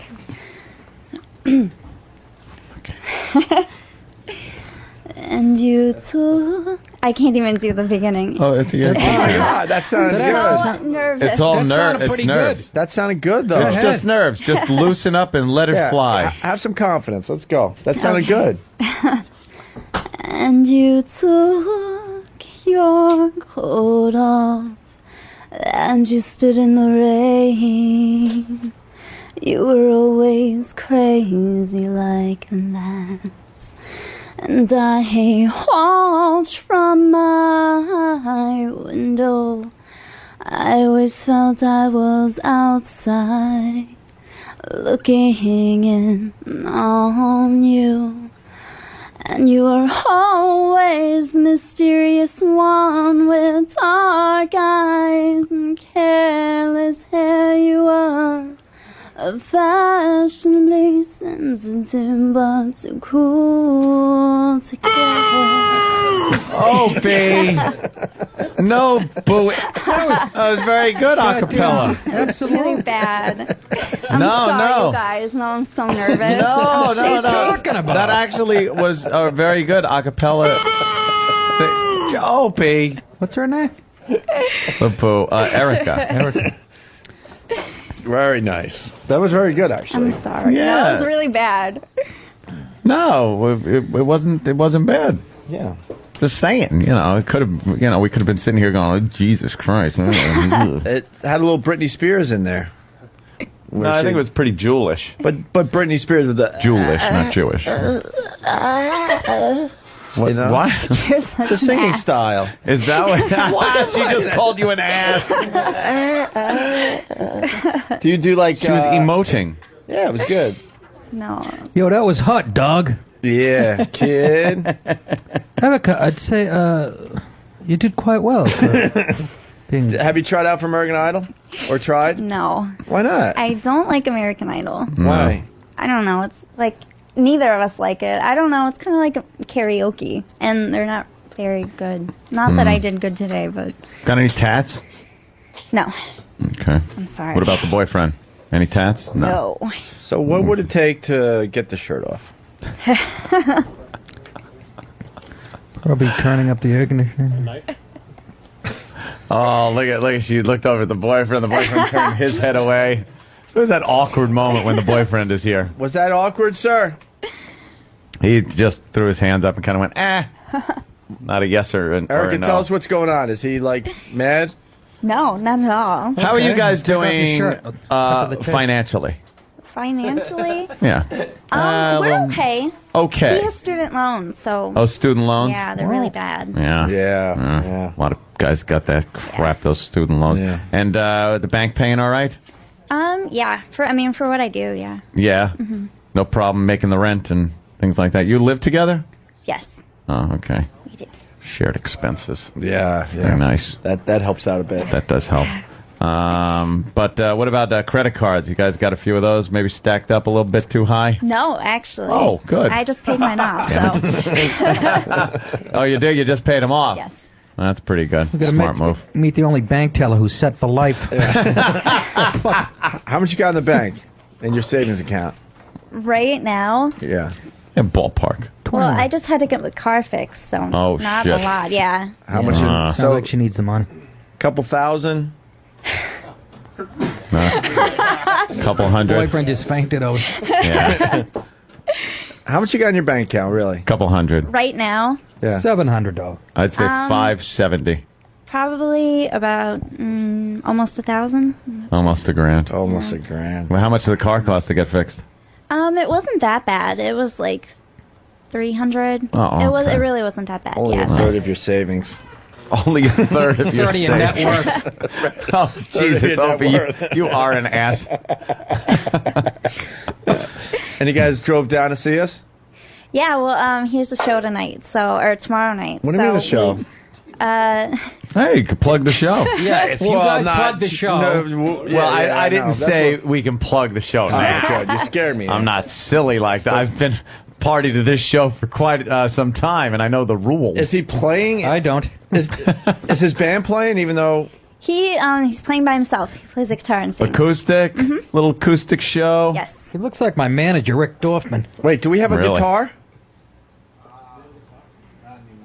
No, I think we gave it to a homeless guy. Fucker, we did give it to a homeless guy. We let Tom shit in it yesterday. Dude, we got the deal. If she makes us a little bit happier today, then we have the guy perform a song. You're going to get massive exposure, way more people than you're going to get at your gig tonight. You got a door deal at this club? I'll do it if you guys come.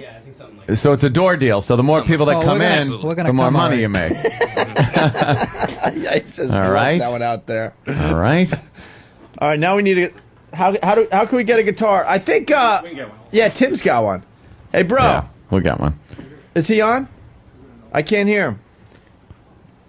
Yeah, I'm not talking. There it is. All right, listen, buddy. Yeah. If this all works out, we're going to get you a guitar and we'll have you perform a song live on our show today. All right, well, that's up to her, though. No, I understand, but that's Well, yeah. but that's great Yeah. exposure. Yeah, of course it is. You wouldn't mind, right? I definitely wouldn't mind the exposure. My musical exposure. Okay. All right. See, a little tentative. And we might be able to, I don't know, maybe sweeten the deal a little bit. She's hot, man. We might be able to sweeten the deal. Should we get the guitar? How are we going to do find this? that funny little dad. You did the boy. We ran out to get a guitar. Thing. All right. Erica, so would you be willing to... Reckon I'll take the biggins. Remove some clothing to allow your boyfriend to get national exposure? Yes. Wow. That is a girlfriend. That's a girlfriend. How much clothing would be removed? I don't know. We could turn this into a 45-minute concert. Depends how long the song is. Oh, no. Do it for me, please.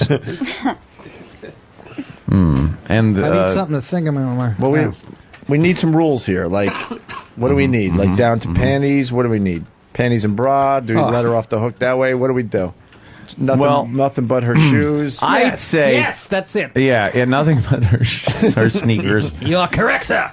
I think... what's better, panties and bra or pants on and completely topless? What would you say is better? Panties and bra. Preferably for me, I say panties and bra is better than just topless with pants. I'm going to go with a... But that doesn't necessarily mean it stops there. Because like Opie said, the deal could be sweetened. I'm going to go with snowsuit. What? What the hell is that? I meant birthday suit. No, snowsuit. No, that was a joke. All right, so would you be willing to do bra and panties?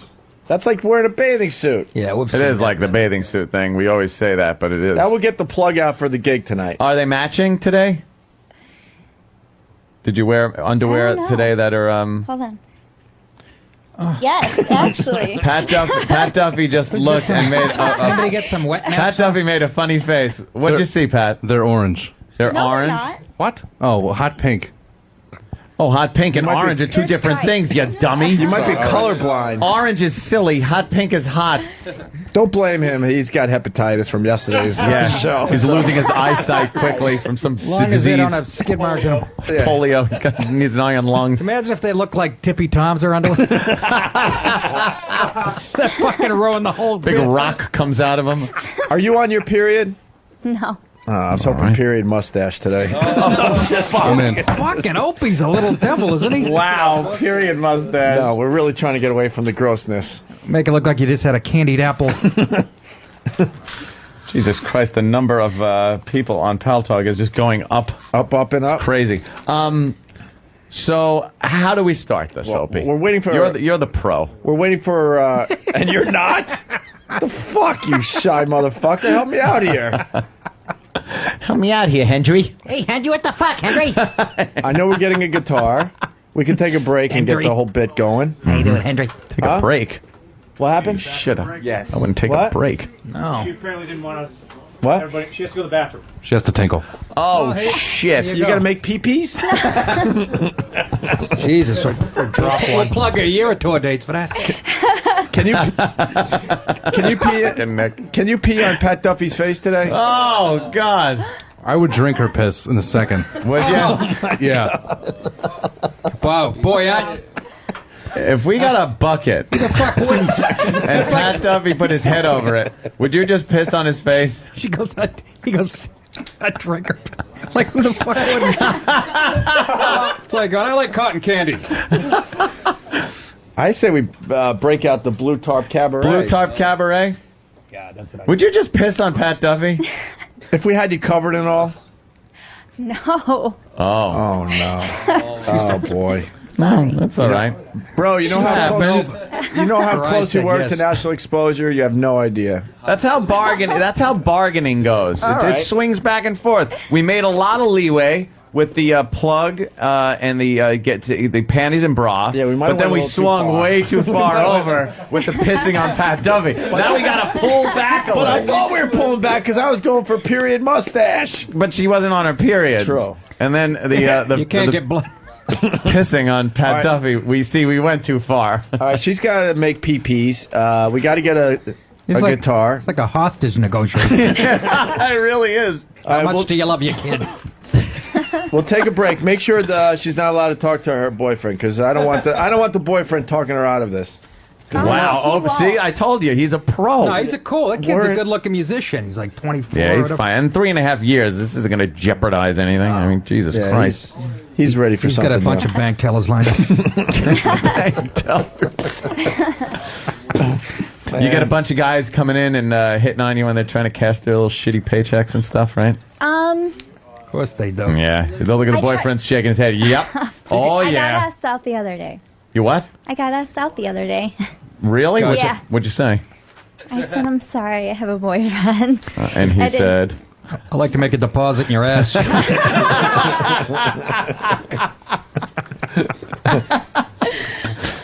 So what? So you said you had a boyfriend? Did he stop?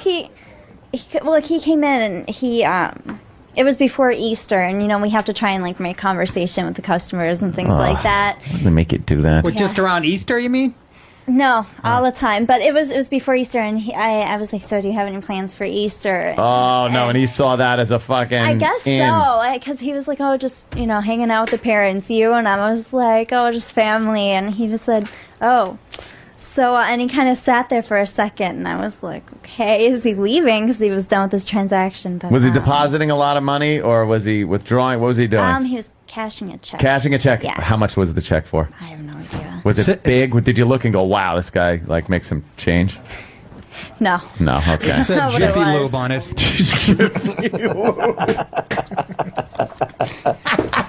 Yeah, Pete May from Buffalo writes... Yeah, He had a lot of guts. I could never ask anyone out. Tony. But Pete May from Buffalo writes, is she a head teller? Are you the head teller? No. Oh, Pete's trying to do this. Yeah. Of course. Hey, Pete, how'd it go, buddy? All right, listen. What the fuck is this, 1971? Wake up in the comedy world, you ass. But we are in a good place right now. So let's let her do pee-pees. Okay. The guitar should be here by the end of the break, and we'll get something done today. Okay. Is there anything you guys can't get? You're like, we need a guitar. I know, we really have to. Well, we got your omelets, right? Make it work. Can you give me an eye and a lung? This is what we got, Nick, today. A guitar, an egg omelet, and a naked girl. It's not a bad combo. No, very nice. Potential. Potential. Naked girl. Sorry. Yeah, let's not... Sorry. All right, Opie and Anthony will continue. Spend an hour in this chair, alone in this room, and you'll feel sick. Oh, God. Afraid. Oh, my goodness gracious. Ashamed. Ah! What the hell? It's the Opie and Anthony Show.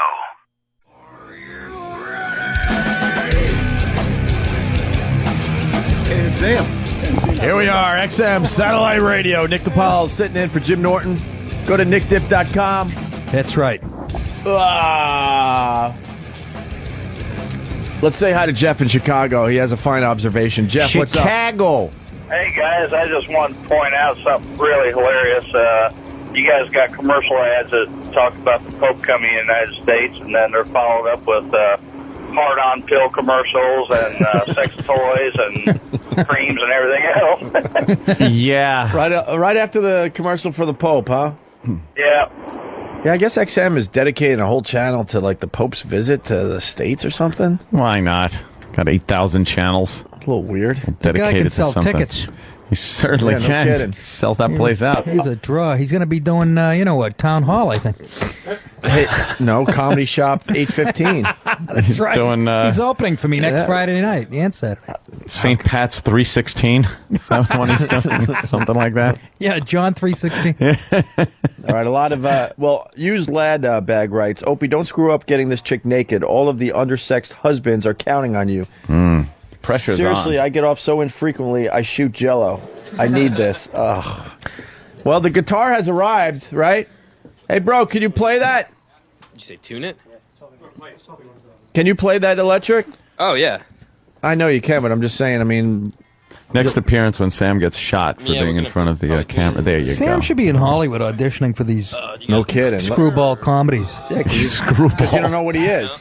Huh? Because you don't know what he is. Yeah, I'm but not quite sure. He'll fit a lot of demos for Hollywood. Exactly right. He's very diverse. He's Yes. a one-man The diversity. Jufro thing going on with him. Well, he's got the black in him that he doesn't want to admit, but he does. Well, you have to admit that Thomas Jefferson. that hair didn't come from a Swede. Let's be honest.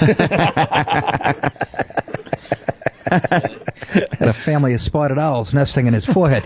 Listen, Nick, he's related to Thomas Jefferson. Are you really? Swear to God. Gee, you don't get any more American than that, huh? Swear to God. Are you really? Yeah. What part? The eyebrows? Well, I think it was the other side of the family tree, if you know what I mean, when he was doing his thing. When he was doing, Sally. going out Sally, back. what's her name? Yes. Going out back to the quarters. See, he likes to and he likes to brag about being related to Thomas Jefferson. Then you look at him, you're like, that's from the side where he was banging slave girls. One of those nights where Tom had to go back to the room and pick cotton out of his pubes. I hear that side of the family doesn't get along with the other side of the family tree, huh? I don't know anything about that. I was reading side about of the Thomas family. Jefferson thing. They got the black side of the Thomas Jefferson family tree and the white side.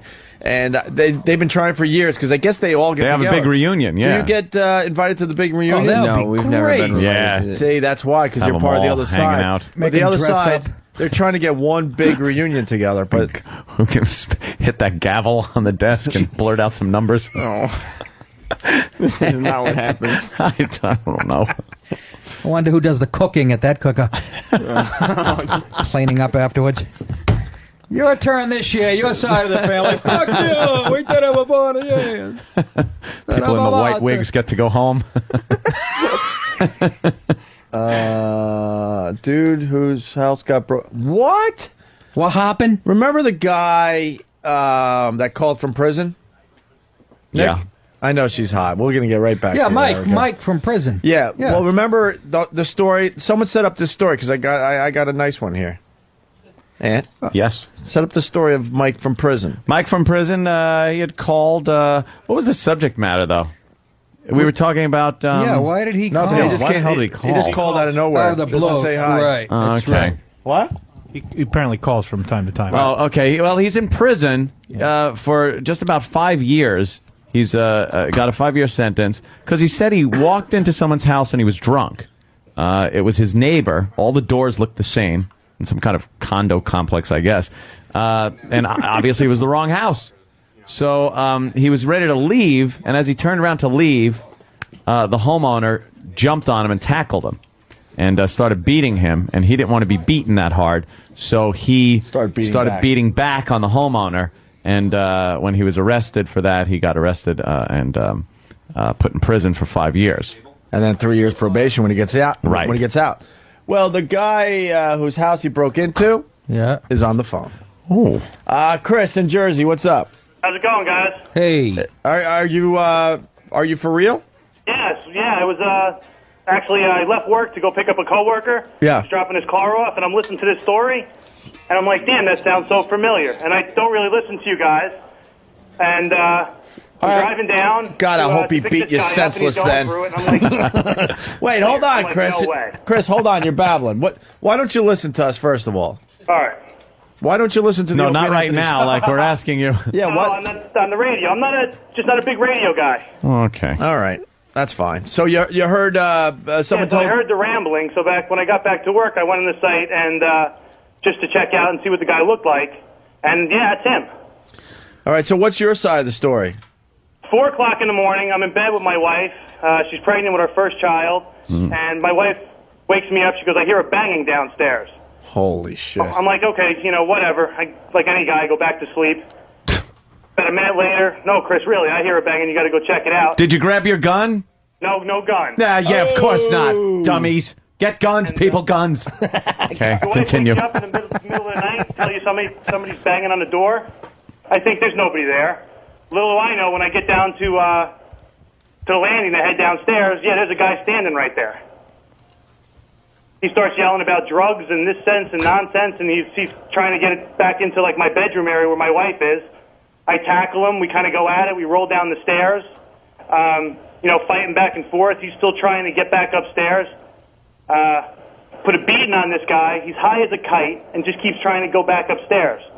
I finally get him dragged outside, and he gets in his car and takes off. And the cops find him, in his mother's garage, passed out with, a bunch of drugs and narcotics on him. Oh, okay, so he also had drugs on him. Oh yeah, it rolled up in the pant legs of his pants, and I guess the cops were in the town he was from, knew him, and they kind of went light on him. But when the cops from Cranford, New Jersey brought him back, they took care of him. They frisked him and checked him and found all his drugs and then everything else on him. So it's not like he's a really nice guy. So, but 5 years for that? That seems a little excessive. Well, we got into it. I mean, my house was relatively destroyed. I had some cuts and scratches, and when I went to court, I told the judge I was feared for my family's life. Mm-hmm. And that's how it goes. But his story of 5 years and just coming back from a concert. From what I gathered, he was at a party and then somebody stole some drugs, and he was the tough guy that was going to go get him back. And he thought, what, the guy lived in your house? Yeah, he thought the guy lived in my house. I guess he had the wrong address, or... Okay. Then he's got some kind of the door with like a tire iron. Was your door unlocked? Wait, he broke down the door with a tire iron? The guy said it was unlocked, remember? Yeah, it wasn't unlocked. It was the front door. He knocked out the... it was like a wood door. I guess the center slat. Yeah. Knocked it out, opened it up on his own, and then it was a center wall colonial. This guy's walk upstairs. Yeah. Okay. So it's breaking and entering, and then and with intent. Right. And drug possession and everything else. It wasn't just the breaking and entering. My role in it was very minimal. I mean, even though it was the wrong house, he broke in with the intent of doing some kind of harm or getting drugs back. This guy's fucked. Wow. You know what I mean? His story of being a good guy and everything else, but he was high as a kite. Like I put a pretty good beating on him. Do you think? To the point where my hands were swollen from hitting him, and I was a little bloodied up, and he got some good licks on me too, but I couldn't stop him from trying to keep going upstairs. Yeah, and there's where the pregnant wife is. I would have shot the hell out of him. Of course you do. See, there you go. Without a doubt. And the cops were cool as hell, too. They were like, if you shot him, they were like, there's nobody in the world that's going to convict you. I love how that happens. Just shoot him. Hold on a minute. We got the TMZ kid calling in. I told you he left the studio. TMZ kid, what's up? I told you that guy was a bag of shit. He concurs. I wanted to prove the point. Yeah, bag of shit. This makes more sense now. Yeah, because the TMZ kid, who might be in the profession, and he was hanging out with us today, he said this guy had to have done a lot more than what he's saying. Yeah. And now we're getting the other side of the story from Chris here. There was something wrong with the car, too. I don't know. I don't think the car was really... I don't think the car was his. I think the car was like a girlfriend's parents, and he crashed out on the way back or to my house or something along those lines. Yeah, he was out on a little tear. Yeah, there was a list of charges from numerous sources. Oh, man. Do you sleep well at night now? No, we had to move. Every time a car went down the street and backfired, we had to pick up and move. And did you get a gun? Yeah, did you? Yeah, exactly. No. I'm thinking I would get a gun in that situation. You didn't get a gun? No, it happened so fast. It's like... No, do you have a gun now? Oh, yeah. Yeah, I had a gun then, too, but I didn't think to get it. All right, Why? I didn't hear that part of the story. Oh, my God. 4 o'clock in the morning. Exactly. That's when it happens. Doesn't happen at 1 o'clock in the morning. It's too early to get my gun. You don't need a gun at noontime. Yeah, a sunny afternoon. Yeah, nice afternoon. Take it to the beach. I'm in my boxers. Oh, well, you'll just look silly then. Right. Leave the gun upstairs. Right? You can't walk around in boxers with a gun. Chris, you need to... Anthony does. Yeah. Yes, of course I do. Chris, you need to start listening to this show now. We have some kind of weird connection. Yeah. Maybe. Yeah, maybe. Maybe. This guy doesn't like us. Right. Jesus. Really, it's not you guys. I'm just, Oh, shut up. I hope it happens again. How old's your daughter now? Real nice. My daughter is 2.5. Real nice. 2.5. Real nice, he says. Jeez, thanks. I go through this trauma. Yeah. Hey, time out. I think this guy's full of shit, too. Why? Because didn't this guy say he's been in jail for 4 years already? Yeah. 4 years. And this guy said his wife was pregnant when it first happened? Yeah. Yeah. And the daughter's only 2.5? Oh, look at Quincy putting it together. Oh, Chris, what's that about? No, my wife lost that one. It's not the same child. Oh. Oh, that's a lie. Yeah, I had a gun. I didn't have a gun. In Cranford, New Jersey. The address was 20 Lincoln Ave West in Cranford, New Jersey. Wow. Now we can break it. But no, really, it was. My wife lost that child. Oh, and, sorry to hear that. Yeah. Sure. If you had a gun, should be fine. Yeah. Probably the trauma. Too bad we didn't know you back then. We could have done something with about 3 or that 4 for the years show. Jeez. We'll make that mustache. Go ahead. The old kitchen floor splat mustache. All right, boys. Have a good day. Get her naked before I get to work. All right, thank you, TMZ kid. Placenta mustache.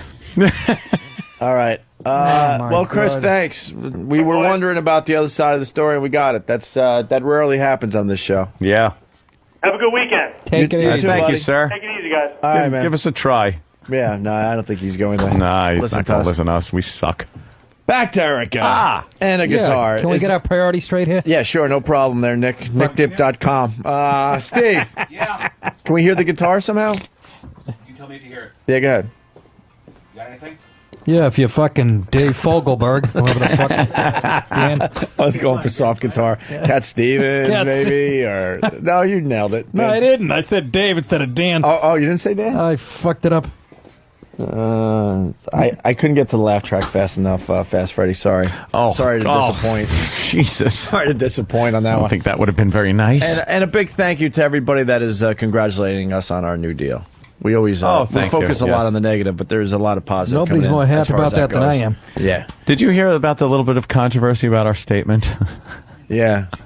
Well, in the statement, it says something like, we look forward to our next firing or something. With great anticipation. Right. Thought it would be kind of funny. Sure. Throw that in. You don't want the pat fucking, stupid corporate, yes, we're happy to blah, blah, blah.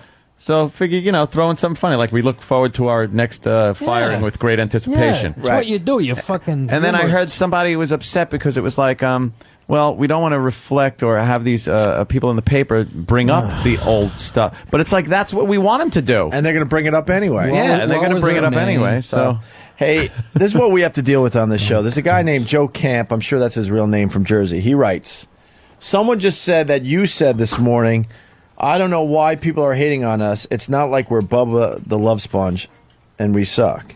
You guys are a fucking joke. You are nothing but jealous of Howard and Bubba. Bubba, stop it. We didn't even say anything. We That's not what we you made fun said. of Bubba. We made fun of Bubba this morning because he thought he had inside info that we were going to be off regular radio by the end of he April. said we would not be re-signing with CBS. That's exactly what that fat cunt said. And fuck him. Oh, you dummies. Go ahead. Then why are you listening to this show? That's what I don't get. Oh, just fucking listen to your heroes. Leave us alone. All right, Steve, let's hear that guitar. It's not happening yet. Not happening yet? All right, Erica, let's get back to Erica, Anthony. Yeah, she's been standing there for an hour. She's been standing in the same position for an hour. How dumb is this one? Let's get her in a different position. She, you use the facilities? How did you find the facilities? Lovely. Very good. Did the pee come out okay? Oh, it doesn't smell like... That woman's room doesn't smell like the men's room. No, the though, men's right? room smells like a monkey cage. Yeah. It's horrific. We think there's something dead in the walls. in the drop ceiling. Has to be. Yeah, it's a person. Yeah. All right, Aunt, help me out here. So why don't we remove the shirt just to get comfortable? All right. If Are you wearing some kind of brassiere? Oh, you got another shirt under there. It's a tank top. Oh, it's a tank top. All right, we'll accept tank it. top's Take 'em both good. off at once. That's kind of nice. It's a little mystique in the whole thing. Can we cut clothes off you today, or is that going too far? You probably need these clothes, right? Wearing layers like she's in the Arctic. Can we cut the clothes? You guys are fucking... You don't know until you ask there, Nick. You're There she absolutely goes, right. tank All top. I used to just Very, cut them off in high school. All right. Very slim girl. Yeah, we got a couple from Cleveland if you're just tuning in. And Stomach's Erica, flatter than a lesbian's ass. It's perfect. Oh, God, help me. There goes the tank top. She got a tank is top on. and a pink. You can see her pink bra strap. That Pat Duffy thinks is it's orange. orange. It's orange. Shut up, orange. What's it like to be interviewed by an Amish fella, Erica? All right, Erica's down to a tank top and. What did I tell you? Is that stomach There you firming? go. What did I fucking tell you? Now the other shirt comes off, and there's a pink She just wanted to come Nice down and see pink the show. bra. You know, David Letterman doesn't do this to his studio audience. You know, are we terrible? We kind of have like that. We got like the bleachers, and we invite the fans to come in just to hang out, and watch the show, and next thing you know, they're getting naked. Well, that's lovely. Don't worry That's an about hourglass figure. You don't have to put your arms up like that or anything. My necklace on. Oh, okay. Oh, well. I'm afraid we'll steal it. This isn't Hot 97. Do you shave everything down there? Yeah. Jesus, they all do, huh? Well, I don't know. Thing to do. Rumor has it that the big bush is coming back. It's like trying to find hair at St. Jude's waiting room. Fucking Nick. I like a little patch of something down there. It's like a tit with no nipple. Something to let you know where you are. Yeah, exactly. It's pitch black in there. Don't be licking your fucking heel. Hello. I need something. Give me a sign, some kind You of need sign. something to help you direct your attention, A right? swastika, a fucking Mets logo. Something. Help me out. Is she not curvy or is it me? What the fuck? That's a beautiful figure. Yeah, you got a very nice figure there, Erica. Eric, honest to God. Now, guys, doing all right I out was in there. my early 50s. I'd make a move. How's the guitar? I'm trying to get an amplification device. Yeah. They're ripping the walls apart. Look at these. Look at them ripping the walls apart to make this happen. Fuck this place. Fuck it. I've never seen guys work harder for our show in all the years we've been doing this. Mars has just uncovered a Being John Malkovich door behind the television. The hell is that? What goes on back there? There's, I don't know. I see graffiti on the walls back there. my God. I think it's an after hours club. We just found Wolfman Jack's bones. Dude, what's behind there? Anything cool? An amplifier. Couple of Jews hiding. Dead hookers. Have you guys ever gone back there? No, that's Together. Mars, that's Mars territory. Oh, yeah? There's wires and things. Oh, really? Got to be careful. Yeah. A little PV amp comes That's out. cool, man. Look at that. All right. Remember how long it took to get like Tom mic'd properly yesterday? Oh, yeah. The hot chick response rate is fantastic. All right, I think you should take the belt off. Right, Nick? The belt. All right. That's a nice big black belt. She's wearing what are known as hip huggers there, Yes. Nick. Hip hugger jeans. They hug the hips, hence the name hip hugger. There she Did she get those jeans from Baby Gap? Those are some small jeans. They are perfect. I couldn't have designed it better if I was Calvin Klein. some people commenting saying she looks like who do people say you look like? Anyone? Oh, I don't know. I get things all the She time. looks like a girl at the bank. It's a bank in Cleveland. No, people are saying you look like the girl from Harry Potter, grown up a little Jesus, bit. I can't even relate you to just that. wrecked a lot of fantasies out there. What? Wrecked? I don't know. You don't like Hermione? She's got a little Jennifer Jason Lee in her. Remember? Really? Jennifer? Oh, yeah, a little bit in the eyes. A little bit in the eyes or something. Yeah. Yeah. And Demi Moore's boobs. Demi Moore's boobs. You're making her fucking Franken celebrity? Come on. She's whoever she is. In the All right, stomach of Steve, we got the guitar working? Dick Van Patten. Do you work out at all, or You just naturally. or is that just I used to a lot. what you could say? I belly dance, so that You belly dance. God damn it! I knew because she's got the body like for a belly Boy, dancer. you kept that quiet. You got good like the hips and everything. Can we see a little belly dancing? Can I play Cat Scratch Fever? I know the first 8 notes. Why would you belly dance? For the workout, or did you do it at a restaurant? I don't or? know. I love it. I don't know. Yeah. Can you my do that sisters wavy do thing it, with your so belly? Do that wavy thing. I don't- Wait, what's your nationality?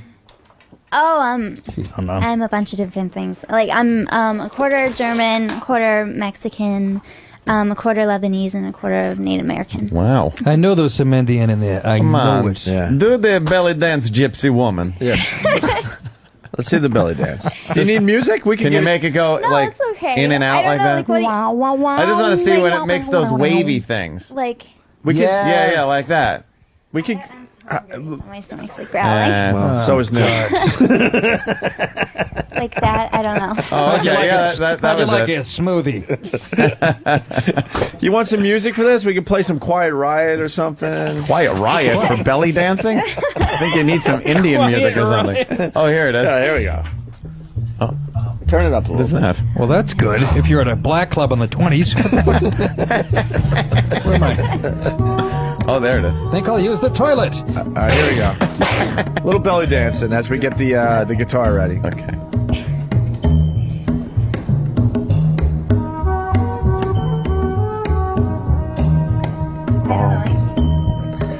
Look at that. Her pants are staying still, but she's moving. She just shut down the entire radio show. What a treasure this was. Why can't you do it? You're just getting into Look it. at us over here. I get the soundtrack in my car, by the way. Yeah.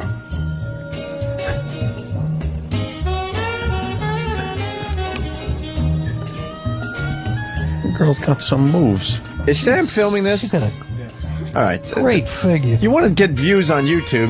It's 30 seconds of her belly dancing, million views, guaranteed. Do you belly dance anywhere? Or you just just for personal use?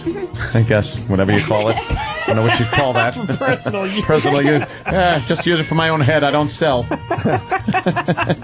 right, one more. We're getting some good footage because we're going to put this on YouTube. We're going to turn everybody on to the belly dancing video, and it's going to do quite well. So look right into the camera that Sam's holding, and give us like 30 seconds Can you or so. slap that on Nick Dip, too? Yeah, no problem. Jesus It'll Christ. be featured on the front page of Nick Dip. I'm going to put a sneeze guard on my laptop. You made her laugh in the middle of the dance. I'm sorry, I'll shut my pie hole. Back to those hips, girlie. All right, concentrate. Here we go.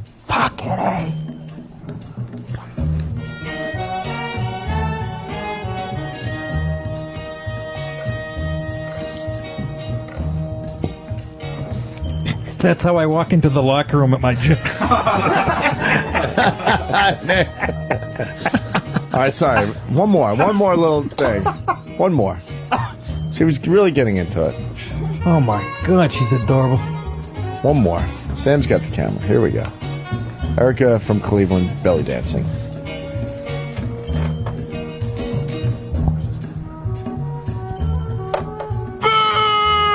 Oh, jeez, that's not even right. That was so good. No, the reviews are coming in and they're just unbelievable. The reviews are amazing. Very nice. Roger Ebert just spit up blood from his cancer.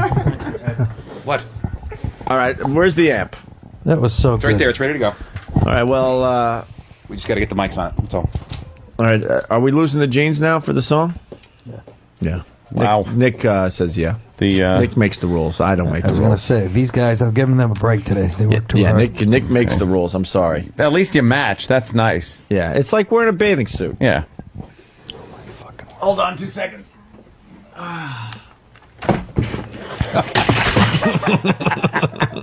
right. Oh, fucking A. All right, Pat, what do you think? How's the view over there? I have very sweaty palms. Really? You're dying? Yeah. That's what I think. No, she's ridiculously beautiful. All right. Yes. Ridiculously. Yeah. Wow. I agree. I should compliment That's her. not an exaggeration. She's She's got pulling off her underoos jeans. on. Underoos. Oh, my. All right. The jeans are coming off. I'm going to learn to play guitar. I'm sorry. I'm really modest.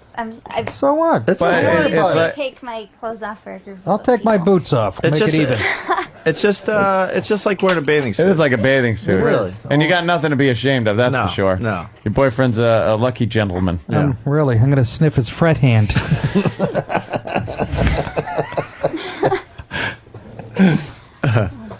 All right. Well, the jeans are coming off now. Erica gotta is be 5'1", kidding right around 100 pounds.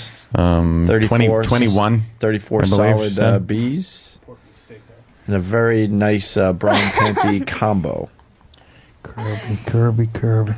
No, I feel so dumb right now. I'm sorry. Oh, there's no need to feel dumb. Why would you feel dumb? That's silly. Is there a sneaker getting caught in the jeans, and that's what making you feel No, dumb? Anthony? Why should? There's no reason she should feel dumb. No, that's for sure. He keeps like pulling the jeans Goddamn down, pulling them up. There you go. Look, see how easy that was? All right, put that in the evidence bag, Pat Duffy. She should be Look how famous. modest She should be famous. You shouldn't be modest at all. Right. You gotta be That's, kidding me. You're perfect. Now we go through the point where no one talks. We just kind of stand here. I'm flashing back to my senior prom. Oh, pick 'em the cops. My girlfriend's crying. There's a ripped dress. All right, bring an old buzzkill. How about we get a pirouette? Little pirouette. Here comes buzzkill. A slow. Oh Christ, the boyfriend. Fuck. We forgot about him. God bless you, dude. The pesky. Make her spin around, Pat. bless you, Do a dude. little The pesky just a little boyfriend. spin. The pesky Don't worry. boyfriend. Holy moly. All right. At last, my love's come along. Now, hey, who's the kid with the sweatshirt and the dumb shorts? How you doing? The fuck are you, half cholo? These young fellas with their culottes. all right. Is the boyfriend mad? That's what they were. No. You're totally cool? We call those culottes in the 80s. What's your name? Sean. Sean, okay. Sean and Erica, right? Yep. When was the last time you had sex? Right after This breakfast. was, I don't know.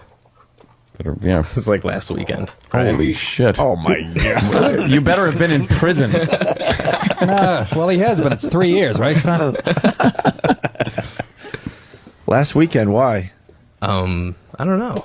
It's a good question. Oh, boy. Oh, no. We're really busy. We're so preparing at for the night, trip over like, here, work, actually, yeah. so it's kind of taking up a lot of the time. Been really tired. Plus, I've been sick lately too. So Uh-oh. he's been trying to stay Unless it away was from AIDS.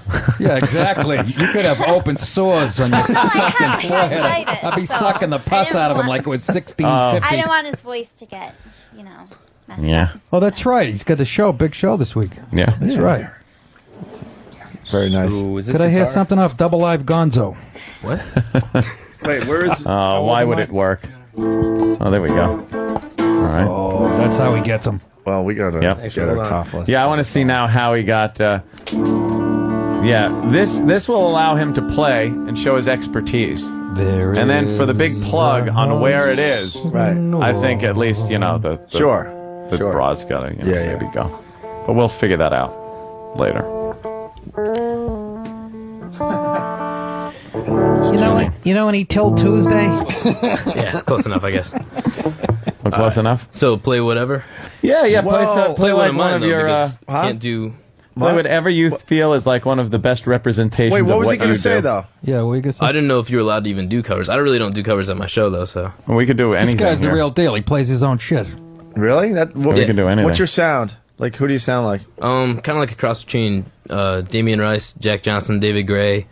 David Gray, I reckon. Maroon 5 type stuff. I don't know. Damn. And why don't you just go solo? Why are you getting a band together? Well, I mean, I play a lot of shows solo, but to be honest with you, it's kind of difficult to grab an attention of a bar if you don't have Right. drums. So That's right. All right. So I would love to see, like, Erica topless as you're playing, because that would be really weird, because you'd be kind of, like, taking a look at her as you're trying to, like, you know what I mean? Like, there's a whole dynamic there. Well said, Casey Kasem. Jesus Christ! Make a hell of an interrogator. We'd love the info, just if we could get it from you here now. This time we need that pertinent information. Well, Erica, do you lose the bra, or? Yeah, during the song. He's got to hit that solo part. Just like, when they met. This is what we do. For the bra, Sean plays an original. Sean, there could be up to 1 million people listening right now. that's true. Or 10 to 20,000, depending on what article you read. Right. You have your own magazine out, do you? They just don't know for sure how many people are listening to satellite radio. For the bra, an original song from you, my friend. The name and a MySpace plug, sure. Okay. Well, that's actually up to her. I'm sorry. Yeah. I didn't mean to say okay. You're not going to let him down now, are you, Erica? Okay. Oh, that was nice. Now the more uncomfortable silence. Yeah. Right now? Well, During the better song. than after the show. How old am I? I'm fucking watching the CNN about troop deployments. The sea boob deployment. Fucking Middle Eastern cocksuckers. All right, just reaching around back. So should I start then? Come on, Duffy. Help her out. We need a speller on the pad data because they're spelling chick C-H-I-K. Oh, Jesus, they're morons. Just more. The bra is there's unstrapped. That's Butcher. She's doing the very sexy kind of holding the bra in front of her thing. As soon as she hands the bra to Pat Duffy, you go, Sean. You start playing. But name the song and everything. Yeah. All right. Don't look. Don't look. Don't look. Okay. Don't look. No, I'm nervous. Yeah. I'm gonna make you feel No at home. need to be. We're All right. okay. All right. Well, this one's called Hypnotize. This one of mine, Sean You Benjamin. Pat, do a little talking. There you go. Oh, see, there's no problem there. Wait, hold on. You're messing up Sean's song, though. Oh, girl, you came and then you went. You took your flight and I was left. You left me high and I was dry. You didn't call. A little bit of closure would have helped. But the best thing you said when you got out of bed, I love you, I hate you, I didn't wanna even date you. Well, you left the messages you want me to hear. I threw the tape out and opened a beer, and then a phone call from a number unknown saying pick me up, 'cause I wanna come home. Well, I don't care anymore. You had me hypnotized, but I'm awake now. I don't care anymore. You had me hypnotized, but I'm awake now. Thinking about the things we used to do at night when we're all alone. Oh no. Then I call and you pick up and treat me like you got no time for me now. But you still come over all dressed up for me, and it's so wrong. Oh no. Maybe next time I should tell you so long. I don't care anymore. You had me hypnotized, but I'm awake now. I don't care anymore. You had me hypnotized, but I'm awake now. Oh, oh, oh, oh, oh, oh, oh, oh.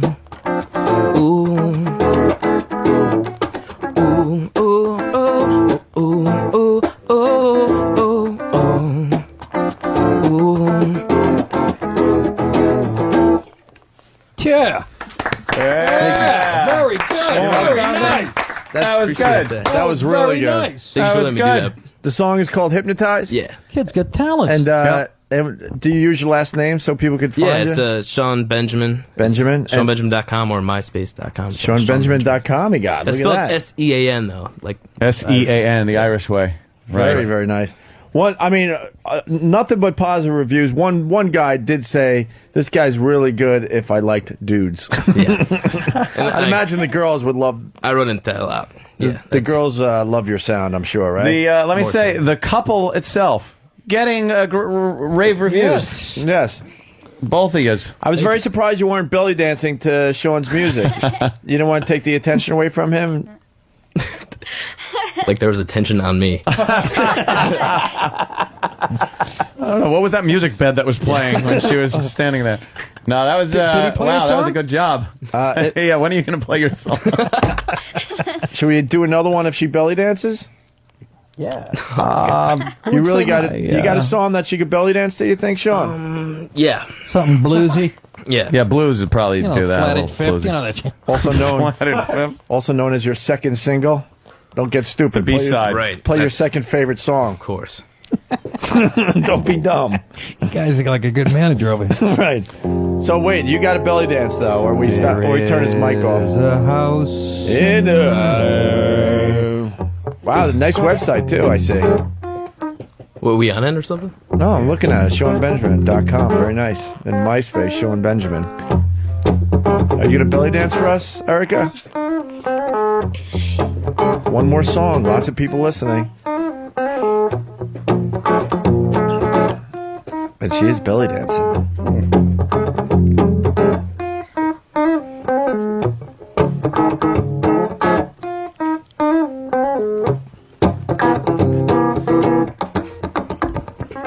I stand to aching, the words dance off your tongue. We just met, but you said we could still last some fun. And you're conscious of the moves that you make, fabric thin, against skin, and you want me to break now. I'm not the kind of man this happens to. Oh no. And I try to play it off, oh, but you see it through. Ooh, oh. Don't just tell me girl, put it in action. Wanna see if it's about to happen. Give me sparks like a chain reaction. That you're dancing like that, it's clear by the stare in your eyes, so you know that you do. And it's just to make me want you, yeah. Into your doorway, some clothes stay in the hall. You got some in your room, more inviting than all now. No need for more drinks, 'cause I'm buzzed by the possibilities of you and me. And she breathes, oh, on to me. I'm not the kind of man this happens to. Oh no. And I try to play it off, oh, but you see it through. Ooh, oh. Don't just tell me girl, put it in action. Wanna see if it's about to happen. Give me sparks like a chain reaction. Do you know that you're dancing like that? It's clear by the stare in your eyes, so you know that you do. And it's just to make me want you. Oh my God, man! Wow. I thought we were going to listen to some hack today from Cleveland. Some crappy music or something, and the guy's doing a great job. I can't beat this guy up. That sounded great. Yeah. SeanBenjamin.com. A lot of people are asking if there's a website called SeanBenjamin'sGirlfriend.com. They're pretty much like, screw the music. Is there a website called SeanBenjamin'sGirlfriend.com? That's not bad, man. Thank you. Are you getting any attention out there? Not really. Not really. No, I mean, I play around like the Ohio college towns, right? And PA, and now this is my second show in New York. We actually came here last time I had a show in New York, and I had my guitar with me. Unfortunately, I didn't have it this time. Oh, really? Yeah, because we just got off the train. It was the day that Dr. Steve put his hand up there. You guys were here that day? Yeah, we were here that day. The fuck were we thinking? No. You got attention for her on Pal Talk that day too. Oh, okay. Yeah. All right. Oh, you were like focusing the camera on her when she was in the bleachers. I sort of remember that now. Yeah. Yeah. It's great that we remember that Pat Duffy got a finger up his ass, but we don't remember seeing. Yeah, great. That's wonderful. That was much more important. Speaking of fingers up asses, another song. Another song. Dr. Steve's going to put his finger up Tippy Tom's ass next time he's in town. Yeah, he's going to give him a rectal exam. Yep, and he's going to diagnose him for us. Yeah, that's pretty fucking bad. That's fuck. Wow, man. Throw up on myself. Hey, where are you playing in New York? Tonight I'm playing at the Alphabet Lounge, 8:30 in the East Village. It's 104 Avenue C. Right on. Okay. There it is, the big plug. Hopefully, a few fans will come down and check you out. Please come out. Is your girlfriend going to be there? Yeah, she'll be there. Okay, that'll get the fans to show up too. Exactly.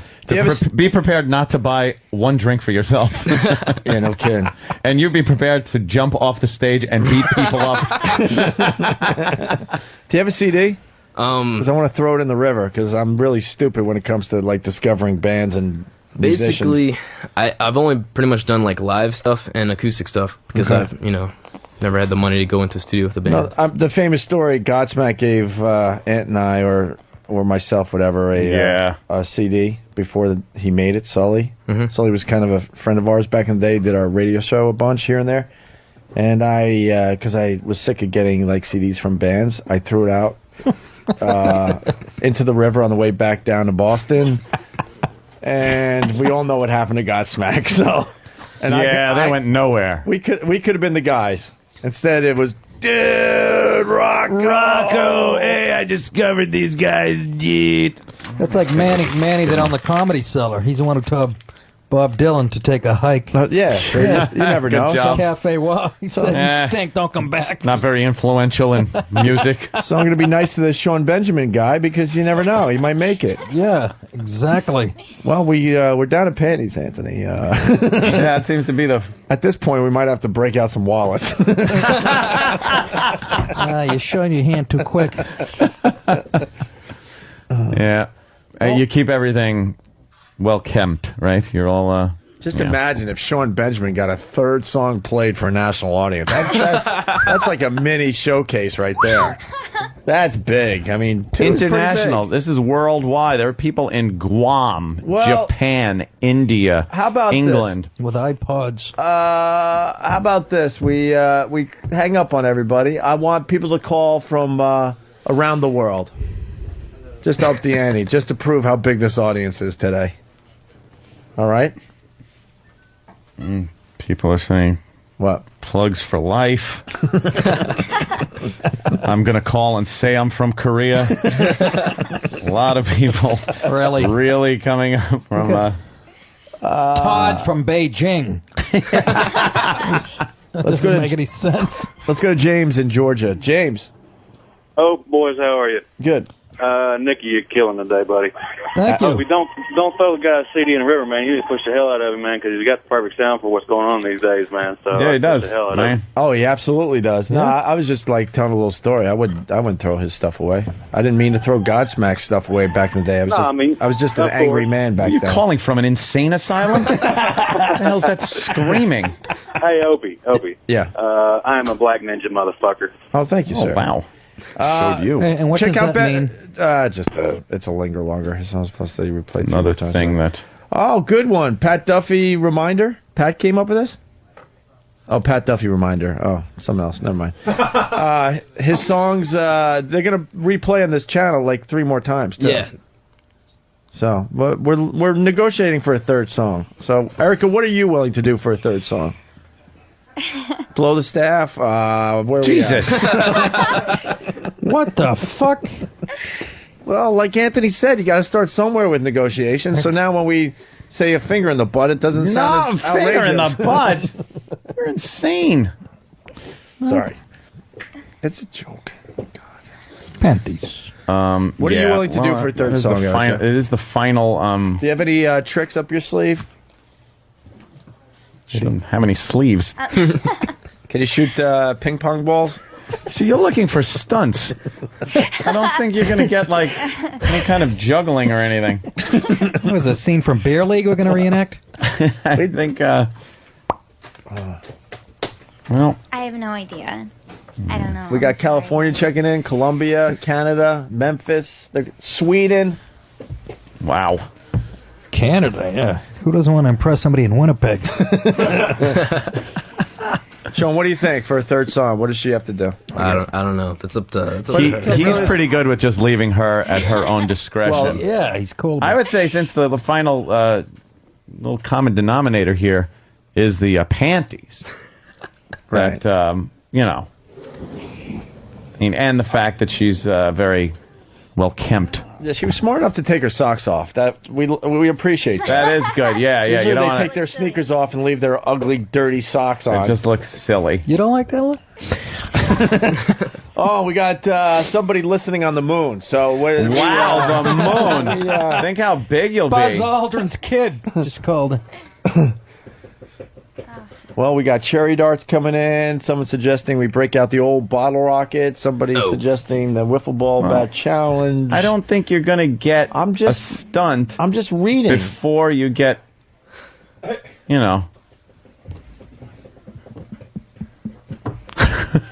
Should we start placing stuff on the table? You mean pictures of presidents?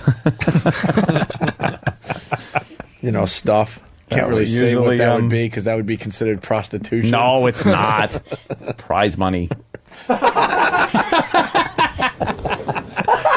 Should I tell the hookers in the morning, your prize is on the fucking bureau. Box of Cracker Jacks. Prize money. Someone is suggesting a fake orgasm. Very interesting. Or actually a real one. A real one, we give up the channel from 11 to 12 to Sean Benjamin and whatever the fuck he wants to play. Really? Get him on Letterman tonight. Yeah, right. Yeah, Wow. it's like, we know CBS. We can make that happen. Right? Let me think this out. Let's see, if Erica Paul. masturbates for us to completion, whatever time is left in the hour, we give to Sean Benjamin. That's a good deal. Look, Nick's accepted it. I'm no car dealer, but We're into barter programming at this point. What's bartering for airtime? So that's my deal, that was Wade. well laid out. Right. I thought I was at Camp David when you said it. Well, let's just see if that's even something that would be in consideration. Erica, it's to you. The ball's in your court. So to speak. I don't know. Sean Benjamin's like, listen, I can read your mind, Sean Benjamin. Okay. You're like, oh, for the love of God, do this. No, he's not. He's such a good guitarist. Fucking broads to throw himself. Yep. What's the I don't know. I don't know. It's not a no. I don't think I would do a real one. Yeah. All right, fake I'm it. sorry. Well, don't Like, we know the you difference. have nothing to apologize for. Yeah. I guess then, have you done any acting at all? No. No. Just thinking, because I'm kind of setting a scene here where she sits in that chair right there, and What do you have in mind, Lee Strasberg? and just kind of like goes through the motions that you were doing something. Maybe Sean's away, you're lonely, he calls up, you get a little, excited about it, and Bernie Kosar comes over. and you just start maybe, running your hands on yourself, let's say, just kind of, feeling good, and that way you could be sitting, and you could have your eyes shut, so you're more relaxed, and you're not going to topple over. Yeah. Turn the lights down. And you have an Amish kid right Much. over you Yeah. the whole time. By the way, I know there's a lot. Sean Benjamin, I know there's a lot of shenanigans going on in the studio today, but a lot of people saying you have real talent. Thank you. A lot of people. See that? These listeners are quick to just beat the crap out of someone that comes on the That's show true. I know. and certainly and are. perform, but it's not happening today. Let's say hi to Brad in Cleveland. Brad. What's up, boys? Hey, I just got to get on real quick and tell Erica to do it for Ohio. Make it proud. Get in there. Show the boys what Ohio's about. OH, baby. Come on. Do it for us. Do it for Ohio. It's worth 20 electoral votes. It's a swing state. Yeah, there you go. Let's say hi to it looks like, in Arkansas. Hi. Yeah. Hey. Hey. This guy needs to come out with a CD big time, man. I would buy it. I'm a big Maroon 5 fan. This guy rocks good. Thank you. Have you been compared to Maroon 5 over the years? Yeah. Little bit. All right, let's say hi to Andy in Ohio. Ohio, checking in, man. Andy. Yes. Do we need more light for the Pal Talk cameras? Yeah, a little bit. I They're can barely getting see angry. Anthony at this point. They're getting angry. Yeah, come on. Turn the fucking light on, you All right. lunatics. All right. There you go. Andy, what's up? He hung up. Well, I don't know. What are you going to do, Erica? Sean Benjamin has his guitar. He wants to play a third song. We have to take the hour of programming off the table at this point. Tony Soprano said, do a simulation. Yeah. What? Jesus, what are you, removing things already? Oh, yeah. Well, we can't That's not give going to help when you haven't... But, we got to be tough now. We got to play we got to play a little hardball. I don't think... We don't want to be looked at as softies here. I don't think we've given... No, I think she's raring to go, actually. That's how I'm reading it. It's a dangerous combination. I'm practicing my Tony Soprano. Yeah, that's a good one. Hey, Oh, how the fuck are you? I know you would do a fake orgasm, but can we bring in the Adam and Eve sex toys? You are going from 0 to 150. Really? You're not Back to even 0, really. back to 150. We're at this point. At this point, you're just trying to get like. E-Rock, what is It's like being in a car and somebody keeps stepping on the gas. And Yeah, but I'm getting whiplash over here. E-Rock is thinking on the same page because he brought some stuff in. Did you bring in a rope? What do you got, E-Rock? Well, You wanna- this is a love whip. What the fuck is that? What? Girl still got her panties on. These are called Got a sport fucking cuffs. horse's tail. It's like someone. It looks like Whoopi Goldberg shaved a snatch. Hello, it's a dangerous combination. Hey, do we have a bar that we could hang her from a little bit? Not off her feet, but just like have Is this her. a Klan rally now? Are you crazy? Just have her arms in the air in handcuffs. There's nothing. What the fuck are you bringing in? That's a goddamn 6-inch butt plug. Yes, Steve suggested a butt plug. Well, of course Steve did for himself. Look, if that butt plug can disappear, we'll give him the whole hour. What is she now? A magician? She's gonna wave her hands and it'll disappear. Does this do anything for you? The double dong dildo. What I need is a thing of Goldens and some onions. What else we got, Sam?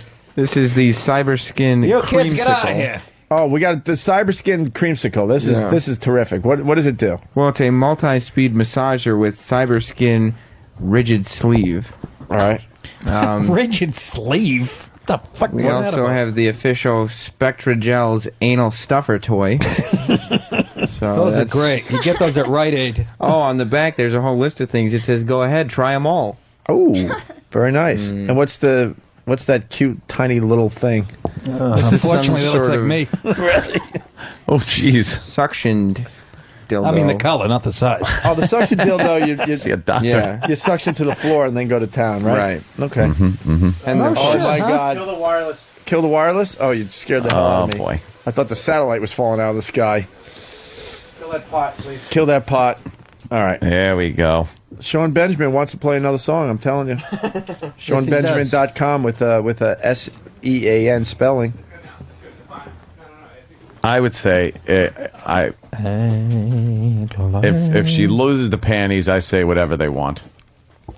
That's Because fair that enough. seems like to me you're bringing out all these things, and that's just crazy talk.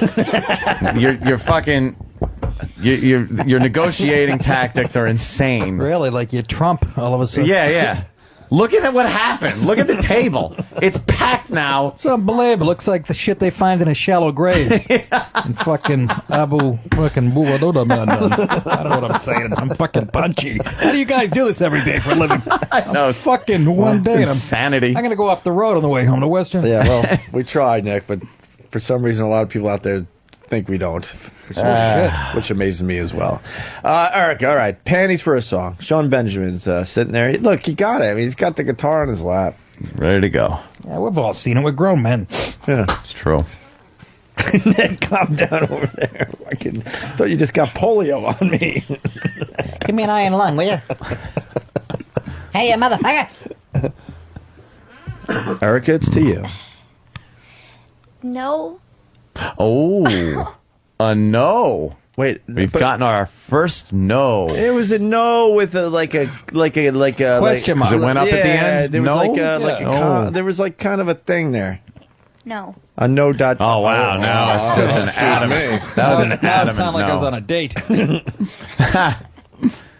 How about if Duffy takes his pants off? It'll Does that do do that. anything for you? Jesus. You ever Sick see bastard. a Taliban member? I'll take my pants off right now. Will that help? Are there any? Keep your Yeah, I think fucking pants on, Pat Duffy. That ought to close the deal. Want to Duff. see him? Okay, maybe. Are there any O&A or Ron and Fez thongs laying around? Would you be up to wearing one of the thongs? That way, you know, because something tells me you're a little more interested in covering up the front than the back.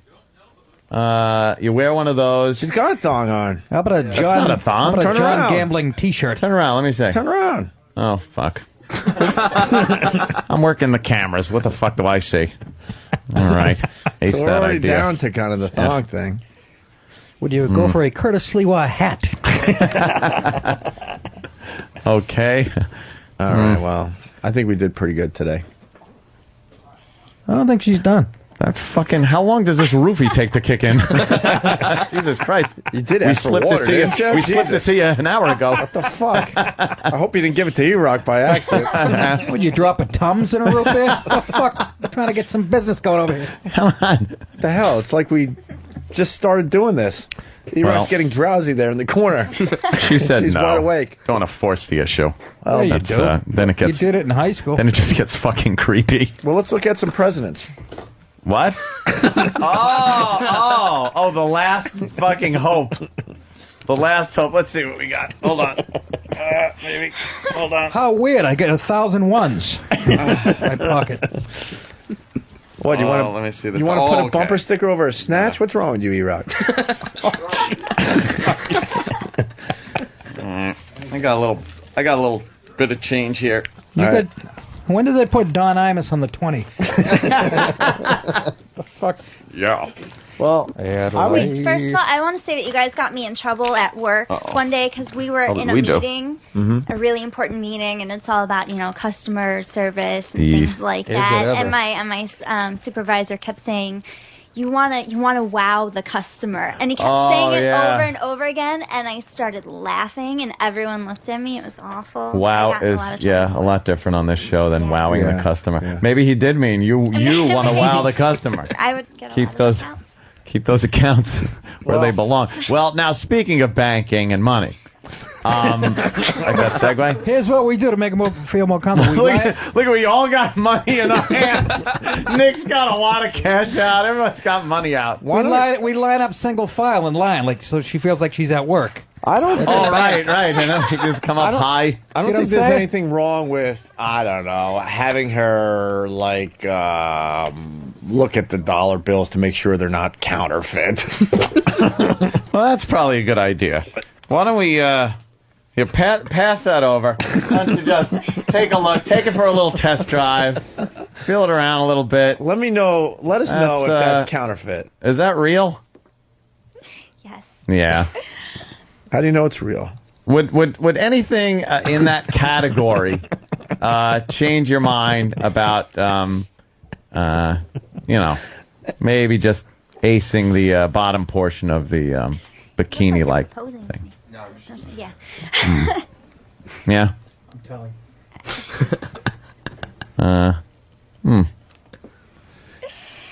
How much was the car repairs? 300. There we go. Griffey looking up. Dropping. There we go. There you go. Now I'm done. That's how that works.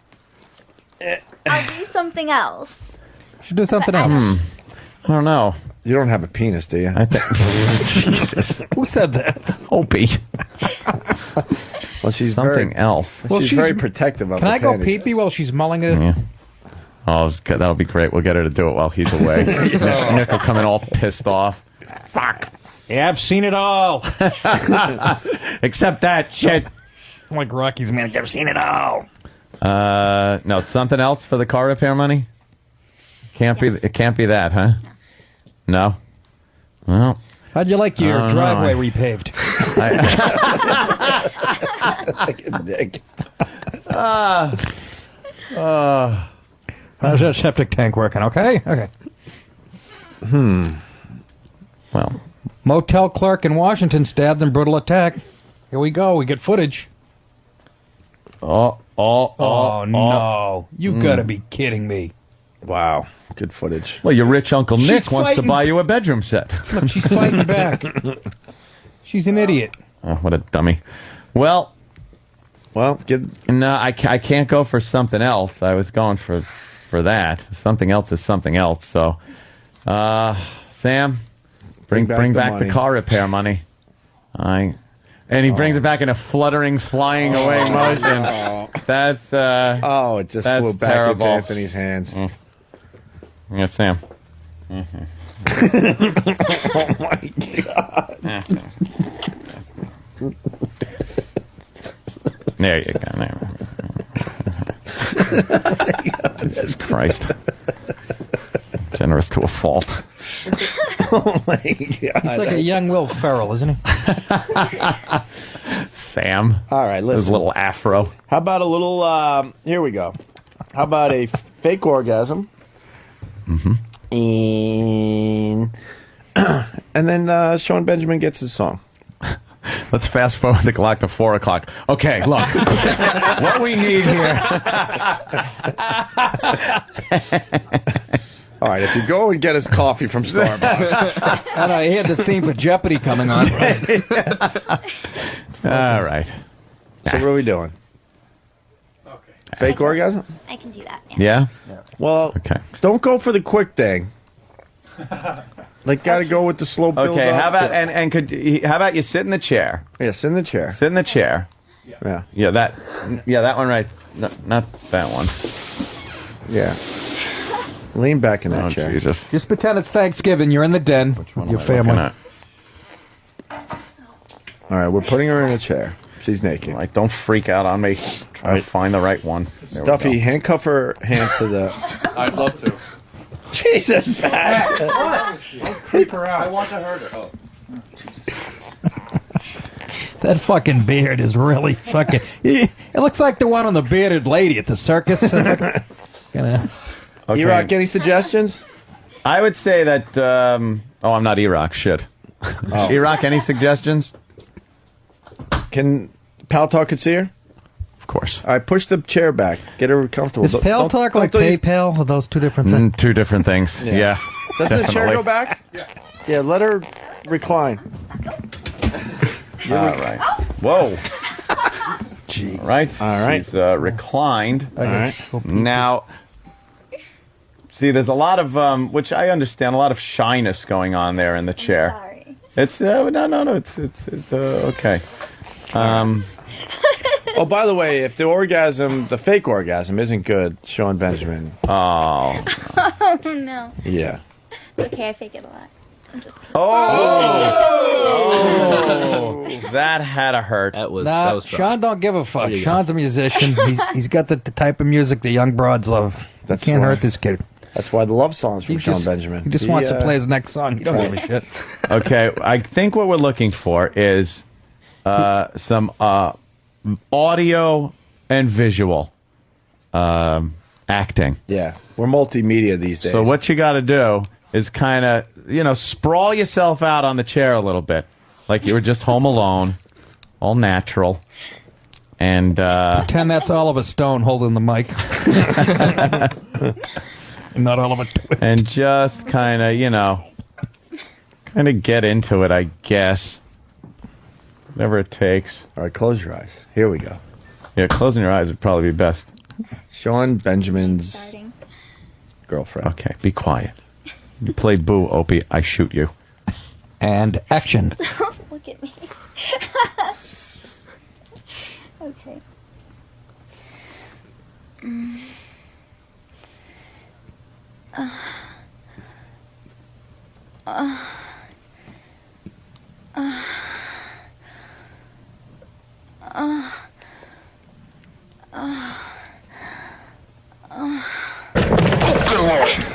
You're all right. Look, asshole. What? You're- That's just the sound of what happened out there to some guy. He fell over. That's all. I'm just trying to enhance the radio experience for everybody. Look, don't let him distract you. It was a high-tech cock block. The audience was very into that. All right. I was buying it. Yeah. All right, let's start over.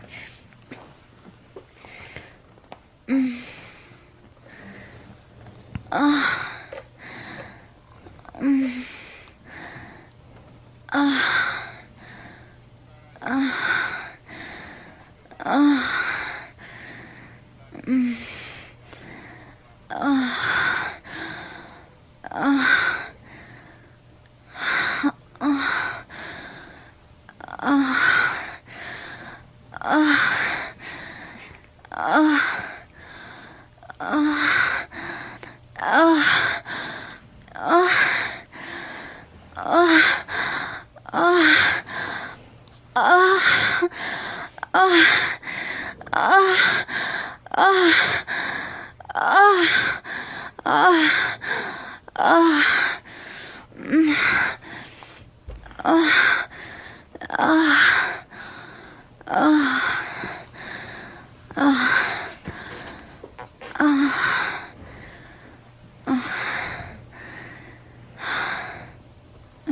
time's the Mets game? Well, great acting, great singing. That was This is a yeah. talented couple. Yes. Very nice. Let's say hi to nice. Very Round of nice. applause for both of them. Let's say hi to Bronx Johnny. Bronx Johnny. Hey, what's poppin', Opie? What's up, sir? Chilling, man. Rider Fest, do the 3. I'd like to pitch in $200 for a queef. And Bronx Johnny doesn't make much money, so this is very special. $200 queef. Do you queef? And I'll give it a pound of Chiba Pet, if you know what I mean.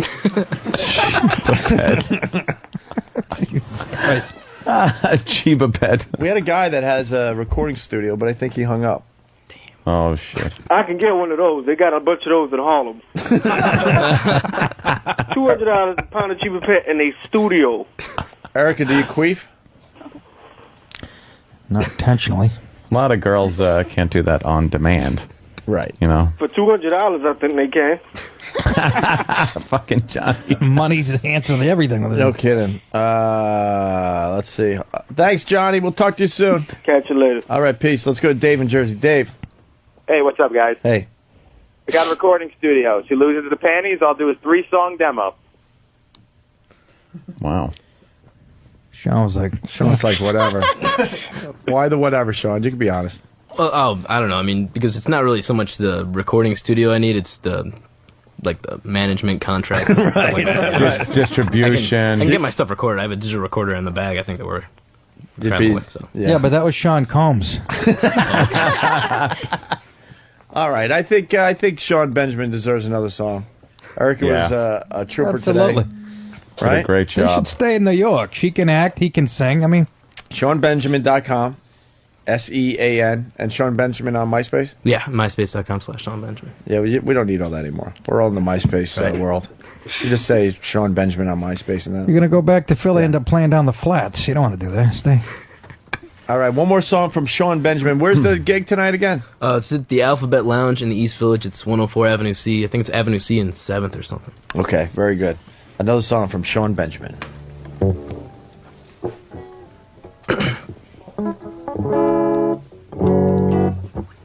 Wish this was a little more in tune, but it's okay. We'll just work with it.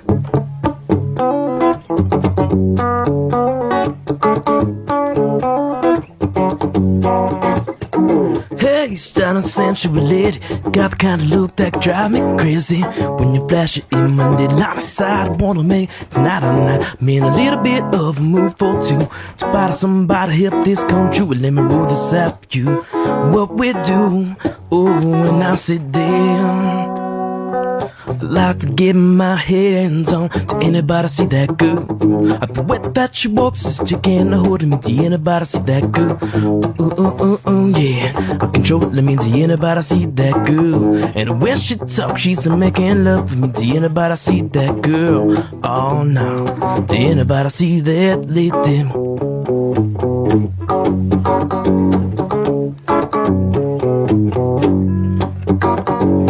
Love in the matter that I love to lust. The girls got me baffled like what's the fuss? I'm on a new kind of high and it feels alright. Oh, we've been picking up chicks in a 216. The girls in the Berg when we hit the pit. You wanna get down now? In Cowtown, let's get down. Oh, I sit down. I like to get my hands on. Anybody see that girl? The way that she walks is taking a hold of me. Do anybody see that girl? Yeah. I control it, let me see anybody see that girl. And when she talks, she's making love with me. Do anybody see that girl? Oh no. Do anybody see that lady? Do anybody see that girl? Anybody? Anybody?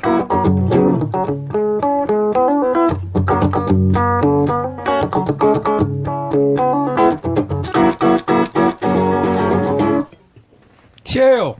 Nice. Chill. Bravo.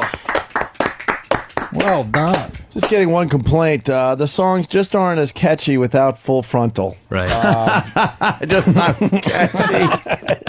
That was that Coke work? Logic. Very funny Coke Logic. All right.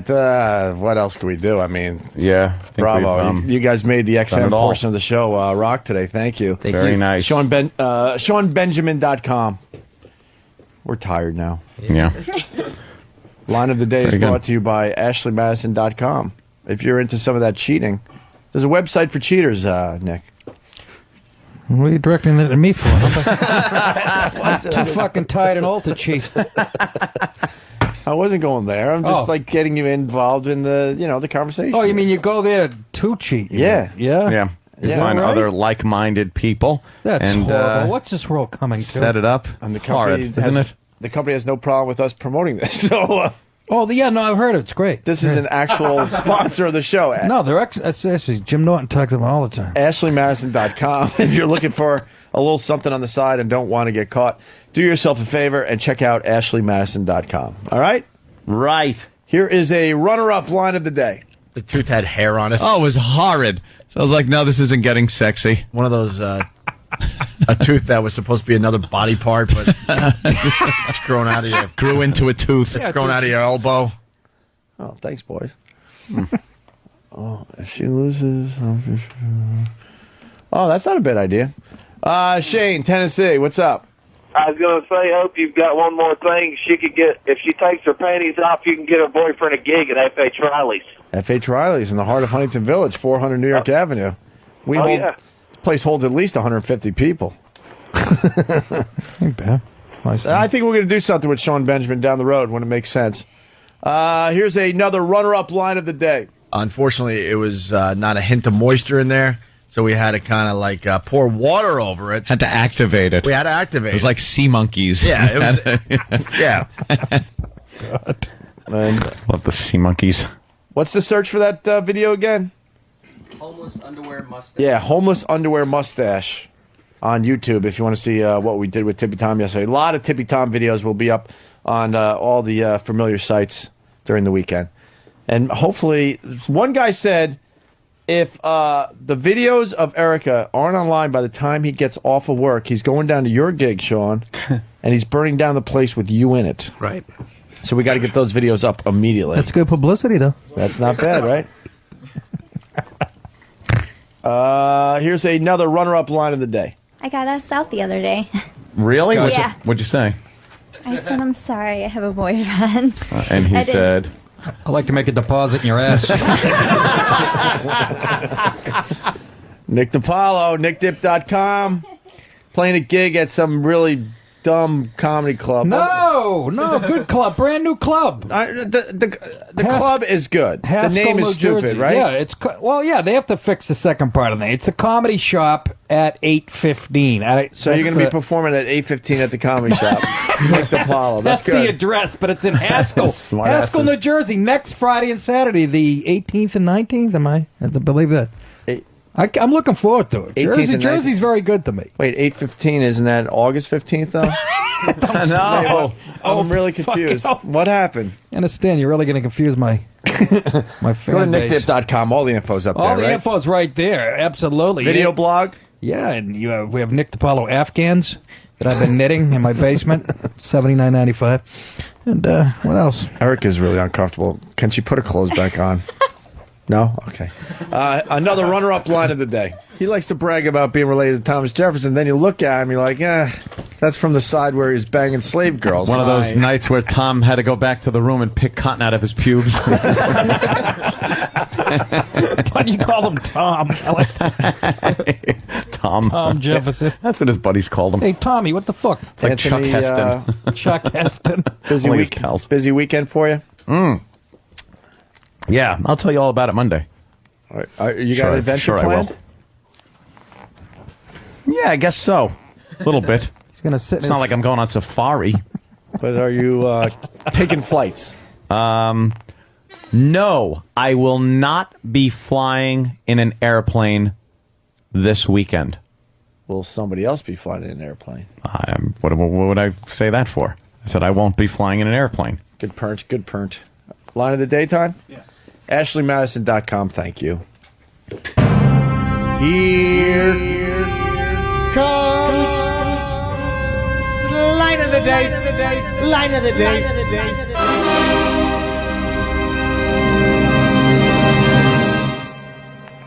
Fucking Nick. I like a little patch or something down there. It's like a tit with no nipple. Something to let you know where you are. Yeah, exactly. It's pitch black in there. Don't be licking your fucking heel.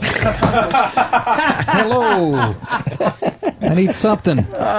Give me a sign, some kind You of need sign. something to help you direct your attention, A right? swastika, a fucking Mets logo. Something. Help me out. Come on, you fucking in my beer time. A little tippy to cap off the line of the day. Yeah, I like that clip. That's a good one. Need a little something down there. Yeah, you do. Bill K in Philly, helicopter ad. No, I don't think there's a helicopter this weekend. No, I shan't be taking to the air. It's off the ground. It's submarine. What the fuck are you doing? We've run out of steam. Sean Benjamin, it was a pleasure, my friend. Thank you, guys. You got something. Good luck trying to Certainly It's called does. a hot girlfriend.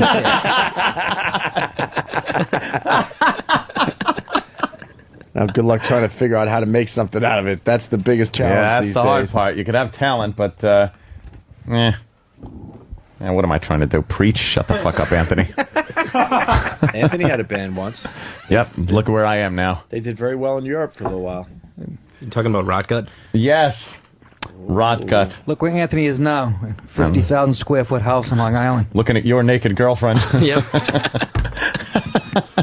Girls using fence posts to get off now? I know. What the fuck is that butt plug? Who's using that? It's something you kill a vampire with. What the fuck is that? That has nothing to do with a girl, by the way. That has nothing to do with a It's girl. like my agent's nose. Oh, fuck, I forgot this is radio. Ah, shit. It's still funny. People know what a butt plug looks like. Oh, yeah. Oh, is that what Especially that is? Steve. Oh. That's a Yes. butt plug? Yeah, it's a butt plug. Jesus Christ. You really want that in there. It's like a fucking wall molly. It's like you hang a fucking picture on. Does it have to be so wide and then get so narrow? Yeah. It's like a doorknob to a haunted house. It is. Jay from Florida wants to know. And Jay from Florida wants to know if you're going to be picking up girls in the 216 this weekend. Oh. Or do you say 216? The 216, that's right. Mm-hmm. Will Ed be 216? picking up chicks in the 216 this weekend? What's that, Albany? It's Cleveland. The fucking guy wrote the song about I it. was going to say, it sounded like Cleveland. There's other area codes. Yo, you got all the over the country. 914, yo. Kicking it up in All over Westchester the countries. County. Counties. There's other area countries, I codes said. in the Cleveland area? Yeah. Yeah.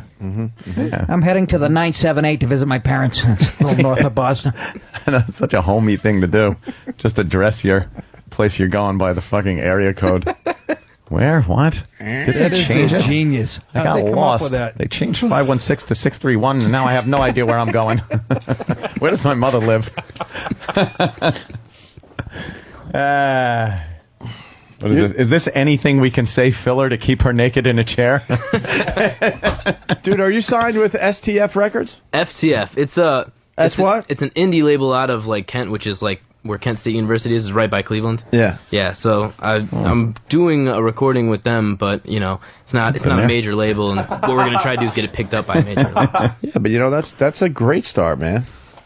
What's the name of the record company? FTF. Oh, FTF. All right, this guy wrote STF. He said Google him. You'll see that he's signed to FTF Records. FTF. It's like out of Kent, Akron area. But that's all. Yeah, but then It's a flower company. it'll go from isn't it? there, man. Oh yeah, we try to get picked up by something else. Cool. You guys were a lot of fun. Thanks for coming by. Thank you. No pictures, no autographs. We got to go home. All right. See you later. Take it easy. From the far east of Long Island comes a new breed of hero. This is Greg Opie Hughes. A legend. I'm a Met. An uncommon warrior. Na, na, na, na.